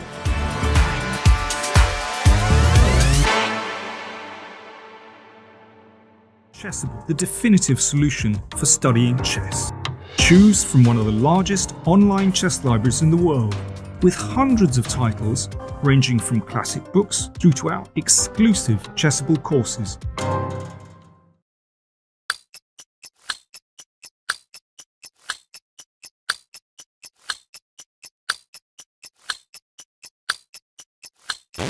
Did you find the stalemate trick that would have saved Grandmaster Meyer in his game with the boss Magnus Carlsen? Well, kick things off by making a queen. Would you like a queen for free? Bet you would. How about two? A fantastic idea. Never, ever, ever give up. Because that's stalemate, and that's the end of the game. Hi guys, it's Anish Giri here. In this video, we're going to take a look at the game that I played against a Spanish hustler on streets of Barcelona. It's a quick and a very exciting and action-packed game, so do check it out. It features one of my favorite openings, the Knight of Defense. Let's go.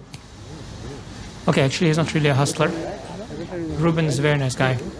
Starts with e4, c5, knight f3, d6. What's your rating? 1750.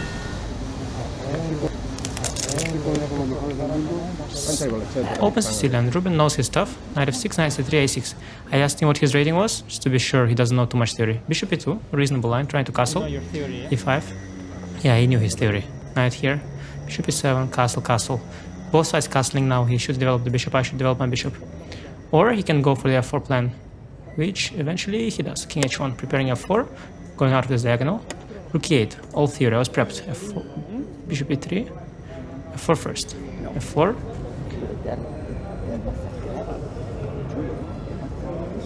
Knight c6. If f5, I'll go for knight b4 and d5 perhaps, or b5, b4. Bishop e3.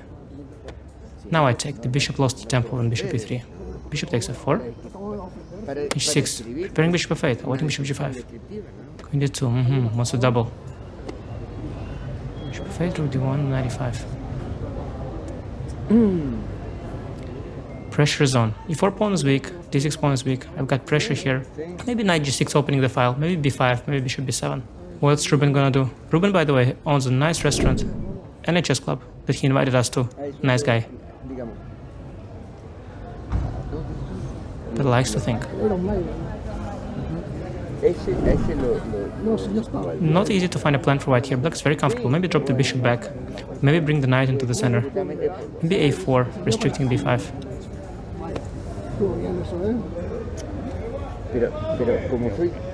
Which one is he gonna go for?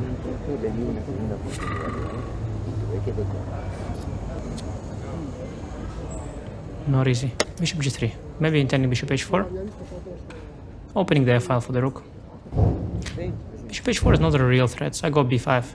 Bishop h4, I've got g5, or even bishop e7. a3, preventing b4. Now I'll get comfortable development, pressuring the e4 pawn. With the knight and the bishop now. Bishop d3, very passive, but does defend the e4 pawn. Knight h5, I had other options, maybe rook c8, knight c4. But knight h5 forces the bishop to do something he takes. I could take with the pawn or with the rook, but now already I spotted a very nice idea. There is an interesting theme here. Do you see that? Now intending something very tricky. Knight d5. Decent move. Now the queen should probably go here, but I had a little dirty trick. Takes, and queen b6, taking away the square from the king. And now I started praying. Look at this. Look at me, trying to distract him. Looking at the queen side where all the action is centered around the king. I'm hoping. He will miss it. Will he miss it? Oh no, knight d4 very strong. If I take, he's got bishop h7 check. Prevents my idea, but I'm not sure he sees it. Now, the shameless and shameful moment is coming up. I want my dirty trick to work. Oh, this is greasy. Rook b8. This is completely stupid, but I'm inviting a fork. Oh no, my rook. Look, I'm shaking the head. All part of the act. Actually, this is a mistake. You should first go g4 now, hit the knight, and then go knight c6. White has the upper hand, as you can see here in the evil bar. But I'm shaking my head, hoping for knight c6 right away. And he's falling for it. He's falling for it. Will he fall for it? Yeah, he'll fall for it. Knight c6. And now knight g3. Look at the satisfaction. Look at that smile. Look at the smile of the shameless. Or shameful. Both shameless and shameful top grandmaster. Look at that glee. Oh, disgusting. He fell for it. GG, yo. I asked for it. I did ask for it. So if you enjoyed the video, and more importantly, you want to also crush the chess hustlers in your city, then go get my Night of course at Chessable. It will give you a complete lifetime repertoire against the first move 1e4 and have you covered with an exciting and a sharp weapon. Good luck.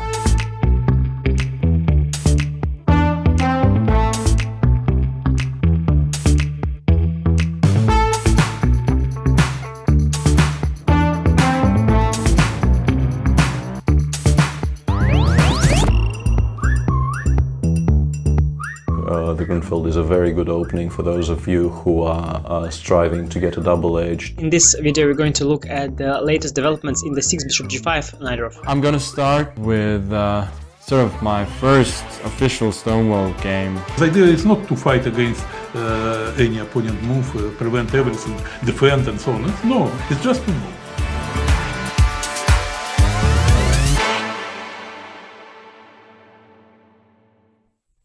And we're and we're back with the final part of the broadcast of round 3 of the 44th Chess Olympiad in Chennai. This is Daniele Boccaturo, I guess, from the pawn structure I see on the screen, right? Thinking in his position against Magnus Carlsen. A very complicated endgame, actually. The more I think about it, the more I realize that Magnus actually managed to completely destabilize it. I don't know if he is better. I suspect he is not against perfect play, but it is definitely no longer trivial for white to keep things under control. Yeah, and also he needs it. Yeah, I mean, he really needs to create a mess, because while we had a break, Lodici managed to win his game against Hammer in the time trouble phase. So yeah, a big victory for Italy. Yeah, and Johann Sebastian is also in trouble. Yeah, we don't know how much trouble, but definitely, I mean, quite a lot, clearly, here, because there's really no mating attack. And even more importantly, yeah, Queen A1, Queen E5 just solves most of your problems here. If you need to take some pressure off, this is how you will be taking pressure off. Yeah, so basically it forces Magnus to fight very, very hard. But even maybe that won't be enough. Yeah, this is also a problem. Yeah, it's the problem for Magnus is that, yeah, even if he manages to pull this one out and to create enough to win his game against Vocaturo, as things stand right now, it probably doesn't actually save the match for Norway. Yeah, and hang on, I just want to see this finishing couple of moves, because here I'm also very confused. Yeah, I couldn't really quite understand what was going on there. Yeah, here I was, yeah, we saw the evaluation bar was saying that white is clearly better and so on, but to my eyes, to my human eyes, it looked like it won't be so easy, but something happened. Yeah, Queen D7 was played, white just continues with H5, King G8 played, Queen E3. Yeah, this is the point where I get very confused, because Hammer played Queen takes D1 here, which I understand. And after HG, he just went Queen takes F1. Like, I assume H takes G loses to something. But aren't you supposed to check? The point, of course, being that if you take on D1 here, you actually lose your own queen to the fork. And this is why white didn't take immediately. This is why H takes G6 was included. But, yeah, HG, like, it probably loses to something, but to what exactly? And also, Queen F1 is basically you resign. Like, Queen takes F1 gives you 0 saving chances. There is nothing there white can possibly miss. Yeah, whereas I mean, it was move 39, maybe it was some kind of hallucination, I don't know, because let's not forget that John Ludwig Hammer haven't been an active player recently, so I'm not sure how he handles the time trouble. Yeah, I mean, how you are not taking simply G6? Yeah, and I mean, maybe white wins after something like, I don't know, knight E6 here or something, but because F7 check would be very cute, but F7 check, we go knight takes F7. We don't go king takes G7 F8, which loses, because the rook on D8 gets distracted and then white picks up a full queen on D1. But we go knight takes F7, and we no longer have a fork on G4 if white takes on D1, but we will be able to take on G7. Exactly. And nothing is hanging. Maybe black could be better here for all we know. So yeah, it's just like, what I don't understand is, like, in practical terms, how do you come to the conclusion of playing queen takes F1? Because you might as well just resign instead of it. Like, it just makes no sense. Your idea that maybe it was just some kind of a hallucination and Jan Ludwig forgot king E2 existed is maybe the best guess, because yes, exactly, because it looks like some terrible hallucination. Of course, yeah, he just blundered king E2, or I don't know. Yeah, in any case, yeah, very big victory for Italy, and now all eyes on Magnus first of all, to see if he can create something. Magnus is pushing forward. He has to. Rook E3 looked logical, because actually bishop C6, I didn't realize when you were suggesting this move, it actually protects the rook on A8, right? So before is hanging. Yes, exactly. Yeah, this is what I originally, I didn't actually realize that. And then I looked at the position and I realized with the rook on A8 protected, white has to do something about the threat of rook takes before. So rook E3 is understandable, and Magnus pushes E5. And yeah, you get the feeling there has to be a way to just very, very concretely calculate this out to a decent outcome for white, but it's not trivial. I want to start with knight E4 check. All right, so we should probably move the king to E6, right? Yeah, if you go to E6, I'm claiming that after knight C5 check, you might not, like, I don't know if king F5 is an improvement. Maybe it is. Can I? Yeah, let's try. Yeah, maybe it is. Yeah. I might run into some mating net. I don't know, but I have to try. It's not our game, yeah, so we can try it easily. Yeah, definitely not our game. And not so easy to make this, to give you not a at check. all, For example, no. fe5, if we remove the king to try to get rook f2 check, then I think you might... e4, king e5, yeah. Exactly, yeah. e4, king e5, and it gets blockaded a little bit, but on the other hand, you know, those blockade, like when you have to blockade the e4 and d5 pawns with your pieces without any support from your pawns, you are never entirely sure those blockades will survive. Like if white had a pawn on c3, it would be a different story. But if you have to go like rook d4 here and hope that it sticks, you are not very confident that it definitely actually sticks. Yeah. So okay, I mean Magnus is trying to create some chances here, and it's not so easy for white to handle this. Yeah, you have to spend a lot of time with each move, and this is exactly what Magnus is trying to use. But what about Johann Sebastian? Well, yeah, black's queen is so wonderfully placed on e2. Yeah, this just looks bad. Yeah.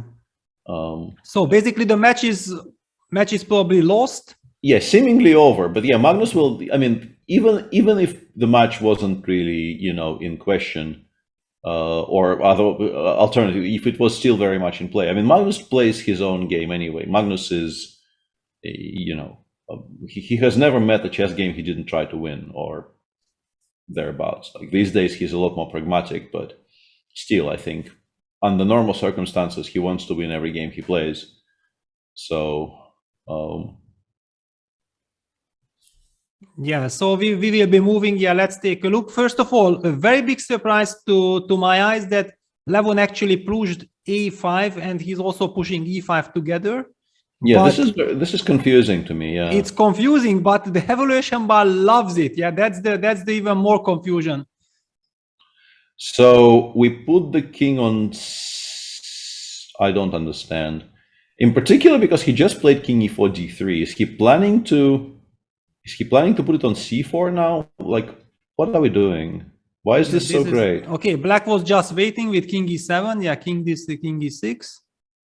I mean, I feel like at some point, yeah, white would maybe love to get rook to f4, yeah, king to c4, and then protect the d4 pawn, put pressure on the f7, and then start moving this knight, yeah? Exactly. You want to free up your knight to put it on, I don't know, maybe c5 or maybe some other good square. Yeah, c5. One other idea is some knight h2, knight g4, and then maybe knight f6 or knight h6. Who knows if that's something.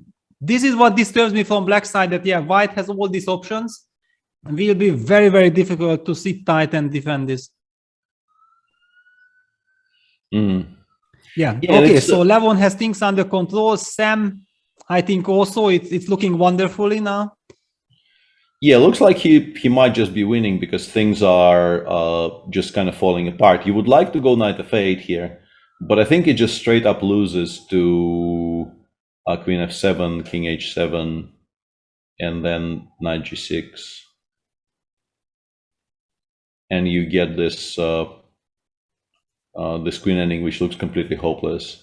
Yeah, and even after king h8, I think even after king h8, where h6 is not a check, I don't think it makes enough of a difference. I go knight g6 anyway, takes, you play queen d8, I suppose. But I think I can go like king h2, king h3. Yeah, you hide. Yeah, and then the checks run out, and eventually I think this will be zugzwangs, and the pawn structure will start collapsing. So yeah, looks like Sam will likely win his game, which means that the USA is doing. I mean, they will win either +1 or +2. Exactly. Yeah. So yeah, United States is safe.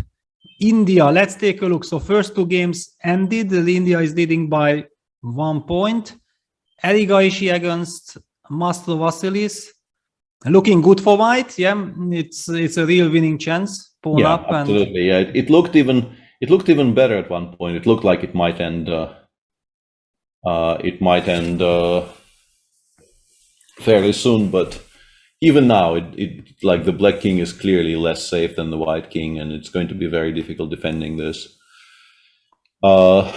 And on board 4 as well, white is fighting for it. Somehow the a pawn got misplaced somewhere along the way. Like there was definitely an a pawn for white at some point, and now there is no a pawn. I don't know how that happened, but it seems suboptimal. Yeah, basically what I want now is to try to find a match where there is a lot at stake. Yeah, we see that India is also comfortably winning. United States is winning.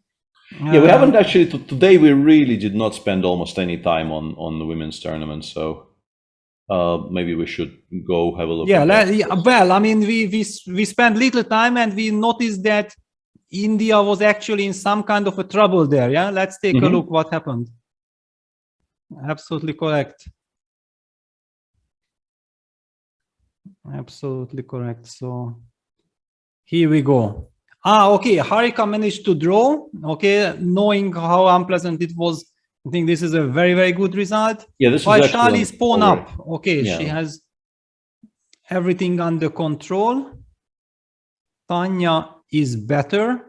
Okay, it's very drawish, but slightly better pawn structure. However, after the queen trade, yeah, it's probably just I think she draw. also, I mean, considering how the match is going, if she just takes some kind of a draw here, I think it's very understandable because they're also winning on board 4. Yeah. Okay, so actually what happened there, I'm just very curious that after cd4, okay, so white opted for knight c6, bc, e takes d4. And yeah, definitely black is clearly better here, but finally, the final position is this. I mean, the current position is this, and white is clearly winning. Yeah, you can take on g7 with anything. Like knight takes g7 is winning, bishop takes g7 is also winning. If you wanted to go that way, I'm pretty sure that's also winning. So yeah, it's just a matter of choice how you convert this. In the match between Ukraine and hang on a second.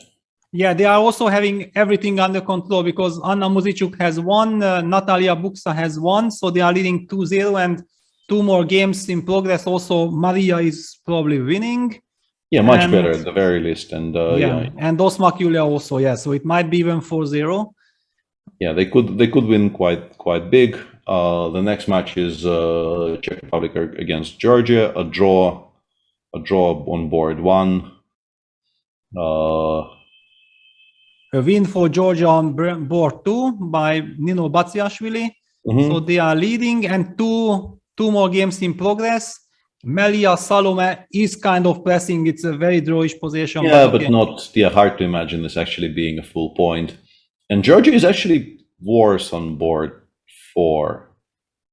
Maybe even lost. I don't know. It's always difficult to gauge these types of endgames correctly, but you get the feeling that this is at the very least very dangerous and could just be straight up lost after something like maybe even rook d4, rook a7, king f6 or something. You don't have to do that, but you might want to be kind of more forceful here. Yeah, it's very risky, and actually I think Maria Rabidze was the player who lost yesterday as well. Yeah, so she's not having the best tournament so far. But if she saves this one, it will be all a lot easier to handle emotionally, because I think the match might depend on her saving this position with white, and it's not always very pleasant to be in that spot, but if you actually manage, it gives you such a lift that you provided for your team in the moment where it was very clearly much needed. The next one is Poland against Vietnam, and Alina Kashlinskaya, I mean, she's completely winning, but she's only 2 pawns up now. She was like 5 pawns up 10 moves ago.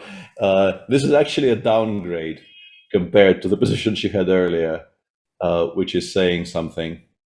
But good enough, yeah. It probably will be good enough. Yeah, it shouldn't really impact the result. I briefly checked because it looked very, very beautiful, and yeah, at some point it really did seem like she had like twice as many pieces on the board as her opponent. Yeah, on second board, what do we have? Actually, on the second board, Monika Sochko is in some kind of a trouble. In some trouble, yeah. You cannot play d3, d4 here because queen takes d6 picks up a piece, which is a current problem, but you can play rook e1.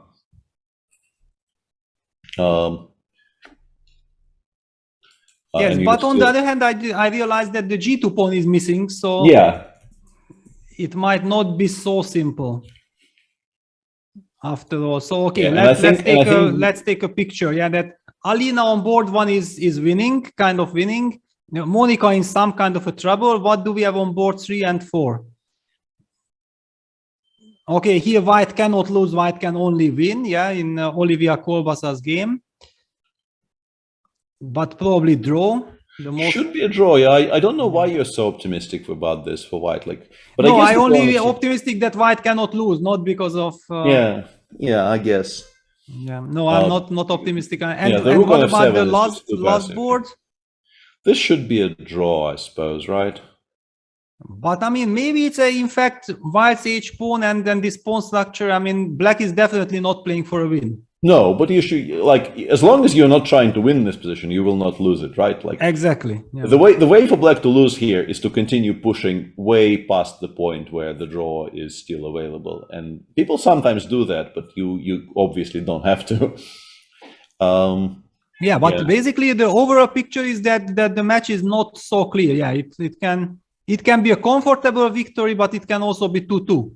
Yeah, it could go differently. For sure. Yeah, then next is France against Italy.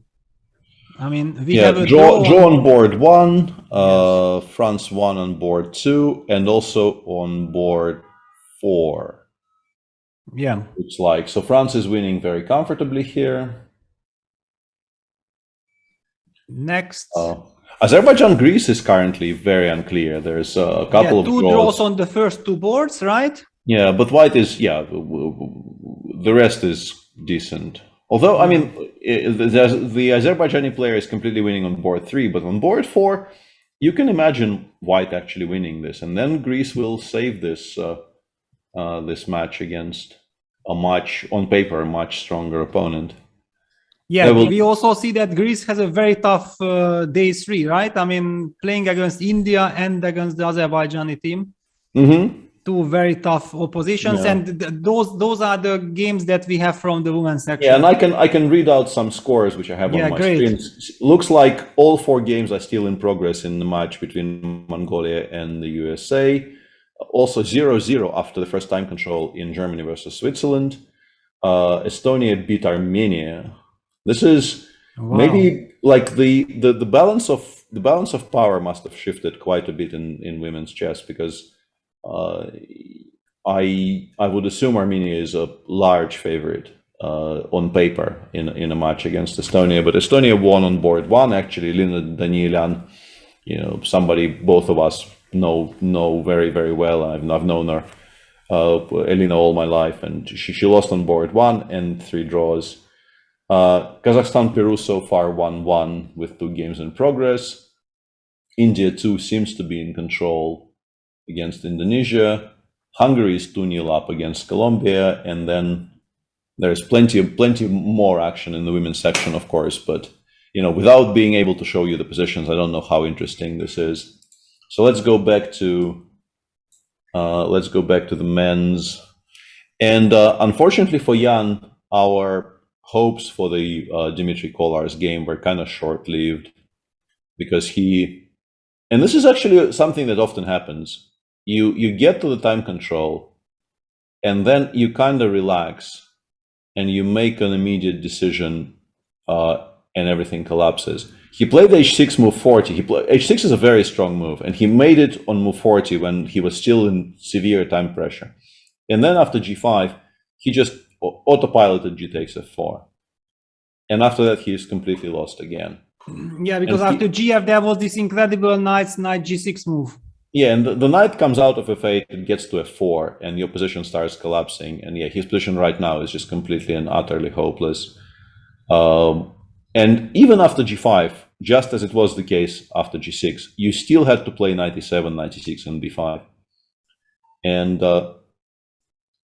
g5 actually is stronger than g6, but this is still an unclear position. If he found this resource, the game would have been still very much in some kind of balance, but he didn't. Yeah, this is a big miss. Yeah. Yeah. How is Rasmus doing? Well, Rasmus is winning. Yeah, Rasmus is winning completely. Yeah, but unfortunately, it will not matter because Dimitri will most likely end up losing his game, and Dieter has already lost on board 3. So Austria will beat Germany +1. Wow, this is almost, I would say, like historic result. I don't recall Austria beating Germany, and I can't even imagine. Yeah, but yeah, chess is becoming more and more popular. Every country is getting stronger and stronger. There are no easy matches anymore. Yeah, they're definitely by round 3 of the Olympiad, nothing is a given. For example, what about Ukraine against Colombia? Cuba. I heard that Anton Korobov is in a lot of trouble. Yeah, people are saying he is losing. He might still not lose this position because it looks incredibly ugly, but also it looks like it's not very easy to break through because the rook on b8 is kind of restricted.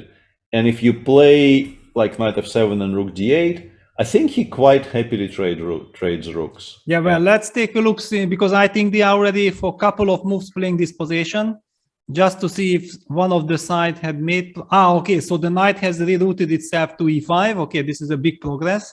And it's clear that black is not planning to play rook d8, as you mentioned.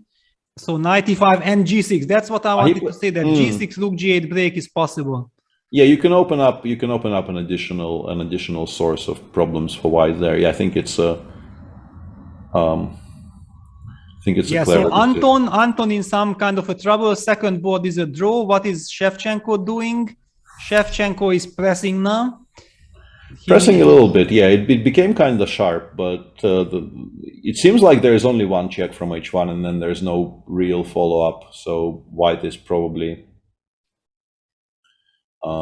in control. Yeah, in control. And what about board 4? Because it looked suspicious. I think he was doing okay, and then things kind of blew up, and he was completely lost for a short period. I'm talking about Volodymyr Onyshchuk.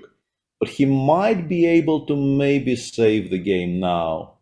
You take on f8, I think, king takes g2, and maybe you play h3. Right? And if you take, I have rook f2. Yes. But maybe you play king g3. Maybe this is, like, I'm still not sure this is enough, because you can play king g3, and if h2, you have rook h4. And that position I probably do not save. But instead of h3, I can try like rook f1 here or something, yeah? Yeah, I mean, definitely one has the feeling that black has good drawing chances, but still not easy. So yeah. in the best case scenario, Ukraine maybe saves 2-2, yeah? It's... Yeah, I mean, Kirill Shevchenko is the only one who is at least slightly better, and they have two positions where they are fighting for a draw at best.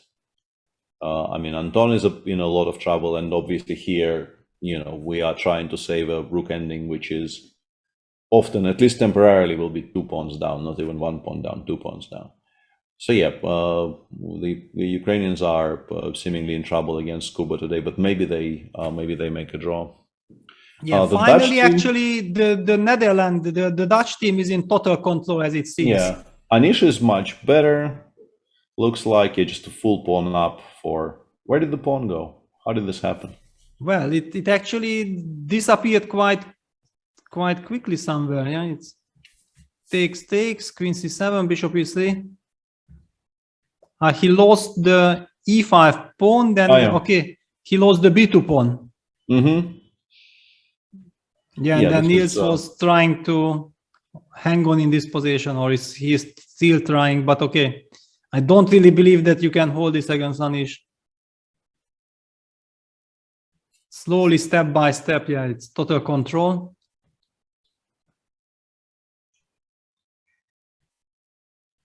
And now we are reaching the current position. h4, g takes h4 on the board.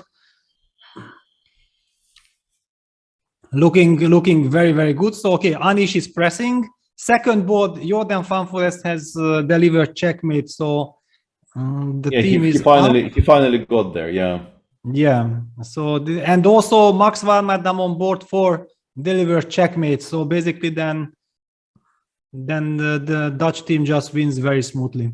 Yeah, and even Benji on board 3 might might end up. I mean, it's much closer to a draw, of course. These positions generally are held quite comfortably, but you do see people lose them every now and again. Like you run very low on time, and then you make some kind of a stupid mistake and you lose.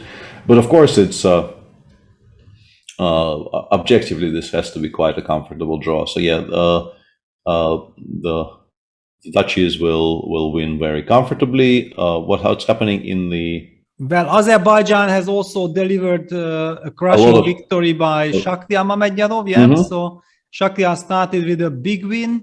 Mamedov has won as well, so already 2 games, and the board 4 finished with a draw, so they won the match already.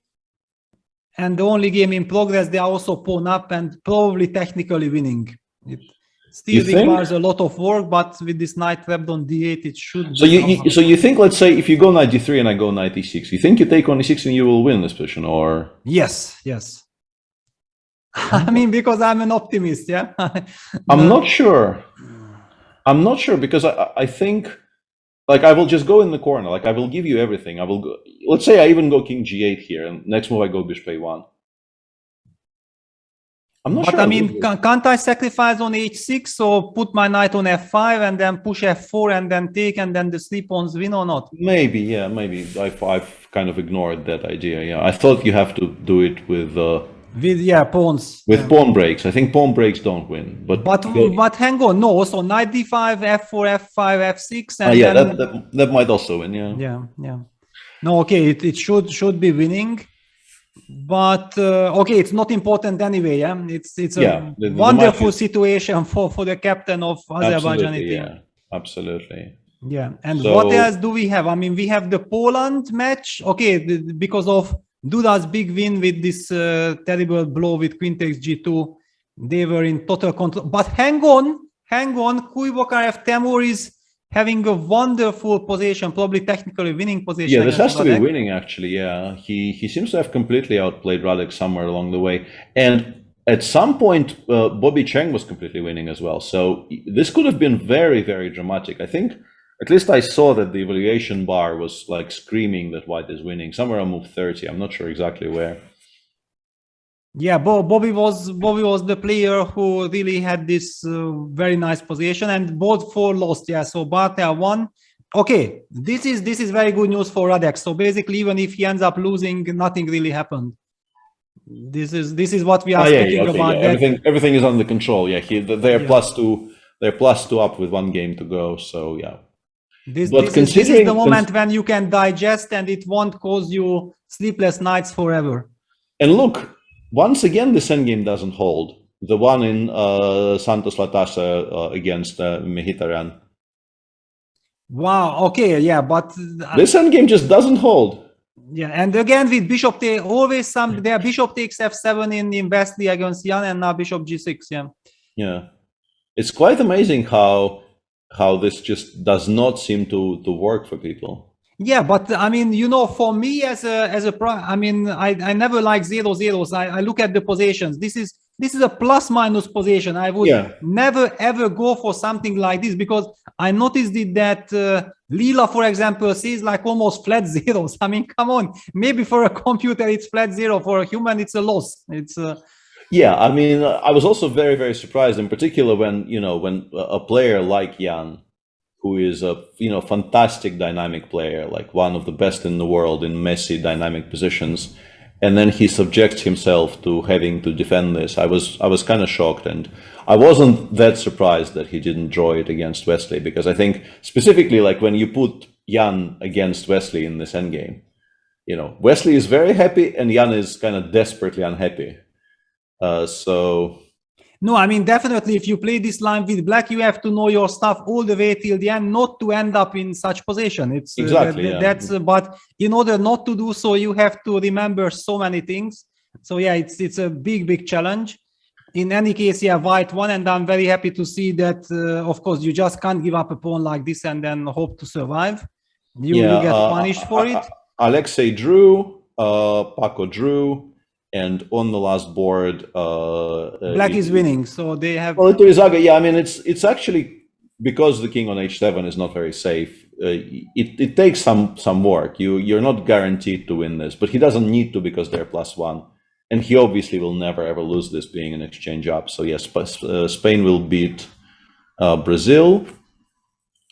What else do we have?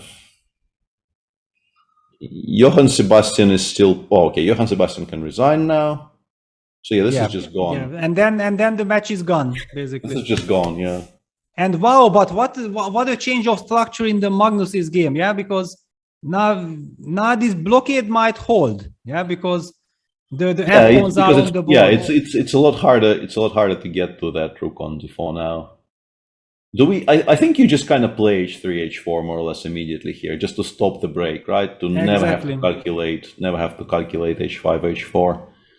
You just do this and you pass and you pass and you pass. But hang on, no, because after h4, if for example Black's king would be on d6, then maybe we are starting to take and play rook a8. Yeah. Can we play b5 right now, by the way? Instead of h4. Yeah, instead of h4. Yeah, just to... I think probably the idea is king d6, right? Yeah, king d6 has to be tied probably. Yeah, and Magnus is offering then this kind of position, which again with this great king could be potentially dangerous for white. Yeah, I think it's very dangerous for white. Yes. Like I take on a3, I take on c6. Exactly. I mean, I am very worried here with white, with how different, like it's just about the king activity, because white arguably also has two connected passers on the king side, but they're not going anywhere and the king is on f2. Yeah. And the black king is going to be on c5. Maybe you still hold after something like rook d1 to start giving frontal checks immediately. Yeah, but it's no fun. Yeah. No. You have to be so sure of yourself to go for this. Yeah, like it's a very, very difficult practical decision to go for this. On the other hand, on one side, yeah, for Magnus, it's like now he knows that the match is lost. On the other hand, there is no pressure on him, yeah, because he can just play quietly his game. It's not like if he wins, then he saves the match or not. He can just focus quietly on his game. Of course, not happy that he is playing under such circumstances, clearly, but okay, he will play till the bitter end. Absolutely, yeah. So we have basically covered the top boards. Then we can maybe move a little bit below to see what kind of action we have there. So the England team. Okay. So Mickey's game ended in a draw. Mickey drew, and Luke drew, and David won. Yeah, they took a very professional. I mean, Mickey. Basically, we had this very dramatic moment when the transmission completely broke, and we thought Mickey was down a pawn for nothing, but I think it was just equal throughout. Yes, so well, England wins. India too is still in progress, but they are winning the match. I mean, Prague is suffering against Pelletier, but a lot less than he used to be. Yeah, I think this is now maybe manageable. Yeah, I think he was much more in trouble than he is right now. It's still not fun, but I mean, on paper he's a pawn up now, and he's not really getting mated anymore. You can d6. Yeah, I mean, he kind of managed to survive the initial onslaught, and yeah, he might very easily not lose this at all. Armenia will. The Armenian match is still sort of. Yeah, the first two boards are drawn. The third board with this active king. Yeah, I mean, we don't know how it ends with this. Yeah, I mean, the machine says we know, but we are not the machine. Yeah, the machine apparently says it's probably something like mate in 20 or something, but. And Hovhanessian has suddenly won 2 pawns, but maybe it's still not enough, or what is it? Because you can't escape with your king unless. Yeah, I think you have to give up on a4. Yeah, unfortunately for him, there is always checks, and he will have to give up. He will have to give up the a4 pawn, and then it should be a very easy draw, like 2 against 1, and with those types of pawn structures on the board, like.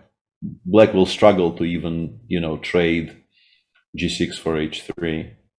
He will obviously play g6, queen a4 on the board, and this 3 versus 2. Yeah, it's. And it's actually kind of annoying for him because, I mean, it would be annoying for me. Maybe it's fine for him because I like having my dinner on time. Because Manuel on board 3 is in a lot of trouble. So he absolutely has to play this until the very end, because it's very likely that they will be -1 with only his board still in progress. So he has to play, I don't know, 250 moves, whatever it takes, just to continue, pressing the clock and looking at his opponent. When I suspect the position really isn't very difficult to draw even. But there's no choice because, the match isn't really going very well. Yeah, he will definitely play. And let's take a look the last couple of moves what happened here. So knight d4, queen h2, queen b1, rook b8. This was the position that we saw for the first time. Queen g1 check, rook f2. I mean, how is black harassing this white king? h5. Wow. Yeah, I'm resisting the temptation to actually kind of check with the overseeing, the all-seeing eye. But I mean, it looks bad. But once again, the position we have on the board right now, I don't know if our audience can see the bar, but it suggests it's completely winning for black, and I absolutely don't know why. Like I tried finding it, and I don't really understand why it's supposed to be just kind of resignable. Queen b7, we have king f4. We also have queen c6, but I think we probably play king f4. Queen e1, we can play rook e2 or queen e2. We can continue, shuffling like this. Bishop f5 doesn't seem to be doing anything. I can take, and it doesn't really give black any particularly powerful checks. But this is exactly the difference between us and the computer, that we believe we are shuffling, and the computer is calculating like a madman, Yeah, maybe some quiet move like queen b4 maybe ends the game somehow, because bishop f5 becomes too much of a threat. Yeah, usually, I mean, the computers are just so brutal, in these scenarios. Yeah, but honestly, it's we're being told by Winning the Pooh in chat that computer finds a magic sequence of checks, which eventually results with the pawn on e5 falling. And if the pawn on e5 falls, then yes, I understand why black is winning, of course. But the problem is finding that sequence of checks. And what is that sequence? Actually, did they tell you or not? No, nobody told me. We could check for ourselves, but let's not. Like, I think. I'm sort of using at least the computer evaluation much more during this broadcast than I do normally, because there's just so many games that there is no way to go really in depth about anything. Exactly. Yeah. So I feel like I'm more justified in seeking at least some help. But if we're talking about reading out the first line, I'm pretty sure our viewers can read out the first line just as well as we can. So there's not really any need for us to do that. People are asking for the Croatian match, but Croatia lost yesterday. Yeah, they're probably actually still not on our screen, because we have more matches than we used to have, but this is still not every single match of the Olympiad. Yes, I mean, let's go to the Uzbek match. Actually, I want to see the Uzbek match. Sure, yeah. Abdusatulov won again. Yes, so they are leading against Slovenia. I just want to check briefly. Is he up to 2700 yet? Because I think he's been winning every day. Yeah, but in Bill he has lost a couple of points. Okay. So probably not yet. Okay. But he's catching up.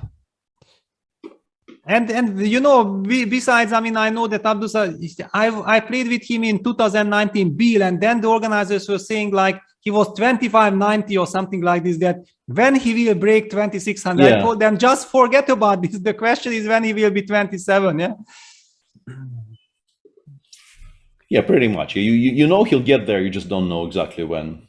Yeah, exactly. And all these numbers, they don't mean anything. I mean, what matters for the young players to improve playing, get stronger and stronger. Yeah. And definitely these players are getting, they are progressing, and they might just jump to 2750 sooner or later. Yeah? Mm-hmm. Just matter of time, in my view. So okay. One, draw on board 2. They won 3-1 actually. Yeah, it's finished. The match is over. Next there was one match which we neglected. It was Iran. Maxoglu won. Tabatabai is pressing against Montenegro, right? Yes. Yeah, I think it's Montenegro. Yeah. And Idani Puya is probably winning. And Busavi. Yeah, so it seems like Iran is in control of this match. Yeah, they will win. The question is how big. Then we get the French, where Jules Moussard won against Chile. Fres also won. So yeah, they just crushed their and Cornet also won. Yeah, so they are leading 3-0. And okay, they will win 4-0. Yeah, the fourth board is also completely. He's also finished. Yeah. Maxime Lagarde also won 4-0. Yeah. And the next one is actually India 3. Yeah, we like India 3. So what's happening with Wow, and Surya again playing a very long game. Yeah, I feel like anyone who is involved with commentary, simply the commentators know that it's a long session. Yeah, and you get ready for maximum time. You just play out your game. Pretty much, yeah. He'll probably make a draw here, but he is suffering a little bit. Yeah, he's suffering a bit. Maybe not really suffering. The bishop on h2 is so completely out of play, and the extra pawn is a doubled pawn on the f file. I think he's completely fine. Yeah, I think it's very important that after king f6 he has rook e4 and rook c8 can be met by rook c4. So actually, after king f6 you can go rook h5, rook h6, rook takes b6, which is maybe even better. Yeah. Yeah, you can also do that. Yeah. Yeah, you can also. No, okay, it's drawish. Setu has won his game. Yeah, this is a very important victory. Gupta has won as well, so they are basically winning their match unless. Whoa. Oh, what a craziness. What is this? What is this? And of course the machine says 000 on our screen. The most obvious dead draw of the day. Like, what is this?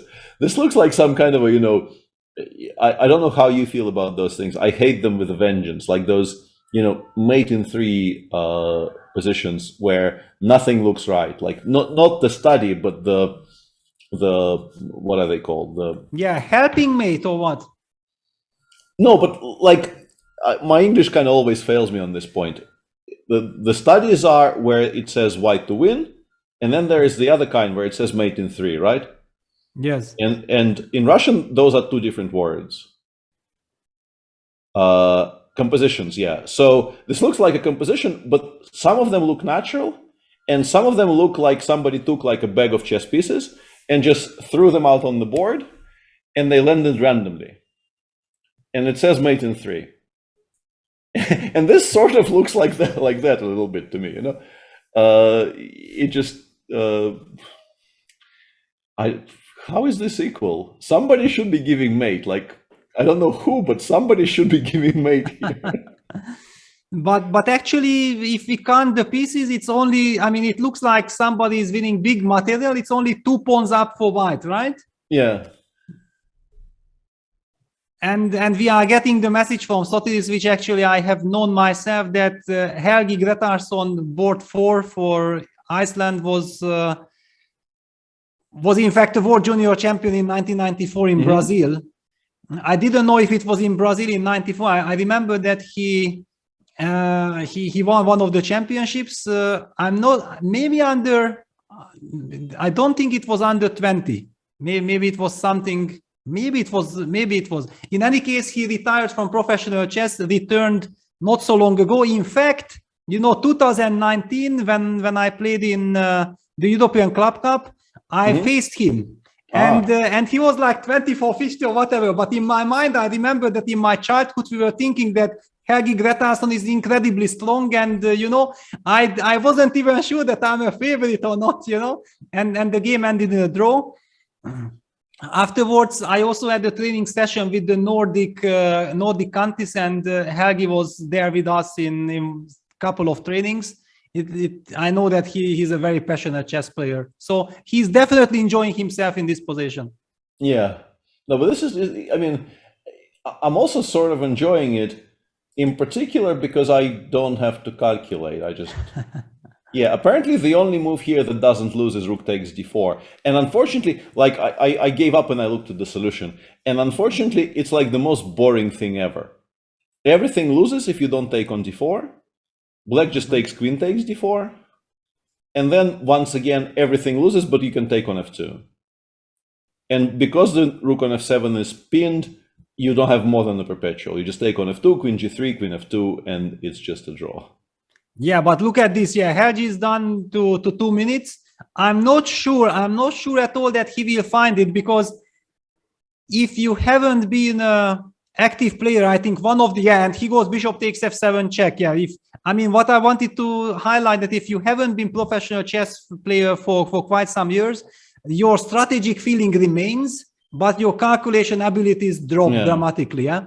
And now king takes h7, you still have to play rook takes d4, but you still save the game if you do that. And rook f7, rook b7, black is better. Not winning, but better. Yeah. Yeah, now it's up to black to decide which position he wants to play. But like in the real world, once again, I think we are faced with a situation where the last real game we kind of will end up watching will be Magnus's game. With no disrespect to the rest of the things we mentioned, but Magnus actually is playing a very sharp end game. Yes, his match is already effectively over, but I once again I am guessing that this will be the game we will. And Hungary, I see we've scrolled down to... Yeah, I scrolled. The problem is that the one game is kind of stuck. Yeah, the board number 4, it's clear that something went wrong with the transmission. I have no idea what happened, what the result is. Let me check, maybe it's clarified here, but I suspect it will not be. Yeah, it's still stuck everywhere. Hungary is, but you're going to... No, hang on, you're losing. No, not clear, because Magnus has won, he is leading, but board 3 actually we are probably losing. Mm-hmm. And everything depends on our friend Peter Ach. Yeah, exactly, on our captain. We don't know what's going on there. All right, so this is nerve-wracking moment then for whole Hungary. Crazy, yeah, everything depends on, and I'm not liking the position. It looks like a dream night off for black. Yeah, it does look quite nice for black, I have to say. Yeah. Yes. I mean, I would have been so happy if arbiter stops the clocks and says draw, but unfortunately it's moved 20 something, so it's impossible. Yeah.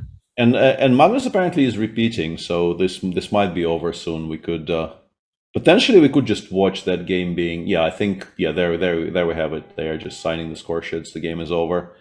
So yeah, well played to Daniele, because he was eventually put under, I think, serious pressure just to figure out what's going on and to keep the position under control. But he managed quite well. And the end result is a draw, and Norway loses with a big score. Yeah, they lose 3-1 there, with Magnus making a draw. I think Hammer making a draw. No, Hammer lost. Yeah, Hammer lost. Yeah, I actually have to say I'm very, very happy for Daniela, because he's my teammate in Team Padova, and I know that he's so reliable. I mean, I think playing on board 1 for a very long time for the Italian team has really he gained a lot of experience against very strong players. Mm-hmm. And when we went on to win the European Club Cup in 2019, then he was the one who beat Kovalev with the black pieces in the decisive match against Alcaraz Skopje. And it's very, very nice person and a wonderful chess player as well. So great to see him hold his own against Magnus. Yeah, and I'm looking through the matches, and it seems like a lot of things have been settled. And I mean, in terms of which positions are the most interesting, that really crazy position in the Egypt match is probably still our favorite, the one with the centralized king on e4. But in the meantime, Anton Korobov probably is going to lose that endgame against Quesada Perez. Meaning that Ukraine is in some trouble in their match. For sure, the scores will be, if that happens, Kirill Shevchenko is now seemingly winning, but yeah, maybe it will just equalize itself, because looks like Volodymyr Onyshchuk will make a draw on board 4, so it's not going to be. Let's get me there. Yeah, so here we go. So this is the position of Korobov.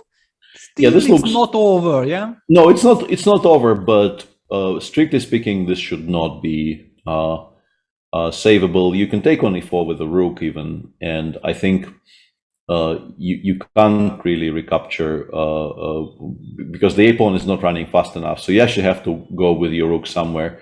And I think black could switch just to a direct attack on the king side, like king f5, king g4, rook e2 check, h4, h3, and so on. Yeah, no, it's true. Yeah, this looks very, very bad. So how good is Shevchenko's position? Yeah, Shevchenko. Yeah, finally now we see that Black's king is in a much bigger danger. The bishop on a3 is too far away of reaching the diagonal. And also you could once again go for direct thing. Like you can play bishop b3 here or bishop c4. I don't know which one you like better, right? Bishop c4 probably, yeah. Yes. Because queen g5, queen f7 is actually made very, very simply. Meaning that you have to allow queen f7 check, and then he opted for similar ideas with bishop. Yeah, bishop. E3. Yeah, it's still fine. Yeah, it's still fine. And I wonder if black play the move queen f6. No, knight e6 check. No, then. But how do you win the queen then? Like knight where? Knight c7, king e7. Somehow the queen still survives. Regrettably, but okay. I mean, this is just completely lost. So the big question is more about the Onishchuk game because but king g3 wasn't played. Can we maybe spend like a minute trying to figure out how to make a draw after king g3? Because king takes h3, we kind of know this is a draw. But after king g3, I'm a little bit confused because. But maybe you can just switch to like simple measures. Just go rook h8. Rook h8, yeah, and king h2, and then just wait because whenever rook king c7 or something, yeah, king c7 to have both rook h4 and rook d8 as options, and also doesn't really look like we're ever going to be losing this, right?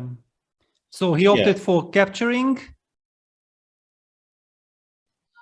No, but then after rook f2, you kind of know you're saving this, and I don't think Vladimir is likely to lose this. He's way rook f2, king g4, rook takes a2, king f5, king d7, king e5, rook h2, rook g4.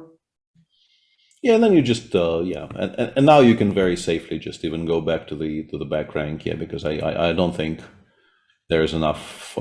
I mean, we both know that this is really reasonably simply holding for black. You can create counterplay against the b3 pawn, and if the rook has to go back. Yeah, exactly. The only worry that I have is when the king is stuck on the 7th rank. Yeah. I mean, on the 8th rank, back rank, and otherwise it's, of course, should be elemental. He'll make a draw here. And we're being told that Manuel Petrosyan is now close to actually getting away with it in that crazy game that we've been referencing. Yeah, well, I mean, we were saying that, it's very far from being over, in a practical game. Yeah, it seems like he actually stabilized to, in as much as you can stabilize in this position, he actually stabilized. And I think it's also, I think it's visible that black maybe did not make nearly as much progress as you would have wanted. Because now you don't even have checks. If the queens come off, white doesn't even look like you should be worse with the very nice passer on d6. And if you play queen c8, it gives white maybe even time to play e5, e6, right? And attack the pawn on g5. I really don't like the fact that you played g6, g5 there. I think g6, g5 I'm also shocked, that how could he open up his own king? I mean, let's just take a look what happened. So rook a3 check, king e4, queen b1, queen c2. That was the moment we saw. Yeah, queen e1 is correct. I think somebody actually gave me the sequence in chat. I can maybe try to lock it down. It's been some time ago, but maybe you can still scroll it to it. Queen e1, I think, was correct, but after queen e2, you are, queen e2, queen c3 is also correct, queen g2, it goes queen c5 here. This is what I expected, that at some point it starts just making quiet moves. Yeah. And some quiet moves will be good, and some quiet moves will be less good. And he played queen c4, which is a very natural thing, but maybe queen c5 is just much more precise for some reason, which I don't think is possible, in particular, like in a high pressure situation with, I don't know, 10 minutes left or however many he had. So he made a number of correct decisions, and then queen c4 maybe wasn't best. Queen b2 in reply. rook c3, rook d2. It looks like there should be mate, right? But there somehow isn't, because the king is ready to run to f4 and g3. Exactly, yeah. And now after g5, queen b5, and okay, now Manuel Petrosyan is down to 2.5 minutes. That's the critical scenario. Yeah, but like, I just want to play e6. I don't even want to calculate. But I understand. E6 f5 check, though. I think the reason he hasn't played e6 yet is I think e6 f5 check. And this you actually need to be kind of sure about. But I think sometimes you win. Like, I want to play king d5 here. And the fun thing is, you know, sometimes you win this position now. Maybe. Queen a8, then I can go king e5, right? Because you no longer have rook c5 check. Yes, yes. I mean, this is very, very dangerous for both sides now. No, this here I think I get mated. So because rook e3, queen f8, I think I will get mated. So can I play knight c6? Yeah, you can play knight c6. Yeah, of course. Yeah, you can. It's already, I mean, out of control. Okay. And wow, but he's down to 2 minutes. He's thinking. Why is he thinking? So after e6, is there some other move like rook c5 first or something that? No, but then I think I want to take on c5 and go d7 or something and just claim that I'm queening my pawns. I don't know. I'm feeling very romantic about things. These are not my pieces as usual, so I feel like I should be giving them away. White opted for rook b2. Okay. So he wants to be Also ready fine, to play queen b7 against some and check. e6 apparently was completely lost. Yeah, e6 was. Yeah, queen a8 first is winning here for some reason if you play e6. f5 is losing. f5 is losing for black, just straight up losing. But queen a8 check is -3.5. Yeah, it's kind of understandable that it's easy to blunder things, but if you play the game, you want to stabilize as much as you can. Rook b2 is clever because he's giving himself the option of playing queen b7. Yes. If queen a8 check happens, he's giving himself the option of playing queen b7, which is very, very clever. Exactly. This is. Yeah, and he still has 2 minutes against 6, so he is not like, it's not fun, but he has, in that respect, has things reasonably under control.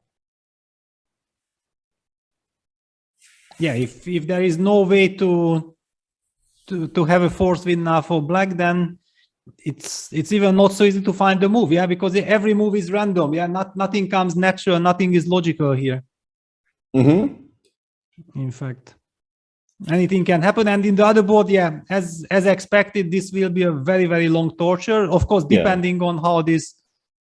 But regardless, I mean, probably even if white survives in the Manuel Petrosyan game, Robert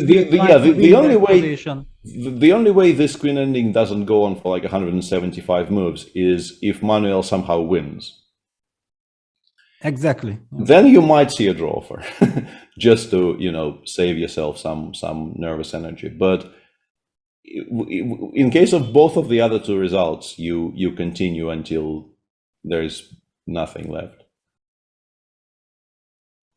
Yeah. All right. So okay, now what else do we have? If somebody in the chat also can notice us about some other dramatic events, then please don't hesitate. Yeah, people want to see Anish convert his big advantage, but I think. Well, hang on. I want to take a look at Pelletier because isn't it now Yannick mating Prague?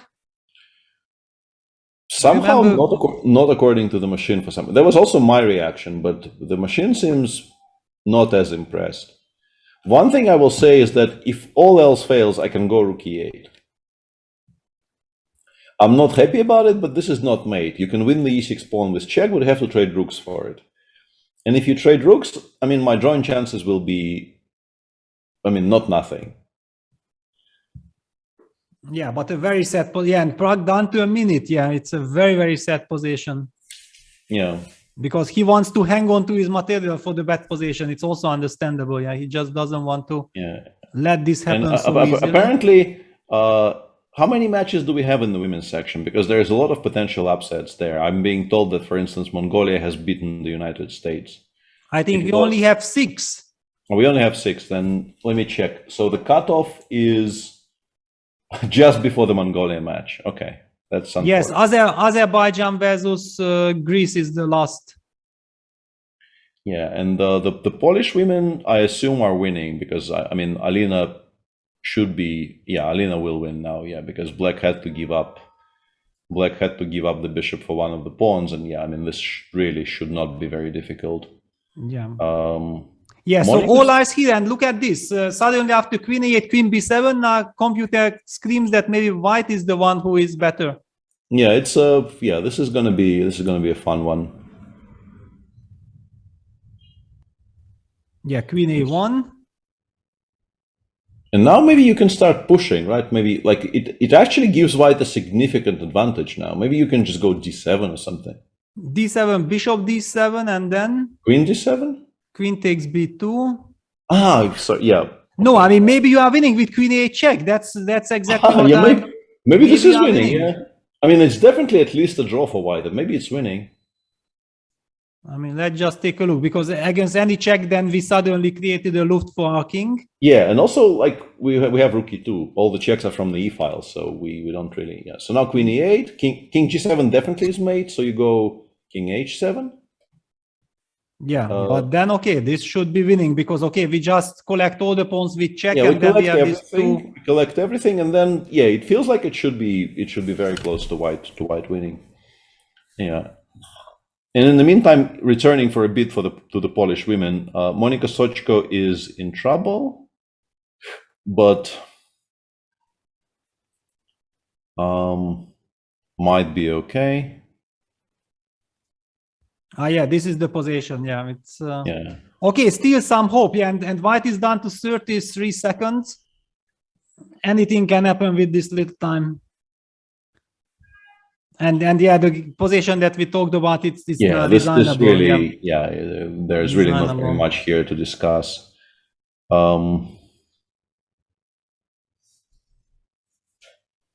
Yeah, actually, Dimitri Kolarz went on to lose to Horvat Dominik. So a big win for Austria against Germany. Do you know that player? Because I mean, my assumption is that is a Hungarian name, right? Yes, definitely. I mean, he's Hungarian, but he's Austrian-Hungarian. I mean, he played a couple of times in Budapest. I mean, many times in different tournaments, but I never met him personally. Okay. I haven't met him personally, and yeah, all eyes now on d7, bishop d7. This will happen now. Yeah, this will happen now, and yeah, Manuel basically has a free roll because he has a perpetual at any point. But I don't think you ever take that perpetual. I think now you very seriously try to win this position because yeah, it's also for Black. I think it will be very difficult to adjust to the new circumstances because you know, he probably knows he was winning for a very long time, and now he will have to find precise moves not to lose. Yeah, this is very tough. I mean, okay, now it's so pleasant to be white. I just believe that yeah, white will win this game. Yeah, so all 3 pawns get picked up with checks, but I don't think there is immediate mate because the black king can stay in the corner and it's difficult to give anything. Like the knight cannot be connected to the attack with a check if the king stays on like g8, h8, g8, h8. So what we are talking about is yeah, let's just pick this up. We pick it up. Yeah, and it stays in the corner, and like the question is how easy it is to find a very good quiet move here. Like, can you play e5, e6 here, for instance, without black? Yeah, then okay, let me give one check. Yeah, this looks like it's at least a draw for black, right? Because at least you get to trade queens. And if you trade queens, you like knight and 2 never win against the rook. Yeah, I felt like you probably have to move the queen away somewhere so that you can push e6 and then walk away with the king without trading. Maybe that's an idea. Yeah, but it's just going to be so difficult. Even though he gained a lot of time by making a long series of moves on increment, it's just going to be so difficult to like find a good square here. In the meantime, Livon won his game, so yeah. The last time I looked, it already looked very, very promising. So wonderful technique there by Lev. Yeah, and Radek lost. Yeah, Radek lost. Yeah, it's that's of course a big loss for him, but luckily for the team, Yeah, at least the team won. Yeah, at least Yeah. he can tell himself that it didn't impact the team negatively.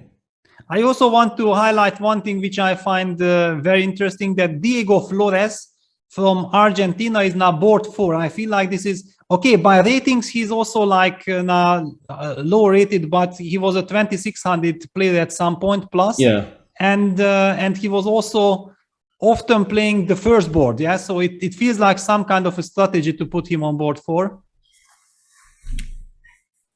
He drew with Abbasov against Azerbaijan. yeah. Iturrizaga won, so Spain won very, very convincingly, +2.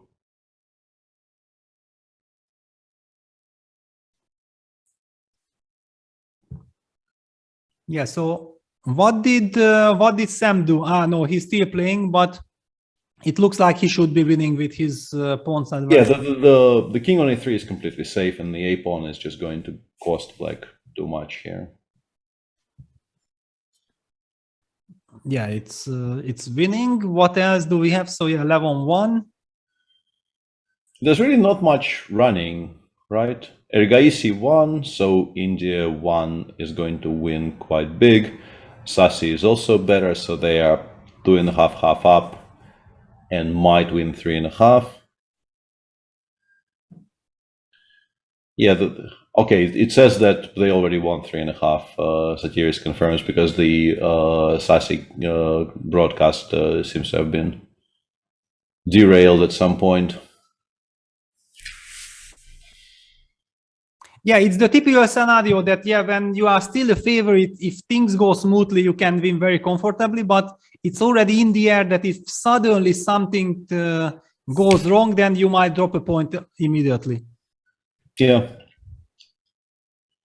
So the Dutch team will win. How is Bob doing? No, sorry, actually Sotiris corrected himself that Sassi drew and it's 3-1. Okay, it doesn't really matter, but I mean, important is to win the match. Okay, yeah. Yeah, I just got the message from Sotiris. Yeah. So, all right, then the top favorites won. Yeah, it looks like there will not be any huge upsets in the top matches. India won 3-1. The US will win 3-1. Okay, I mean, actually that's wrong, because Italy will beat Norway, which on paper is a reasonably big upset. They are below on every single board on ratings, so that definitely is a pretty big upset. Germany will lose to Austria, which is also quite unexpected. Yeah, I was just wrong about this. Yeah, Poland will win +1. Azerbaijan is cruising. Both Mamedov and Mamedov won, and there is one last game running there, which just decides which score they will win with. Sweden is 3-0 down, with the Benjamin Bog game arguably maybe still running even, I don't know, but also not very important. And yeah, Ukraine probably ends up getting a draw against Cuba. Yeah, that's one of those matches that are still in progress, and it's important. Maybe we have to focus on that match. What is Anton doing? Anton seems to be losing. Yeah, now this has to be completely lost, because eventually you get kind of torn apart with the two passers, and obviously you still have to be a little bit precise, but yeah, eventually something like I think you start by playing knight c5 to include the knight in the attack. Yeah, well, I guess it's basically up to personal preference. Yeah, already how to win it. So Black will win that. It's clear. The Shevchenko I mean, Kirill, I think, is very, very happy that he managed to get his king out of the corner. G3, king G2, very nice stabilizing. And then Black's king in total danger. It's completely winning. It has to be very comfortably winning. Yeah. Yeah, and then the big question is, Onischuk has to defend. Well, it's still a little bit. I mean, if Black's pawn would be on B7 instead of B6, we would be saying that it's an easy draw. A very easy draw. It should also be an easy draw, relative easy draw like this, but at least with the targeted, I mean, what I'm talking about is something like king b4, rook g6, and then d5. There is potentially some danger in the position. Yeah, you can imagine how this goes slightly wrong for Black for sure. So of course, in particular, because the match is still very much live and the game has a lot of bearing on how it ends. Of course, Ortiz Suarez is going to continue forever, but generally speaking, you have to make more than one mistake here to lose with Black. But look at this. Anton probably resigned, because there is some, I think Anton resigned. Look at this, but Onischuk is down to 35 seconds. I mean, knowing how strong all this Soviet chess school is, and Onischuk is a very good endgame player, that he's spending so much time. It seems he's just making sure, but like he's an unbelievably good blitz player. Like I think my first introduction to him was when I started constantly playing him in the World Rapid and Blitzes and having a lot of trouble because he is just very, very good at shorter time controls. So I think for him, like 30 seconds in this position is like a warm bath. He is fine. Yeah, and he is doing this rook h3 check, king b4, rook h4, exactly stopping. The main importance is that after d5 you should just never let white be able to capture with the c pawn and then get the king to b5. And this is what Black is fighting against, thanks to the pin on the fourth rank. d5 is not possible, and it should be holdable now easily. Yeah, generally speaking, this is not difficult. It's only because there's pressure, this being a team competition. Okay, he's played d5 and he will take it. Now it's finished. Yeah, now it's just you never ever even create a single problem for Black now. Rook d5, you just go, I don't know, rook h3, and exactly, and then king c6, and okay, basically you start looking at your opponent like, okay, a little bit, a little bit. What do you want from me? It's all right. So then Ukraine, okay, still not finished yet because Kirill has to win. But okay, I'm basically expecting this to be over anytime soon. Yeah, and things will start dropping off now. Knight e6. You have to play queen b7 check in order not to lose a lot of material immediately. And then let's say king h2. Both of your light pieces are hanging, and also your king is in some kind of a mating net. So yeah, this gets finished off pretty quickly from here, I would assume. It's just no longer. I mean, hang on, after queen b7, king h2, maybe I have queen f3. Okay. Usually just when we say it's finished, then something's, of course, it should be completely lost, but even after that, I can take on f8 and you don't have a check from f1, right? So wow. Well, you have knight e2. Maybe I lost. Whoa, I managed to lose this position. Knight f8, knight e2. Be careful, This is chess. I actually managed to lose this position with white. Very impressive. Yeah, just to highlight then already the mate. Yeah, that queen c7 this and king h3, knight g1. No, but the important part is that the knight on e2 controls the f4 square. So yeah, but of course this is the point that white just comes back king g1, and after queen fc, then he can just take on c3 and walk away with his he's king. gone king g1, and after queen f3, I'm pretty sure he wants to take the knight and then just go.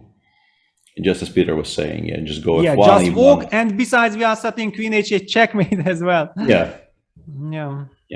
Yeah, that's it. So king g1 was the last precise move, and it's game over. And then the match ends with 2-2.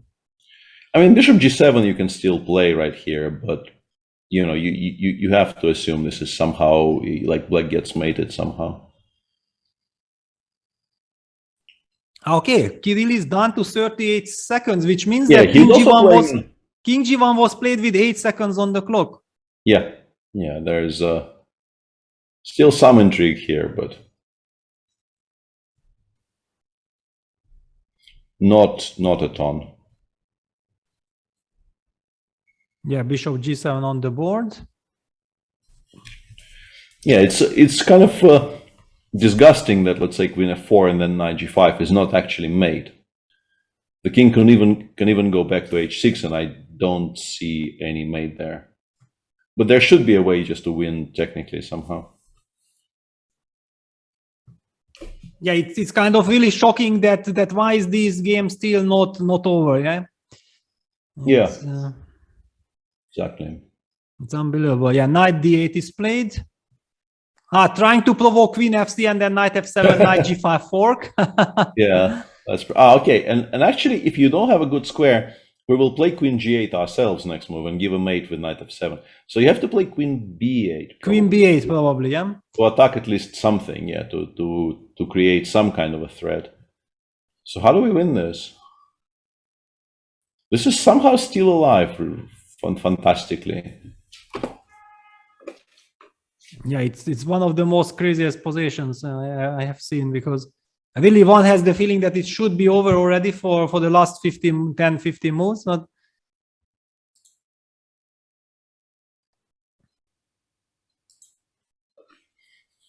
queen b8, why is it losing? I mean, yeah, how does it lose on the spot? I don't see it. I think it's just kind of lost in general. You can go like knight f7, knight g5, and then play, I don't know, king g1, g2, and if there's more checks, we'll just play e3, e4, and eventually we will achieve something on the king side. But yeah, it's just so strange that we're not winning immediately right now on the spot, yeah? Exactly, yeah. Now also black is down to 30 seconds. I can imagine the heart bump of the players here. Do we have a camera for this? I think we're watching it, right? But we don't have a proper zoom into that board because it's board 3 and yeah, finally queen e7 was played. Okay. But we can feel the tension. Yeah, a lot of attention around this game. I mean, there would be much more if the players would not be forced to leave. Yeah, otherwise it would be a big social gathering around this board. That's for sure. Absolutely, yeah. And basically, when I see this picture and I'm not a player, I understand very well that it's probably correct. I was about to say, yeah, that this is why the rule is there, but still. Yeah, I know how difficult it is for teammates. Yeah, when you know that your colleague is there fighting and then arbiter asks you to leave, it's a terrible feeling. Yeah, but you can actually imagine this ending up with white not winning it in practice, even though it is completely winning. Yeah, because somehow miraculously there is never mate. You just know that you're winning, but every time you start searching for something that wins on the spot, there is nothing, and you get frustrated and you start making moves on 3 seconds. Once again, Kirill, if our clocks are correct, he made a move on 9 seconds again, so it becomes more and more kind of nerve-wracking. And yeah, and if it continues like this for another 20 minutes, yeah, it will be very difficult to handle. Maybe you should not try to target the g6 pawn, yeah. But this is exactly also how you kind of lose your mind. Yeah, before we were trying to give checkmate, now I'm trying to target the g6 pawn. Yeah. Fantastic. Yeah. People are saying that also the Prague game is interesting, but this match is still alive, whereas the Prague match is effectively over. So the position might be quite curious, but it just has absolutely okay. We just scrolled down. Prague is... Yeah, I just wanted to see how it goes. I mean, I did not switch yet. Yeah, I kept the live board on the other one. I wanted to see the drama here, but...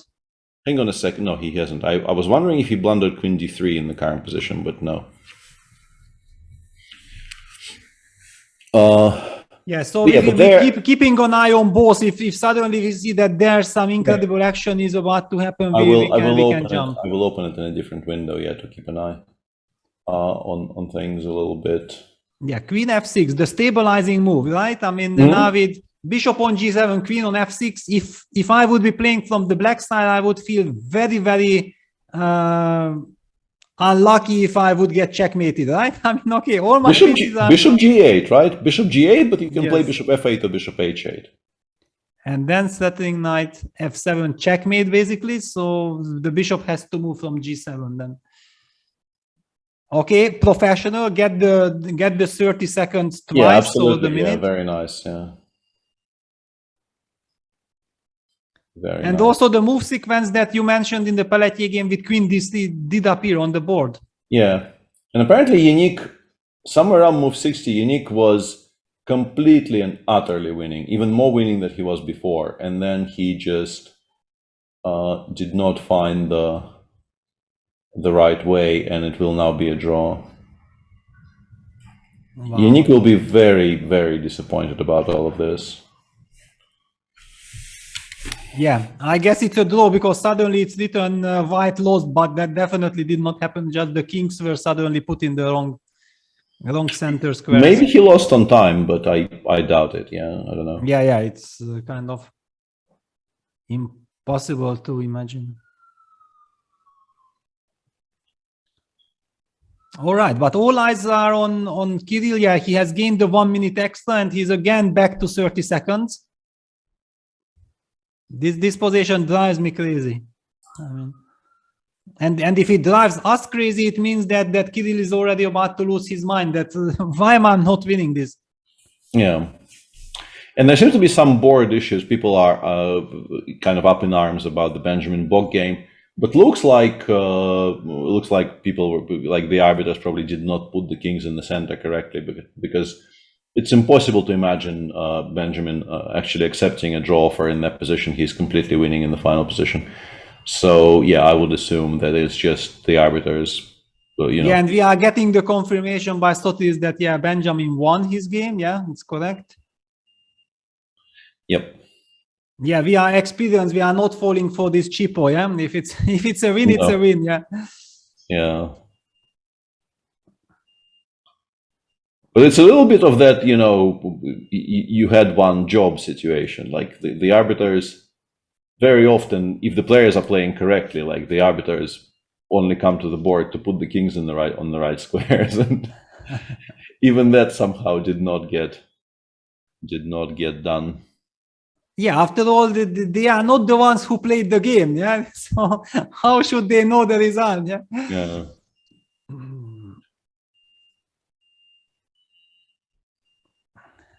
Yeah.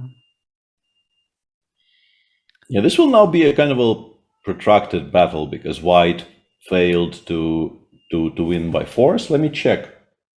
Why is Korobov allowed to be there? It's not Korobov, I'm pretty sure. No, it is actually Korobov. Yeah. No, it is Korobov, and I think this is already correct. I mean, if already basically the tournament is almost empty, yeah, and you just ask him to play, please, you know, stay as far as possible, but you should be there. I think the arbiters and the organizers have to have empathy for it. I think this is absolutely correct that he can stay there. I mean, he does not disturb anyone. No, look at this.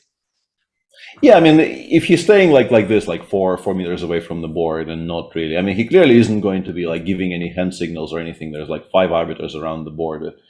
I mean, depending on what the arbiters think about this, you very often you will actually still get shooed away, regardless of, you know, how many people are left in the hall or anything like that. But yeah, I mean, there is no danger there will be any kind of, you know, hanky-panky. But and I understand with you that, like, simply from a human perspective, everybody knows he is not going to be trying to influence the game, so why not let him stay? But it very much, I think it sort of becomes a discretionary question for the arbiters. Some arbiters allow it, some arbiters don't. Yeah, and I think also we should highlight that it's very, very important that the player who stays behind his player. Yeah, because if you are, you know, no eye contact. You can't even make any signals or whatsoever. So it's also kind of very, very natural. I even think, like, when there were no rules yet, that you had to leave the tournament hall, I always went behind my team, just to avoid any kind of this discussion that I'm trying to interfere or whatever. Yeah, exactly. And apparently in this Shevchenko game, like the evaluation was about +7 for like 10 moves in a row, and then yeah, somewhere around here he played king G. Yeah, hang on. There was a point some moves ago. Let me find the move number for you. It's not updating, but basically the Cuban opponent at some point could have actually taken on a4. There was a queen on c6. We actually haven't gotten those moves yet. I see them on the website, but on move 71, once we get there, once the boards resume updating, because it's not really updating right now. There was a moment where the pawn on a4 was hanging and he could have taken it, and then objectively the position wouldn't even have been so bad. Wow. Move 71, yeah, exactly. Now that you have here after king g2, queen c6, check king h2. And yeah, you can take on a4 here, but I guess he got worried that, you know, taking pieces away from the center will allow white to do something. Yeah, now he's the one who is down to a few seconds on the. He has to move. Yeah, and I mean, okay, I'm guessing our clock is not correct. Otherwise, he would have moved already. Yeah. Yeah, knight f7 check is a. And we're actually getting information that Prague won that game on time. Wow! There my will be, God! I mean, poor Yannick. I mean, yeah, this there is will terrible. there will be a horrible blow for Yannick, who played so well, and he doesn't really play chess very much anymore. He is, you know, he's become a very prominent organizer in Switzerland and just does a lot of things around chess.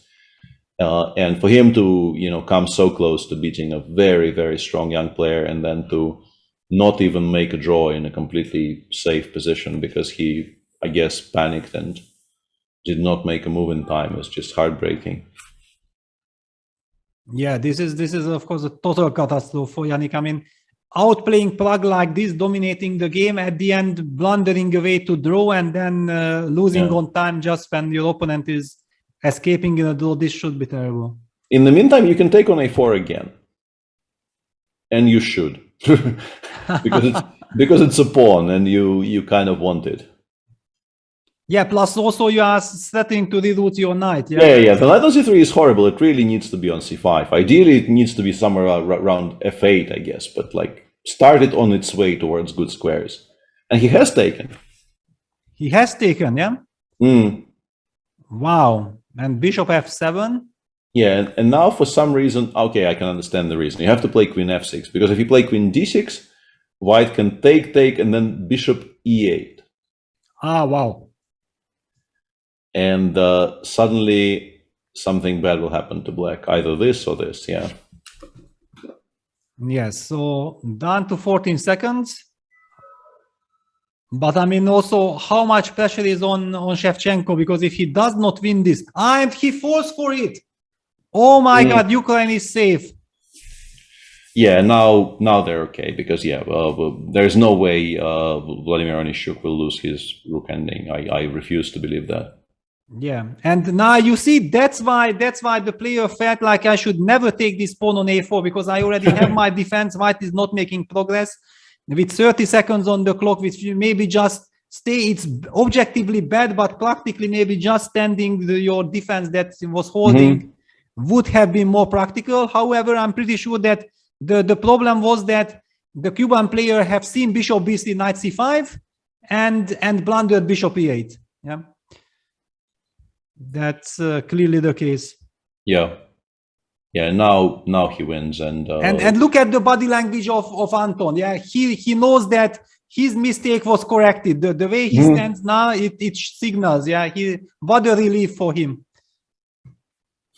And yeah, I need to check this out, because chat is informing me, all of us, not me personally, that in the okay, it's gone now. It wasn't very long. Yeah, okay. I was a bit surprised about this, but it wasn't very long. People were suggesting that in the US versus Mongolia match, there was a queen versus queen with no pawns being played out onto the board, but it was only so that they could trade queens. So it's nothing unusual.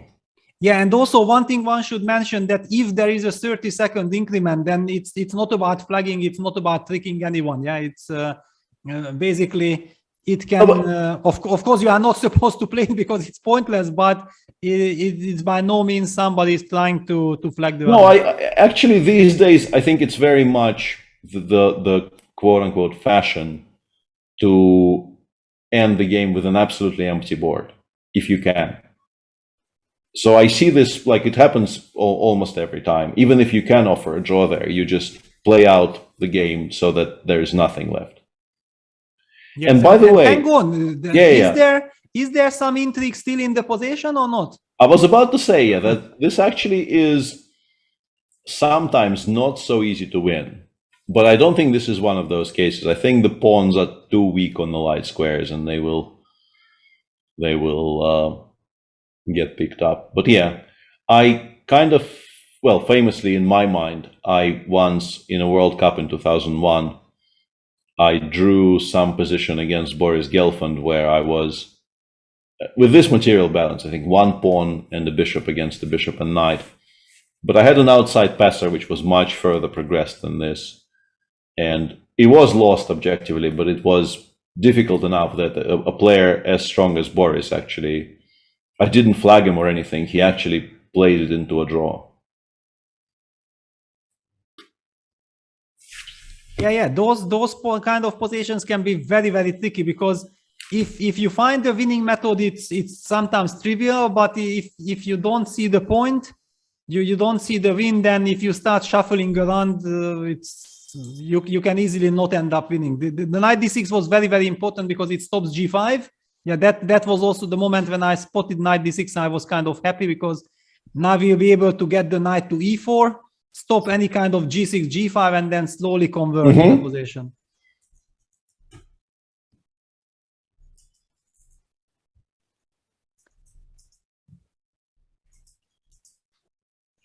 Yeah, nerve-wracking moments for Ukraine team and for Anton Korobov, because I mean these are the most unpleasant things that if, for example, because of his loss, the team would lose, to forgive yourself, you feel guilty. The sleepless nights are coming and everything, and the Olympiad is just about to begin. Yeah, you cannot lose all your energy because of one crazy loss. It's not only that you lose that game, but you are also harming yourself even more afterwards by feeling guilty.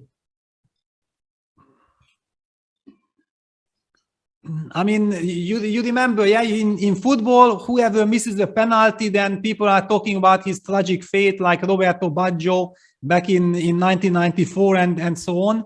But I mean, chess players are, during the Olympics, are experiencing this situation on a regular basis, yeah? Yeah, I still remember some, like, I don't have very many of those memories because, you know, over the years that we haven't won the Olympiad, it hasn't been specifically my fault very often, but it definitely was in 20, whatever it was, 12, right? No, not 12. Hunty was 2010, right? Yeah, 2010. Against Salgado, you lost. Yeah, that game I lost against Salgado, I still sort of remember, because I had a horrible Olympiad. Like I started playing really, really poorly. And then the team management, basically, after I think the first rest day, they invited me in and kind of sat me down and talked to me for a bit and said, like, really, it doesn't look like you want to be here. So could you please, like, concentrate and start playing? And they also took the decision to only give me the black games, because I wasn't really showing anything with white in any of my games. So they started giving me only the blacks. And I drew all of them very comfortably, and I beat Gabi Sargsyan in a very important match against Armenia. And everything was kind of going according to plan. And then they gave me the white pieces in the last round. And yeah, that wasn't very good. Yeah, but you know that game not only influenced your situation with Russia, it also influenced Hungary's, yeah, because you blundered that piece in the moment when Yefimenko was already about to win against Michalevsky, I think, in a completely winning rook endgame. And if that game would have ended logically like Michalevsky designs, then we are taking bronze medal with Hungary. Easily. Okay. Yeah, but because after your blunder, immediately the Ukraine captain stopped the match, and it was a 2-2 against Israel. Israel tied with us, and with the tiebreak system, they took the bronze medal. Yeah, it was a very, very unfortunate day for all of us. Yeah, I didn't remember that detail because I was just in complete shock. Like I went into a corner somewhere, and like I was barely functioning for a bit. That wasn't good. Yeah, I can imagine. These things are just tragic, and I feel like, you know, this is terrible for chess players, that so many of us experiences this situation and nobody talks about it, and it gets forgotten very easily. But the football players' tragedy, all the world will remember forever. Yeah. Pretty much, yeah. Do you think Quesada will actually check the bishop and knight? No, he won't. I mean, if it really gets there, then I don't think with 30 seconds increment you really have the poker face to be playing it, no? Yeah, but actually, it's kind of curious to me that Kirill, okay, maybe has something concrete. This is very clever, because this way he will have the g pawn. This is the right way to do it. Yeah, I was about to say that, like, if you take on h5 instead of knight d3, and black goes gh. Sorry, yes. Yeah, like this position, it's a bit tricky.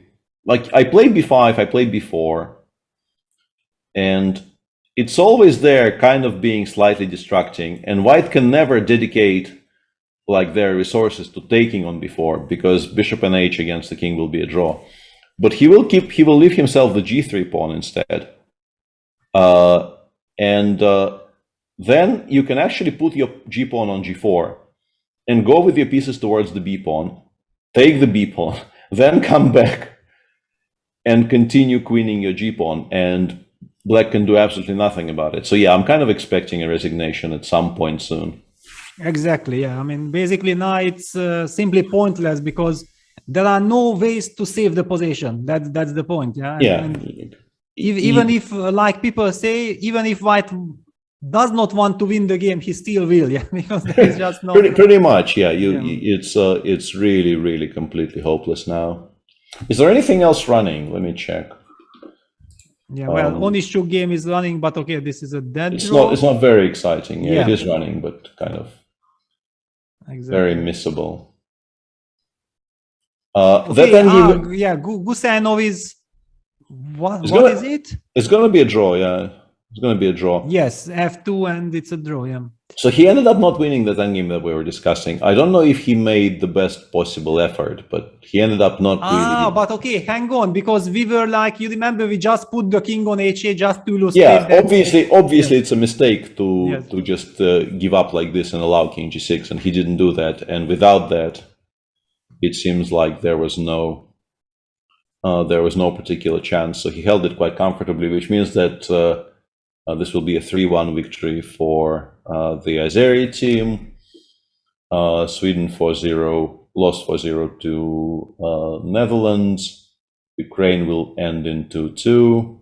Yeah, it seems like there really isn't anything running that we absolutely have to watch.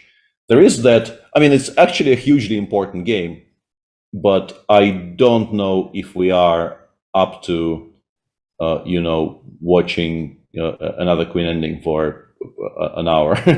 There is this Ovanesyan game in the Armenia match, which will take some time. And what happened with the other game? That was drawn. That was drawn, yeah. So in fact, white was very happy to have. I don't know if he was happy, but he didn't find a win, and somehow, that ended up with a really long perpetual from the b1 and g1 squares, kind of a really fancy perpetual. In the end, and so this match is actually currently tied and at 1.5, and Robert is trying to win this 2-1, which you would assume is borderline impossible, but we have seen Magnus yesterday achieve the borderline impossible extremely easily, seems like. So yeah, but of course, yeah, with this g2 pawn, covering, but okay, still you keep on playing, and we see that black has the big time advantage, yeah, because black can always play automatically. White will be the one who will finally get down to 30 seconds, and then the nerves come into play. Black is putting some pressure. He keeps on improving the position or just doing nothing. It's very frustrating defending this type of positions. Absolutely, yeah, but once again, this probably, considering that Robert has 13 minutes and there's a half a minute increment on every move, this could legitimately take another hour, and our viewers probably will excuse us if we don't cover every single moment of it. I have a feeling we will be forgiven. Yeah, actually, okay, it is of course very, very important for Armenia, yeah, that's for sure, because if they win, then they win the match, yeah, then actually everything went perfectly. But if it's a draw, then okay, 2-2 against Egypt, not a bad result, because it's very difficult to beat Egypt. However, of course, not something that Armenia was looking for before the match. Yeah, absolutely. And I mean, he should be playing on, but it's just very difficult. It's very difficult to win these positions. You need a bit of a miracle to do it. Yeah, and then Shevchenko. But yeah, well, according, I didn't check the viewer, but I did check the website, and according to the website, there are very, very few games running, and they aren't really very exciting. So we just have to make an executive decision on whether we cover the queen ending or not. Well, I mean, okay, maybe let's keep an eye anyway on the Ukraine match till Sure. it finishes. After we will decide. I want to tell you that could somebody help me out? What happened with Hungary? Yeah, that's exactly. I was going to tell you that the Arch game actually progressed from the position we saw. Yes. But it progressed about 5 moves and got stuck again. Oh my God.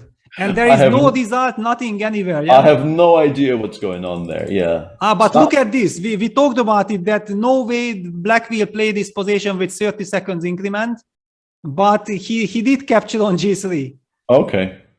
Oh. All right. So now anyone who never learned before was lazy enough to learn, now he will get the chance to see this the winning method. Yeah. Yeah, I get the feeling it will not be very challenging for Kirill, to be honest. And I think, I'm not sure if it was Rauf specifically, but I think it was actually Rauf who at some point was claiming that he can do it on 15 seconds. Yes, I also had one friend in Subotica who was specialized on 15 seconds with from any position. Yeah, he was making bets. He was making a living out of this. Yeah. Yeah. And the moves are coming in again in the Arch game, so maybe I can tell you something in a moment, because it seems to have unstuck. So I don't know. Maybe I can give you hopefully the good news, but I don't know. The position is a bit dodgy. Yeah, exactly. I mean, I feel like if it's a draw, it's already good news. No, I think from the position we saw, it kind of improved, and now it's sort of becoming a bit tricky again. Should we show our viewers how you win this, or we should trust Kirill to just do it? Well, I think Kirill will show it. Yeah, I think he's already showing it. Only that our board is uploading a bit slower. Yeah. And the question that I sort of expected, and I think I'm sure you also had occasion to talk about it on air, is this considered to be a show of disrespect at this level? Continuing to play with this material balance. Well, I would say like 20 years ago, yes, definitely. I mean, 20, 30 years ago, you are not supposed, especially with increment. If you are trying to flag your opponent, it's another matter. But now that there is so much audience, and so many times the audience is complaining, why did somebody resign? Why didn't he play till the mate? How is this position a win? Maybe having this in mind, maybe after all, here someone will have a chance to witness it live, how this is done. Yeah, this, and also I want to add that specifically in the current situation that we are watching, this is a team competition, and this game actually matters. If for some reason Kirill doesn't know how to do this, Kubo wins. Basically, this is not an empty game. This is not just Quesada Perez checking Kirill for his own personal entertainment. There's also the team aspect of it, where the result of the entire match kind of hinges on this, which I think adds some percentage points to this being okay. I still don't like it, but also I want to say that we have seen people actually fail to do it. Not very often, but there are some sort of recorded instances of quite strong players actually failing to do it in tournament chess. Wow, I actually didn't know this. I don't remember exactly who, but there's definitely a reasonably high-profile names in women's chess. Okay, he's already okay. This is very good, and he knows exactly how to do it, and he also got there very quickly. This is the setup. Now he will play knight d7, and after king c6, he will play bishop d3. Bishop d3, yeah. That's what we are taught in kindergarten, right? Yeah. Yeah, and apparently, to my actual kind of huge surprise, people are telling us in chat that Hikaru himself once failed to do it in a titled, which is quite surprising because the Title Tuesday is an increment tournament, meaning that he probably, like, I would have bet on him doing it 100 times out of 100, but I guess kind of accidents happen. Yeah, me too, definitely. And here we see that the knight d7, bishop d3 had its effect. Yeah. Black resigned. I remember as a kid, I was also like confused, and then when okay, knight d7, bishop d3, thank you very much. Yeah. Okay, not in the title, I'm being told, in Rapid Chess. Okay, Rapid Chess Championship, I think, is 0 increment. And then I can imagine this happening. Okay, then maybe you get, like, if you start with, I don't know, 20 seconds and you've never practiced doing it really, really quickly, then I can imagine, Otherwise, right, I would like bet very, very serious money on this never ever happening to Hikaru. Yeah. Can you show us the right setup? Let's just briefly show the right setup here, which is really not that difficult. Yeah. Okay, usually black is waiting in the dark corner because you can't checkmate. Okay, let's put. I mean, basically, you will have to force black's king to a8 to give the checkmate, or to h1. Yeah, it's up to decide. And okay, now, I mean, how should I show it? Like we are fooling around here a bit? No, I mean, we don't really have to do it. I mean, this is the idea that you play knight f7. I mean, I was taught like the double view is the knight f7, knight e5, and then later knight d7. Yeah, this and knight c5. This is like the winning method. So king f8, bishop h7. Yeah, you force black's king out of the corner. Yeah. So king e8, knight e5 comes now.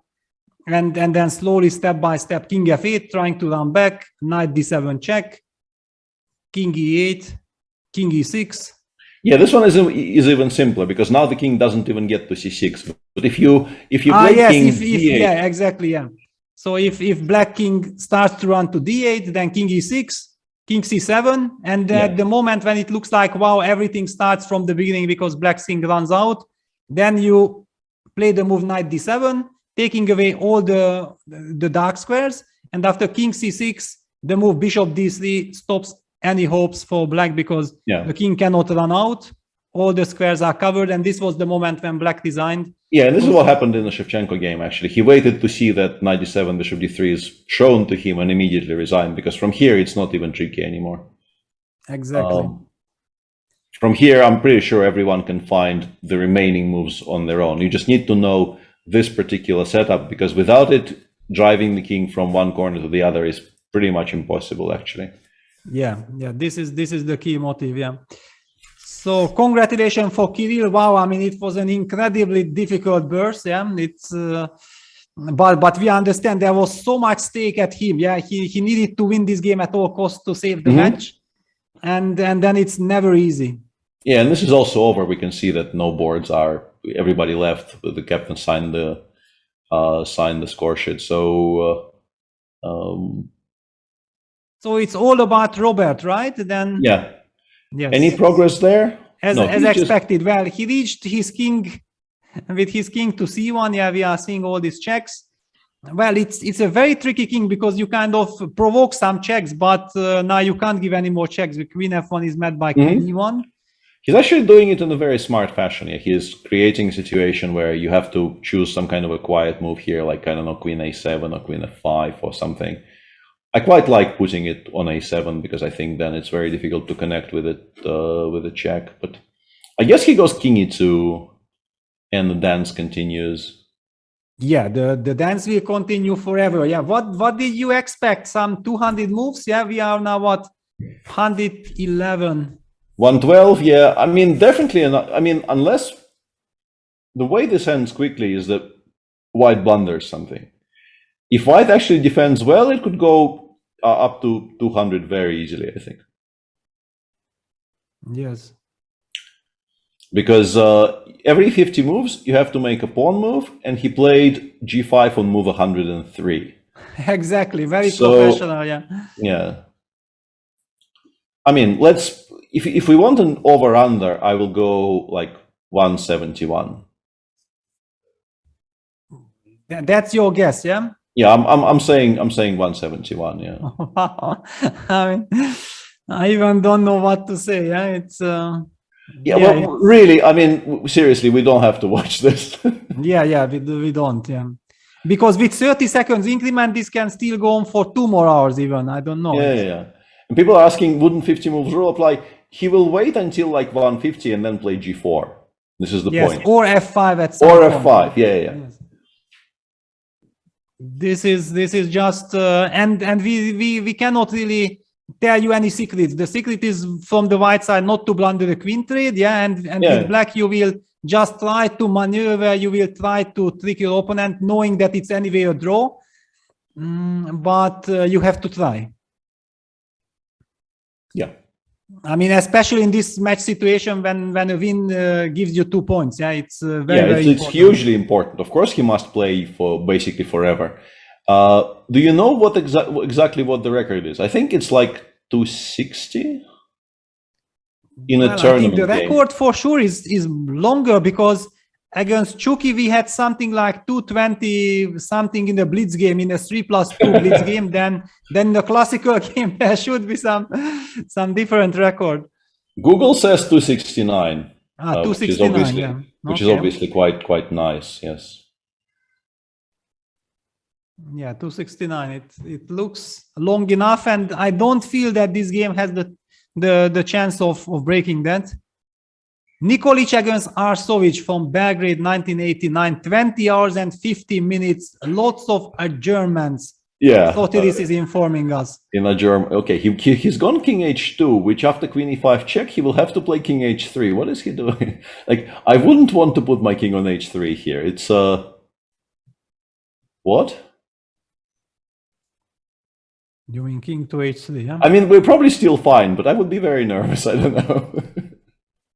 He just tries to somehow lock the black king out. That's the strategy. Otherwise, I also can't explain it at all. Yeah, I don't know. It feels wrong to me. Very counterintuitive. Yeah, you're giving yourself such an improved chance of blundering something. Like f5 here. Yeah, f5 and I don't know. Queen f1, queen f2. Maybe it holds, but I would be so nervous suddenly. Yeah. I mean, why do you create this trouble for your own king? And he's down to a minute. I mean, maybe now with the king marching to h3, we can stay a little longer. I get the feeling you're going to convince me to continue watching. I get the feeling this is in my future now. Yeah. Yeah, this is. I mean, okay, it's. Also, probably the audience is into like how this endgame is played out in practice. Yeah, it's of course, regardless if we are covering it or not, anyone can simply follow this till the very end. So it's as we said, we cannot really tell you big secrets here. Yeah, and that face I just made is once again, I have a feeling the board is just lying to me about the Arch game. I'm really hoping it's lying to me, because what I'm watching is kind of horrible for Hungary. Yeah, well, but the structure was bad, yeah? It was No, but bad. he was already okay, and then he made what looks like a completely inexplicable tactical mistake. But I mean, it's the update is not on our screen, right? Or I don't know. I'm watching the Chess 24 live page. yeah, okay, I understand. No, now I see it. Yeah, I see it. Is Yeah, this the position you are talking about? Yeah, yeah. And if you look at the position after bishop takes d5, 25, move 25, yeah. Queen takes e4 is actually quite good here for some reason. But even if you don't see that, how do you play knight takes e5? As I don't understand. Queen takes e4, fe. And then some kind of a tactic works out for white. I don't entirely know. Knight e5, bishop d3, rook d6. Yeah, this is what it worked. Yeah, and white is actually even a little bit better. Okay, he is better again, but no. This was probably a really, really horrible time trouble, because move 36, which just appeared on our screen. Yeah, rook g8, you can give a check, take on g8 and go king f4. You're probably winning. But okay, I mean, let's not forget that who knows if this is correct or not. Exactly, yeah. It might just be the board being completely screwed up again. I mean, basically, okay, we are pawn done and we have some chances to hold.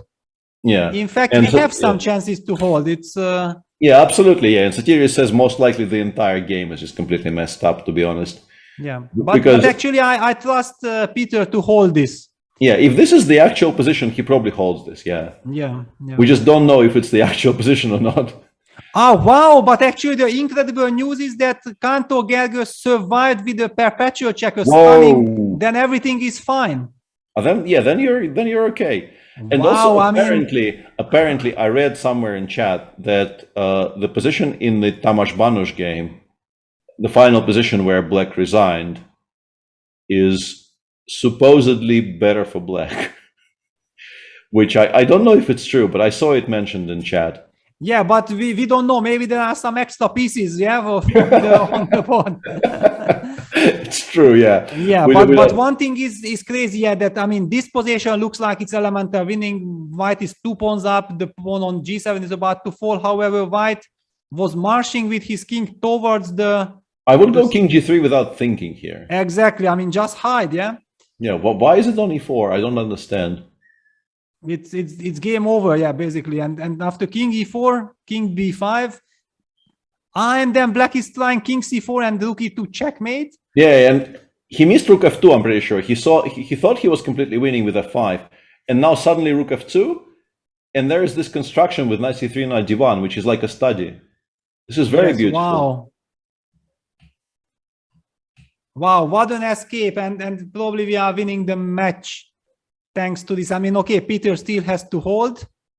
Well, yeah, the board, you just can't trust the board, because right now it says that Black just left the knight on g5 unpraised, yeah. Yeah, no, it's clear that this is wrong. And regarding the Banos game, we should look at move 24, apparently. Okay, yeah, okay.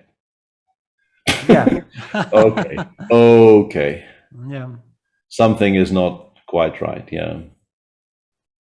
Yeah, because the position looked so good that even without the rook, it looked like maybe it's correct, but yeah, I guess that something was really wrong there. Yeah, all right. So okay, important to know that Hungary is not in any danger. That's all what my soul needs to know. And what about our queen ending, our beloved? Yes, queen exactly. Now all eyes back on our incredible queen ending, because at least we also know that this is correct. This is exactly the position. And look at this mating threat. Yeah, queen takes f6 runs into queen h4 checkmate. We are very, very skeptical and critical about this king h3 idea. Yeah, queen f2, queen. Whoa, has he actually won? Already, like queen f6, queen h5, queen h4, g4, right? Yes. You can't take the pawn again. Just to highlight this, that okay, I will even make the moves because it's pretty.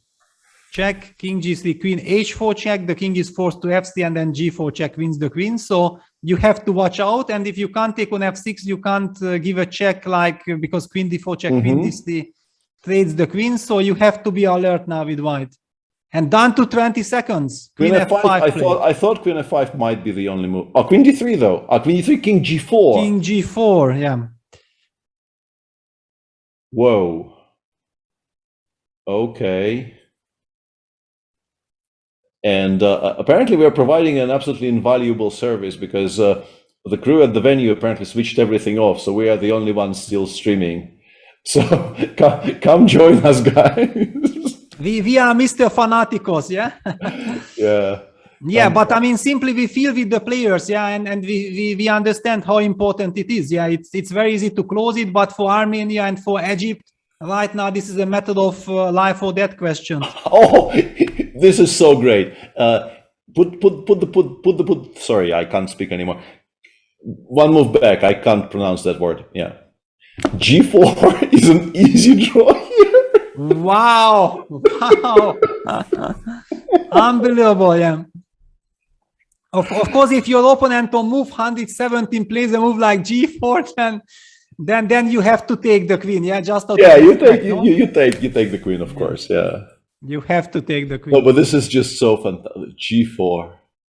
You know, I almost wanted to say, but why not queen e3 check, because it's illegal, yeah. It's a little bit illegal, yes. We are losing our minds already, yeah. No, but this is fantastic. Second day in a row, we see these really incredible stalemates. Yeah, with queen end games, yeah, they are always there. Queen f5. Actually, this queen f5 is a clever idea. Yeah. So, in fact, then white does want to play g4 next or not. It's a big question. Yeah. I'm not sure if I'm liking it without a stalemate. I was trying to calculate. There's actually a way for black to lose this position. You can go queen d3 check, king g4, you can take on f5, and then king f5, king e3, king takes f6, you go g4, king g5.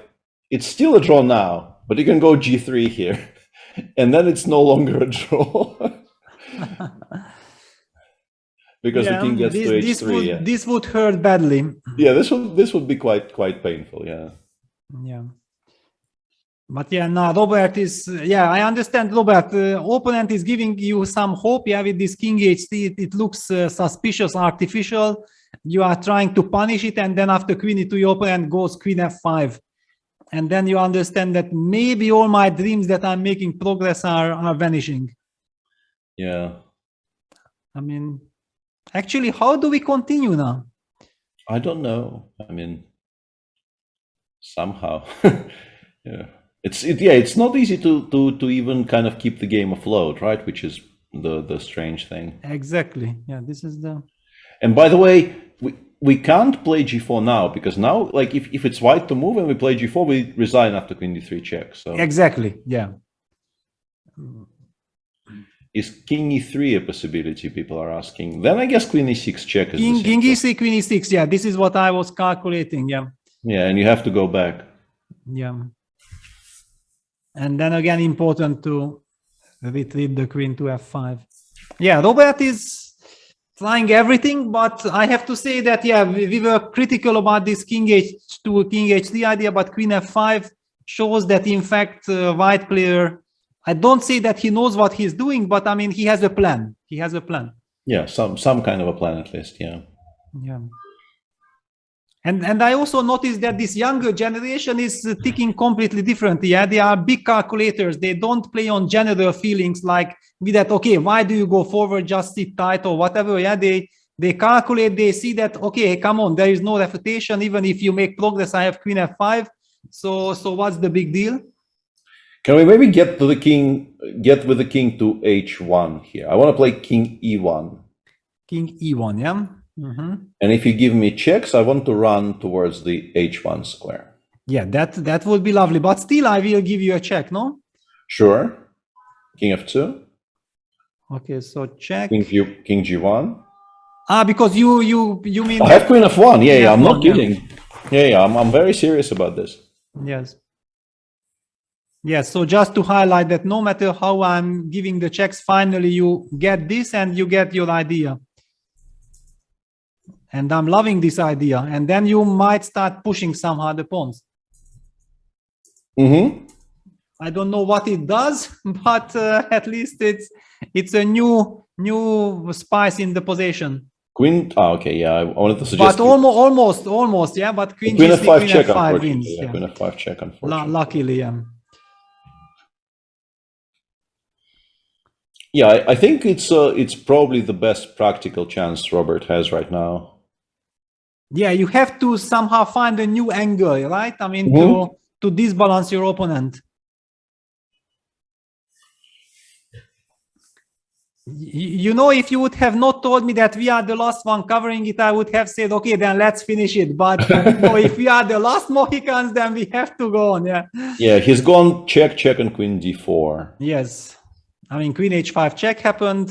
So trying to lure the king out from the. Yeah, but I think the problem here is that, okay, you have King D1. I was going to say, I think I can play Queen A5 check, because if you play Queen C3, that pawn ending is at least not losing for white and maybe even winning. Queen A5 check, yeah. But okay, we start shuffling with our king. Yeah, King D1. We have King D1. There are no more checks, yeah. Yeah, and Queen F4 checkmate is a threat. Suddenly. Yes. Suddenly, yeah. Yeah. Just to highlight, yeah, I mean, what a nerve-wracking and everything. And when people say like, yeah, chess is, yeah, I understand it's not the most exciting position. Yeah, the position doesn't have so much, but the tension and the importance of this game is enormous. Yeah. Yeah, Queen A5 check, King D1 on the board. Yeah.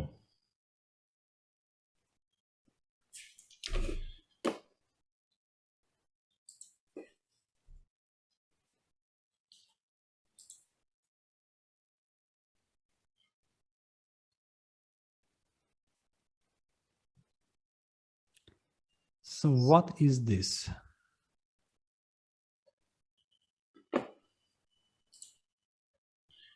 Hard to say.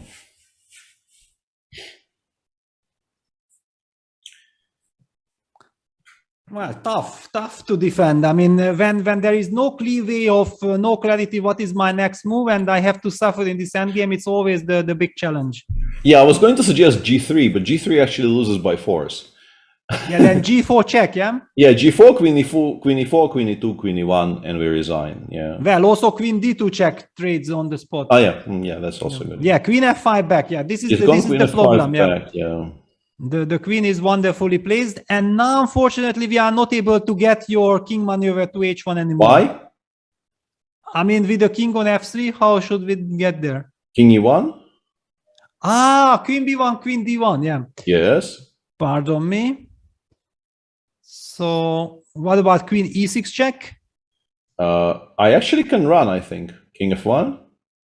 No, then, you can. Wow, it almost looks like it's a mate, but you are in fact running away. Wow, we have to show this. King here, and then this, and then Queen G1. I don't know what I achieved, but like the situation changed, you know? Yeah, and then you start pushing the pawns. Yeah, it's very, very unpleasant. Wow. Okay, so Queen F5, King E1, yeah, it's Armenian school, of course. Yeah, the king will march all the way to H1. Yeah, people are suggesting Queen B1, Queen D1, you can take and play G4, but that actually loses, so... That should lose, no? Yeah, King E1, King F2, King G3, yeah, that doesn't, exactly. That doesn't work, yeah. I mean, just to highlight, yeah, I mean, if you trade like this, there is no safety, because G4, king is coming like this. Yeah. Mm-hmm. And even if he would not be able to take the pawn, so the king would be on E3, still King F4 wins as well. So, yeah, King E1. Yeah, you can actually do this. People are saying after King takes D1, King E3 is a draw for some reason. Okay, but this with little time on the clock, you will. Yeah, nobody does that. Yeah, now we go King F1 because we control the A1 square. We can actually run in that direction. We go King F1. This is what I calculated. Queen B1, sorry, Queen B5. We go G1, H2. and we have queen h4 after queen h7. But this is a was draw. your calculation. No, it's not a draw. I'm okay. I thought takes king g4 is a draw, but we have king f3 in the end. So this is the. He's gone queen d2 though. He has gone. So he's kind of forcing his opponent to find that draw. It's actually clever. Like it's only because chat told us it's a draw that we know it's a draw. It's actually very beautiful. The point there, I didn't want to correct you because black is winning in that line. The point is, if we put that pawn ending on the board, queen a1. Yeah, the only moment because he's down to 10 seconds. He will make a move. He's not going to play this. Yeah, he thinks he's losing there. Yes, definitely him. So the point is.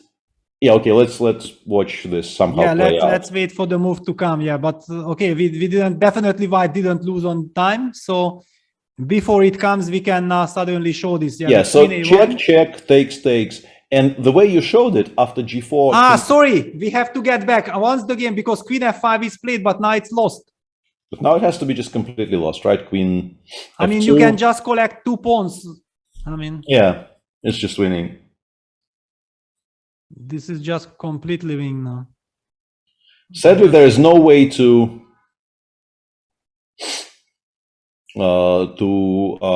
take the pawn on g2 with check and also trade queens, but because king g4, king h5, I think still saves the queen from trades, but it is winning. Like we know it's winning. Yes, it is winning now. Yeah. So we can go back and just show the viewers. Let's just show what we want to the public. So if you go g4 and after g4 in that position, you played king e1, and I think after king e1, king e3, it actually is a draw. This is the point. It's the same. Yeah. But you can play king d2. But if you start with king e1, now king e3, now if king e1, we will just play g4. Yes. And we just follow the black king around. f1, f3, g1, g3, and so on. We just never go forward. Opposition, yeah, we never go forward. We just keep the position forever. And if black plays f5 instead, after king e3, move 125, yeah. Now king d4 is somehow in time to attack all the pawns and everything gets traded off. But yeah, I mean, it's a study. Nobody finds this. Yeah, and that's it. Robert has won. We don't know exactly. We didn't get the last move after queen f5. Which move forced the resignation? Yeah, exactly. It's just simple. You can go queen f2, queen f5. The chat is once again much smarter than we are. And just go king f2 here. Yeah, and then g4, yeah. And then g4, g3. Yeah, it's just very, very simple.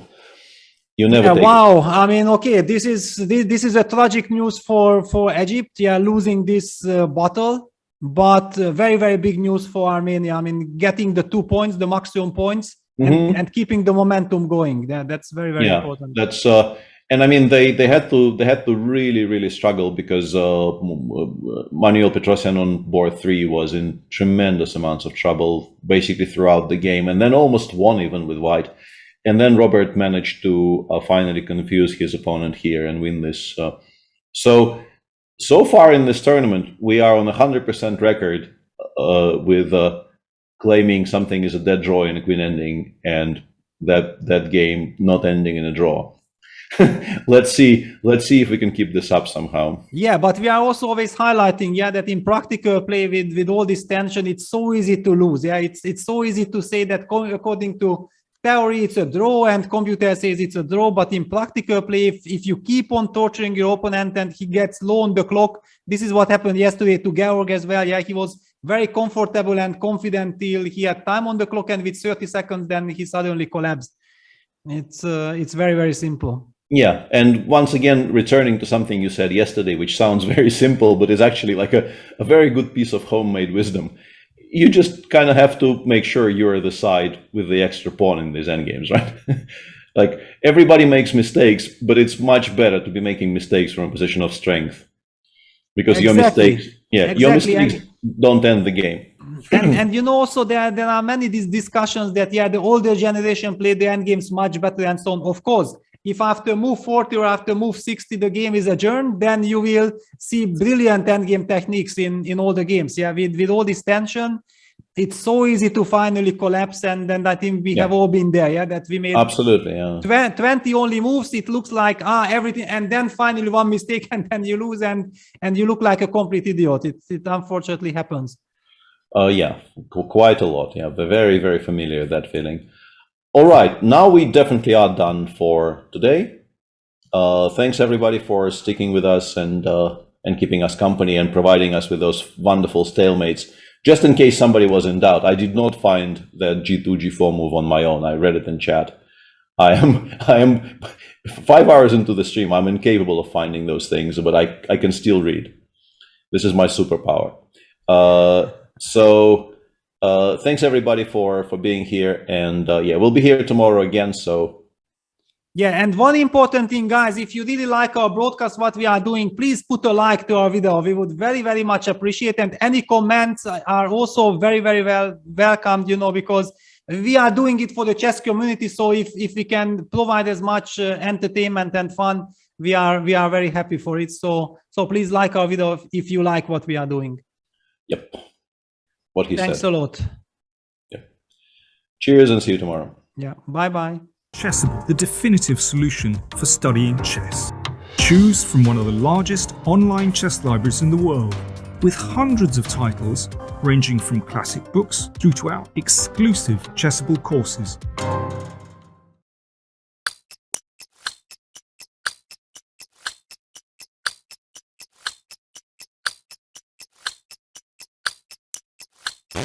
Did you find the stalemate trick that would have saved Grandmaster Meyer in his game with the boss Magnus Carlsen? Well, kick things off by making a queen. Would you like a queen for free? Bet you would. How about two? A fantastic idea. Never, ever, ever give up. Because that's stalemate, and that's the end of the game.